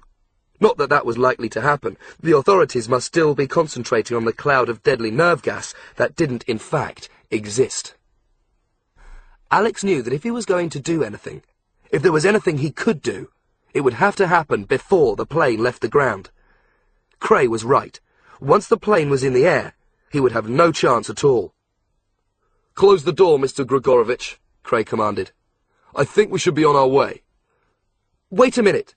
Alex started to get to his feet, but Cray signalled to him to sit down. The gun was in his hand. It was a Smith & Wesson .40, small and powerful, with its 3.5-inch barrel and square hand grip. Alex knew that it was extremely dangerous to fire a gun on a normal plane. Breaking a window or penetrating the outer skin would depressurize the cabin and make flight impossible. But this, of course, was Air Force One. This was not a normal plane. "Stay exactly where you are," Cray said. "Where are you taking us?" Sabina demanded. Cray was still sitting on the sofa next to her. He obviously thought it would be better to keep her and Alex apart. He reached out and ran a finger across her cheek. Sabina shuddered. She found him revolting and didn't care if he knew it. "We're going to Russia," he said. "Russia?" Alex looked puzzled. "A new life for me, and a return home for Mr. Grigorovich." Cray licked his lips. "As a matter of fact, Mr. Grigorovich will be something of a hero." "I rather doubt that." Alex couldn't keep the scorn out of his voice. "Oh, yes. Heroin is smuggled into the country, I am told, in lead-lined coffins, and the border guards simply look the other way. Of course, they're paid. Corruption is everywhere. Drugs are 10 times less expensive in Russia than they are in Europe. And there are at least 3.5 million addicts in Moscow and St. Petersburg. Mr. Grigorovich will be ending a problem that has almost brought the country to its knees, and I know that the President will be grateful. So you see, it looks as if the two of us are going to live happily ever after, which, I'm afraid, is more than can be said for you." Yasin had closed the door. Alex watched as he pulled the lever down, locking it. "Doors to automatic," said Yasin. There was a speaker system active in the plane. Everything that was said in a main cabin could be heard in the cockpit, and sitting at the flight deck, Henrik flicked a switch so that his voice could be heard throughout the plane. "This is your captain speaking," he said. "Please fasten your seatbelts and prepare for takeoff." He was joking, a grisly parody of a real departure. "Thank you for flying with Cray Airlines. I hope you have a pleasant flight." The engine started up. Out of the window, Alex saw the soldiers scatter and run back to the trucks. Their work was done. They would leave the airport and make their way home to Amsterdam. He glanced at Sabina. She was sitting very still, and he remembered that she was waiting for him to do something. "I know things. You have to leave everything to me." That was what he had told her. How very hollow the words sounded now. Air Force One was equipped with 4 huge engines. Alex heard them as they began to turn. They were about to leave. Desperately, he looked around him, at the closed door with its white lever slanting down, at the stairway leading up towards the cockpit, at the low tables and neatly arranged line of magazines, at the trolley with its bottles and glasses. Cray was sitting with his legs slightly apart, the gun resting on his thigh. Yasin was still standing by the door. He had a second gun. It was in one of his pockets, but Alex knew that the Russian could draw, aim and fire before he had time to blink. There were no other weapons in sight. Nothing he could get his hands on. Hopeless. The plane jerked and began to pull back from the stand. Alex looked out of the window again and saw something extraordinary. There was a vehicle parked next to the VIP building, not far from the plane. It was like a miniature tractor with 3 carriages attached, loaded with plastic boxes. As Alex watched, it was suddenly blown away, as if it had been made of paper. The carriages spun round and broke free. The tractor itself crashed onto its side and skidded across the tarmac. It was the engines. Normally, a plane of this size would have been towed to an open area out of harm's way before it began to taxi. Cray, of course, wasn't going to wait. Air Force One had been put into reverse thrust, and the engines, with a thrust rating of over 200,000 pounds, were so powerful that they would blow away anything or anyone who came near. Now it was the turn of the VIP building itself. Windows shattered, the glass exploding inwards. A security man had come out, and Alex saw him thrown back like a plastic soldier fired from an elastic band. A voice came through on the speaker inside the cabin. Henrik must have connected up the radio so that they could hear. "This is air traffic control to Air Force One." This time it was a man's voice. "You have no clearance to taxi. Please stop immediately." The stairs that they had climbed to board the plane toppled to one side, crashing onto the tarmac. The plane was moving more quickly now, backing out onto the main apron. "This is air traffic control to Air Force One. We repeat, you have no clearance to taxi. Can you please state your intentions?" They were out in the open, away from the VIP lounge. The main runway was behind them. The rest of the airport must have been almost a mile away. Inside the cockpit, Henrik put the plane into forward thrust, and Alex felt the jolt and heard the whine of the engines as once again they began to move. Cray was humming to himself, his eyes vacant, lost in his own world. But the Smith & Wesson was still in his hand, and Alex knew that the slightest movement would bring an instant response. Yasin hadn't stirred. He also seemed wrapped up in his own thoughts, as if he were trying to forget that this was happening. The plane began to pick up speed, heading for the runway. There was a computer in the cockpit, and Henrik had already fed in all the necessary information. The weight of the plane, the outside air temperature, the wind speed, the pressure. He would take off into the breeze now coming from the east. The main runway is nearly 4,000 meters long, and the computer had already calculated that the aircraft would only need 2,500 of them. It was almost empty. This was going to be an easy flight. Air Force One, you have no clearance. Please abort immediately. Repeat, abort at once. The voice from air traffic control was still buzzing in his headphones. Henrik reached up and turned the radio off. He knew that an emergency overdrive would have gone into operation and that any other planes would be diverted out of his way. After all, this aircraft did belong to the United States of America. Already, the Heathrow authorities would be screaming at each other over the phone lines, fearing not just a crash, but a major diplomatic incident. Downing Street would have been informed. All over London, officials and civil servants would be asking the same desperate question. What the hell is going on? 100 kilometers above their heads, the 8 Peacekeeper missiles were nearing the edge of space. 2 of their rockets had already burnt out and separated, leaving only the last sections with their deployment modules and protective shrouds. The Minutemen and the other missiles that Cray had fired weren't far behind. All of them carried top-secret and highly advanced navigation systems. Onboard computers were already calculating trajectories and making adjustments. Soon the missiles would turn and lock into their targets. And in 80 minutes, they would fall back to Earth. Air Force One was moving rapidly now, following the taxi paths to the main runway. Ahead was the holding point, where it would make a sharp turn and begin pre-flight checks. In the cabin, Sabina examined Cray as if seeing him for the first time. Her face showed only contempt. "I wonder what they'll do with you when you get to Russia," she said. What do you mean? Cray asked. "I wonder if they'll get rid of you by sending you back to England or just shoot you and be done with it." Cray stared at her. He looked as if he had been slapped across the face. Alex flinched, fearing the worst.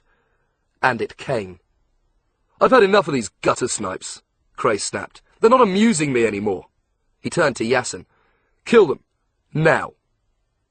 Yasin seemed not to have heard. "What?" he asked. "You heard me. I'm bored of them. Kill them now." The plane stopped. They had reached the holding point.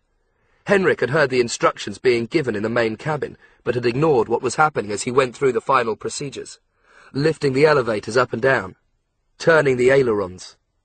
He was seconds away from takeoff. As soon as he was satisfied that the plane was ready, he would push down the 4 thrust levers and they would rocket forward. He tested the rudder pedals and the nose wheel. Everything was ready.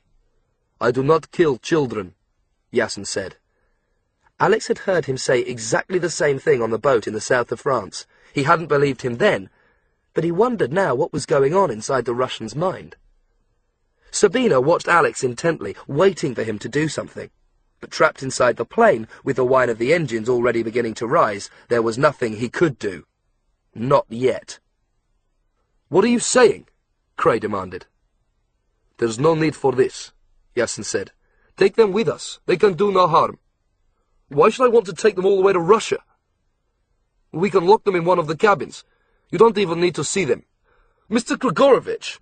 Cray was breathing heavily. There was a bead of sweat on his forehead, and his grip on the gun was tighter than ever. "If you don't kill them, I will."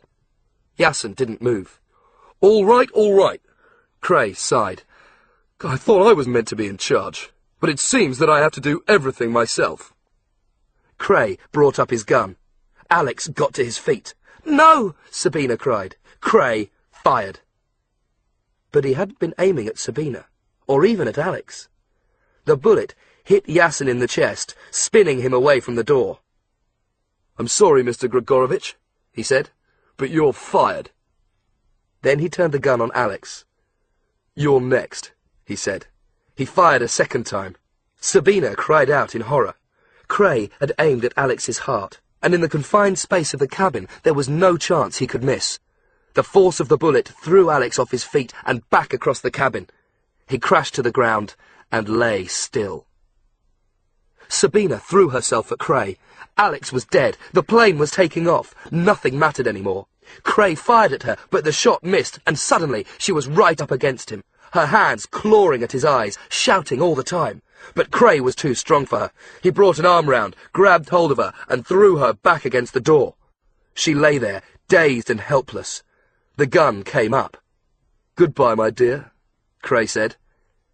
He aimed, but before he could fire, his arm was seized from behind. Sabina stared. Alex was up again, and he was unhurt. It was impossible. But like Cray, she had no way of knowing that he was wearing the bulletproof jersey that Smithers had given him with the bike. The bullet had hurt him. He thought it might have cracked a rib, but although it had knocked him down, it hadn't penetrated his skin. Now Alex was on top of Cray. The man was small, only a little taller than Alex himself, but even so he was thick-set and surprisingly strong. Alex managed to get one hand round Cray's wrist, keeping the gun away from him. But Cray's other hand grabbed Alex's neck, his fingers curling into the side of Alex's throat. "Sabina, get out of here!" Alex managed to shout the words before his air supply was cut off. The gun was out of control. He was using all his strength to stop Cray aiming it at him, and he wasn't sure how much longer he would be able to hold him off. Sabina ran over to the main door and pulled up the white handle to open it. At that exact moment, in the cockpit, Henrik pushed the 4 thrust levers all the way down. From where he sat, the runway stretched out in front of him. The path was clear. Air Force One lurched forward and began to take off. The main door flew open with a loud hiss. It had been set to automatic before the plane began to move, and as soon as Sabina had unlocked it, a pneumatic system had kicked in. An orange slide extended itself from the door like a giant tongue and began to inflate. The emergency slide. Wind and dust rushed in, a miniature tornado that whirled madly through the cabin. Cray had brought the gun round, aiming at Alex's head, but the force of the wind surprised him. The magazines on the table flew into the air, flapping into his face like giant moths. The trolley of drinks broke loose and rattled across the carpet, bottles and glasses crashing down. Cray's face was contorted, his perfect teeth in a twisted snarl, his eyes bulging. He swore, but no sound could be heard against the roar of the engines. Sabina was pressed against the wall, staring helplessly through the open doorway at the grass and concrete rushing past in a green and grey blur. Yasin wasn't moving. Blood was spreading slowly across his shirt. Alex could feel the strength draining out of him. He relaxed his grip and the gun went off. Sabina screamed. The bullet had smashed a light fitting inches from her face. Alex jabbed down, trying to knock the gun out of Cray's hand. Cray slammed a knee into his stomach, and Alex reeled back, gasping for breath. The plane continued, faster and faster, hurtling down the runway. Behind the controls, Henrik was suddenly sweating. The eyes behind the spectacles were confused. He had seen a light blink on, warning him that a door had opened and that the main cabin was depressurized. He was already travelling at 130 miles an hour. Air traffic control must have realized what was happening and would have alerted the authorities. If he stopped now, he would be arrested. But dare he take off? And then the onboard computer spoke. B1.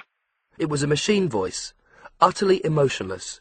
2 syllables brought together by electronic circuitry, and they were the last 2 syllables Henrik wanted to hear. Normally it would have been the first officer who called out the speeds, keeping an eye on the progress of the plane. But Henrik was on his own. He had to rely on the automated system. What the computer was telling him was that the plane was moving at 150 miles per hour, V1 decision speed. He was now going too fast to stop. If he tried to abort takeoff, if he put the engines into reverse, he would crash.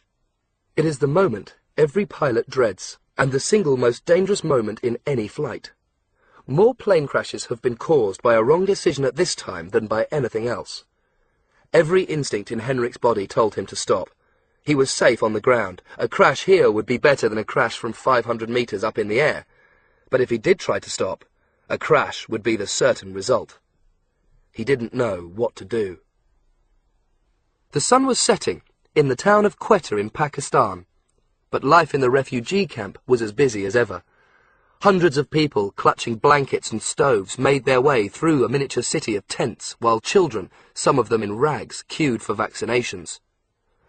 A row of women sat on benches, working on a quilt, beating and folding the cotton.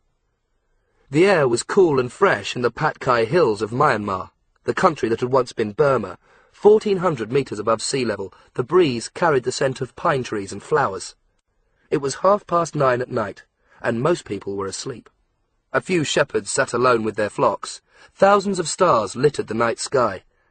In Colombia, in the Uraba region, another day had dawned and the smell of chocolate wafted down the village street. The campesinas, the farmers' wives, had begun working at dawn, toasting the cacao beans, then splitting the shells. Children were drawn to their doors, taking in the rich, irresistible scent. And in the highlands of Peru, north of Arequipa, families in colourful clothes made their way to the markets, some carrying little bundles of fruit and vegetables. That were all they had to sell. A woman in a bowler hat sat hunched up beside a row of sacks, each one filled with a different spice. Laughing teenagers kicked a football in the street. These were the targets that the missiles had selected far out in space. There were thousands, millions more like them, and they were all innocent. They knew about the fields where the poppies were grown. They knew the men who worked there. But that was no concern of theirs. Life had to go on. And none of them had any knowledge of the deadly missiles that were already closing in on them. None of them saw the horror that was coming their way. The end came very quickly on Air Force One. Cray was punching the side of Alex's head again and again. Alex still clung to the gun, but his grip was weakening. He finally fell back, bloody and exhausted. His face was bruised, his eyes half closed. The emergency slide was jutting out now, horizontal with the plane. The rush of air was pushing it back, slanting it towards the wings. The plane was travelling at 180 miles per hour. It would leave the ground in less than 10 seconds' time. Cray raised the gun one last time. Then he cried out as something slammed into him. It was Sabina. She had grabbed hold of the trolley and used it as a battering ram. The trolley hit him behind the knees. His legs buckled and he lost his balance, toppling over backwards. He landed on top of the trolley, dropping the gun. Sabina dived for it, determined that he wouldn't fire another shot. And that was when Alex rose up. He had quickly gauged distances and angles. He knew what he had to do. With a cry, he threw himself forwards, his arms outstretched, his palm slammed into the side of the trolley. Cray yelled out. The trolley shot across the main area of the cabin, and with Cray still on top of it, out the door. And it didn't stop there. The emergency slide slanted gently towards the ground that was shooting past far below. It was held in place by the rushing wind and the compressed air inside it. The trolley bounced out onto the slide and began to roll down. Alex staggered over to the door, just in time to see Cray begin his fairground ride to hell. The slide carried him halfway down, the force of the wind tilting him back towards the wings. Damian Cray came into the general area of Engine 2. The last thing he saw was the engine's gaping mouth. Then the windrush took him. With a dreadful, inaudible scream, he was pulled into the engine. The trolley went with him. Cray was mincemeat. More than that, he was vaporized. In 1 second, he had been turned into a cloud of red gas that disappeared into the atmosphere. There was simply nothing left. But the metal trolley offered more resistance. There was a bang like a cannon shot. A huge tongue of flame exploded out of the back as the engine was torn apart. That was when the plane went out of control. Henrik had decided to abort takeoff and was trying to slow down, but now it was too late. An engine on one side had suddenly stopped. Both the engines on the other side were still on full power. The imbalance sent the plane lurching violently to the left. Alex and Sabina were thrown to the floor. Lights fused and sparked all around them. Anything that wasn't securely fastened whirled through the air. Henrik fought for control, but it was hopeless. The plane veered away and left the runway. That was the end of it. The soft ground was unable to support such a huge load. With a terrible shearing of metal, the undercarriage broke off and the whole thing toppled over onto one side. The entire cabin twisted round, and Alex felt the ground tilt beneath his feet. It was as if the plane was turning upside down. But finally, it stopped. The engines cut out. The plane rested on its side, and the scream of sirens filled the air as emergency vehicles raced across the tarmac. Alex tried to move, but his legs wouldn't obey him. He was lying on the floor, and he could feel the darkness closing in. But he knew he had to stay conscious. His work wasn't finished yet. "Sab!" He called out to her, and was relieved when she got to her feet and came over. "Alex? You have to get to the communications room. There's a button. Self-destruct." For a moment she looked blank, and he took hold of her arm. "The missiles! Yes, of course!" She was in shock. Too much had happened, but she understood. She staggered up the stairs, balancing herself against the sloping walls. Alex lay where he was. And then Yasin spoke. "Alex!" Alex didn't have enough strength left to be surprised. He turned his head slowly, expecting to see a gun in the Russian's hand. It didn't seem fair to him. After so much, was he really going to die now, just when help was on its way? But Yasin wasn't holding a gun. He had propped himself up against the table. He was covered in blood now, and there was a strange quality to his eyes as the blue slowly drained out. Yasin's skin was even paler than usual, and as his head tilted back, Alex noticed for the first time that he had a long scar on his neck.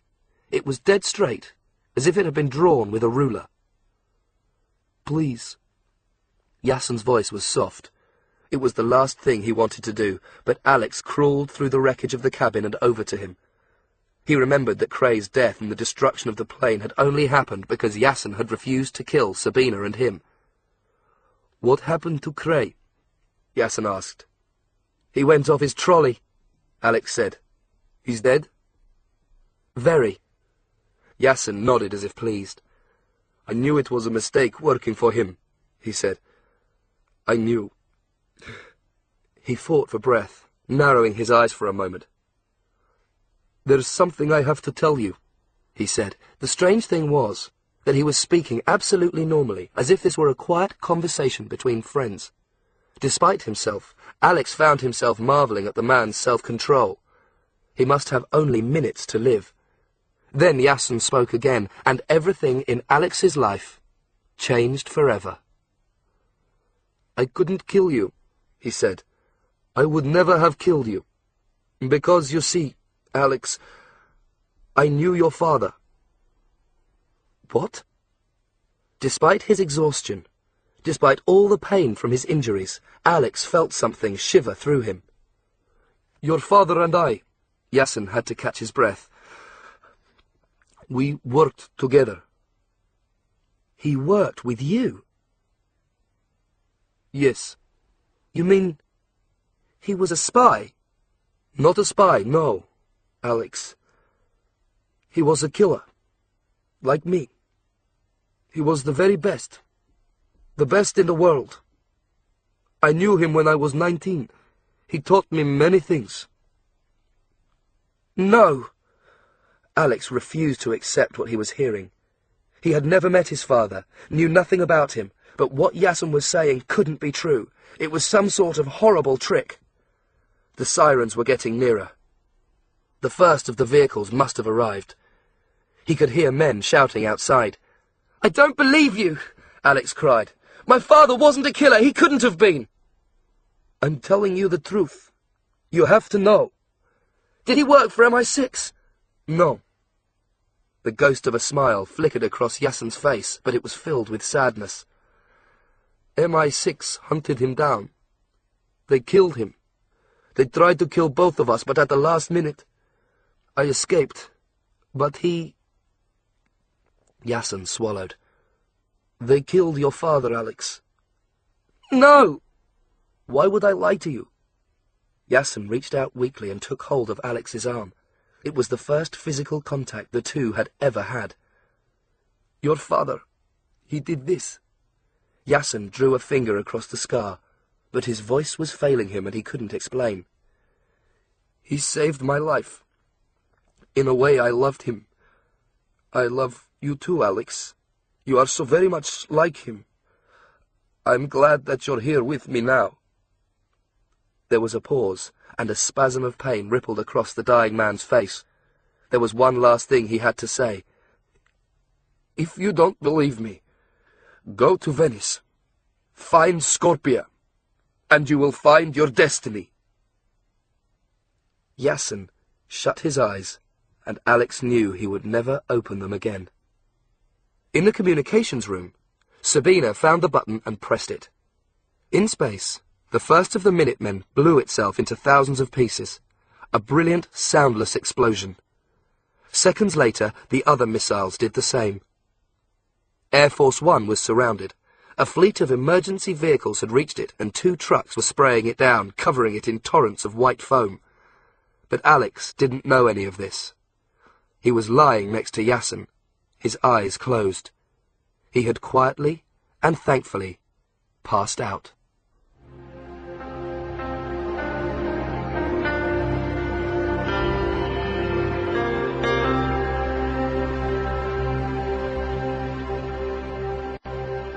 Chapter 18. Richmond Bridge. The swans weren't really going anywhere. They seemed happy just to circle slowly in the sunshine, occasionally dipping their beaks under the surface of the water, searching for insects, algae, whatever. Alex had been watching them for the last half hour, almost hypnotized by them. He wondered what it was like to be a swan. He wondered how they managed to keep their feathers so white. He was sitting on a bench beside the River Thames just outside Richmond. This was where the river seemed to abandon London, finally leaving the city behind it on the other side of Richmond Bridge. Looking upstream, Alex could see fields and woodland, absurdly green, sprawled out in the heat of the English summer. An au pair pushing a pram walked past on the towpath.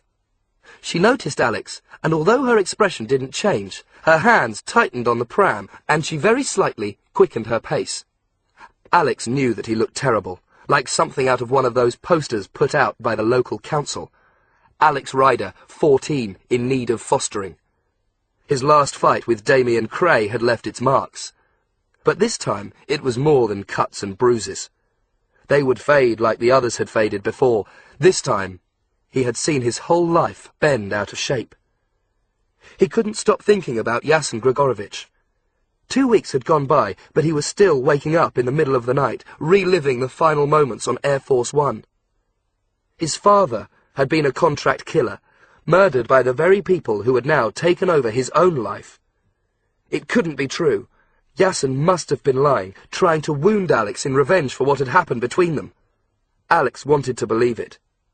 But he had looked into the dying man's eyes and had seen no deceit, only a strange sort of tenderness, and a desire for the truth to be known. Go to Venice. Find Scorpia. Find your destiny. It seemed to Alex that his only destiny was to be lied to and manipulated by adults who cared nothing about him. Should he go to Venice? How would he find Scorpia? For that matter, was Scorpia a person or a place? Alex watched the swans, wishing they could give him an answer, but they just drifted on the water, ignoring him. A shadow fell across the bench. Alex looked up and felt a fist close tightly inside his stomach. Mrs. Jones was standing over him. The MI6 agent was dressed in grey silk trousers with a matching jacket that hung down to her knees almost like a coat. There was a silver pin in her lapel, but no other jewellery. It seemed strange for her to be out here, in the sun. He didn't want to see her. Along with Alan Blunt, she was the last person Alex wanted to see. "May I join you?" she asked. "It seems you already have," Alex said. She sat down next to him. "Have you been following me?" Alex asked. He wondered how she had known he would be here, and it occurred to him that he might have been under round-the-clock surveillance for the past fortnight. It wouldn't have surprised him. "No, your friend, Jack Starbright, told me you'd be here." "I'm meeting someone." "Not until 12. "Jack came to see me, Alex. You should have reported to Liverpool Street by now. We need to debrief you." "There's no point reporting to Liverpool Street," Alex said bitterly. "There's nothing there, is there? Just a bank." Mrs. Jones understood. "That was wrong of us," she said. Alex turned away. "I know you don't want to talk to me, Alex," Mrs. Jones continued. "Well, you don't have to. But will you please just listen?" She looked anxiously at Alex. He said nothing. She went on. "It's true that we didn't believe you when you came to us. And of course, we were wrong. We were stupid. But it just seemed so incredible that a man like Damian Cray could be a threat to national security. He was rich and he was eccentric. Nevertheless, he was only a pop star with attitude. That was what we thought. But if you think we ignored you completely, Alex, you're wrong. Alan and I have different ideas about you. To be honest, if it had been my choice, we'd never have got you involved in the first place. Not even in that business with the Stormbreakers. But that's not the issue here." She took a deep breath. "After you had gone, I decided to take another look at Damian Cray. There wasn't a great deal I could do without the right authority, but I had him watched and all his movements were reported back to me. I heard you were at Hyde Park, in that dome when the Game Slayer was launched. I also got a police report on the woman, the journalist who was killed. It seemed like an unfortunate coincidence. Then, I was told there had been an incident in Paris. A photographer and his assistant killed. Meanwhile, Damian Cray was in Holland. And the next thing I knew, the Dutch police were screaming about some sort of high-speed chase in Amsterdam. Cars and motorbikes chasing a boy on a bicycle. Of course, I knew it was you. But I still had no idea what was going on. And then your friend, Sabina, disappeared at Whitchurch Hospital. That really got the alarm bells ringing. I know you're probably thinking we were absurdly slow, and you're right. But every intelligence service in the world is the same. When they act, they're efficient. But so often they get started too late. That was the case here. By the time we came to bring you in, you were already with Cray in Wiltshire. We spoke to your housekeeper, Jack. Then we went straight to his house, but we missed you again. And this time we had no idea where you'd gone. Now we know, of course. Air Force One. The CIA have been going crazy. Alan Blunt was called in to see the Prime Minister last week. It may well be that he's forced to resign. Well, that breaks my heart, Alex said. Mrs. Jones ignored this. Alex, what you've been through, I know this has been very difficult for you. You were on your own, and that should never have happened. But the fact is, you have saved millions of lives. Whatever you're feeling now, you have to remember that. It might even be true to say that you saved the world. God knows what the consequences would have been if Cray had succeeded. Anyway, the President of the United States would very much like to meet you, so for that matter would the Prime Minister. And, for what it's worth, you've even been invited to the palace, if you want to go. Of course, nobody else knows about you, you're still classified, but you should be proud of yourself. What you did was amazing. What happened to Henrik? Alex asked. The question took Mrs. Jones by surprise, but it was the only thing he didn't know. I just wondered, he said. He's dead, Mrs. Jones said. He was killed when the plane crashed. He broke his neck. Well, that's that then. Alex turned to her. Can you go now? Jack is worried about you, Alex. So am I. It may be that you need help coming to terms with what happened. Maybe some sort of therapy. I don't want therapy. I just want to be left alone. All right. Mrs. Jones stood up. She made one last attempt to read him before she left. This was the 4th occasion she had met Alex at the end of an assignment. Each time she had known that he must have been in some way damaged.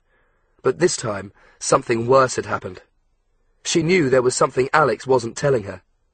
And then, on impulse, she said, You were on the plane with Yasin when he was shot. Did he say anything before he died? What do you mean? Did he talk to you? Alex looked her straight in the eye. No, he never spoke. Alex watched her leave. So it was true what Yasin had said. Her last question had proved it. He knew who he was. The son of a contract killer. Sabina was waiting for him under the bridge. He knew that this was going to be a brief meeting. There was nothing really left to say. "How are you?"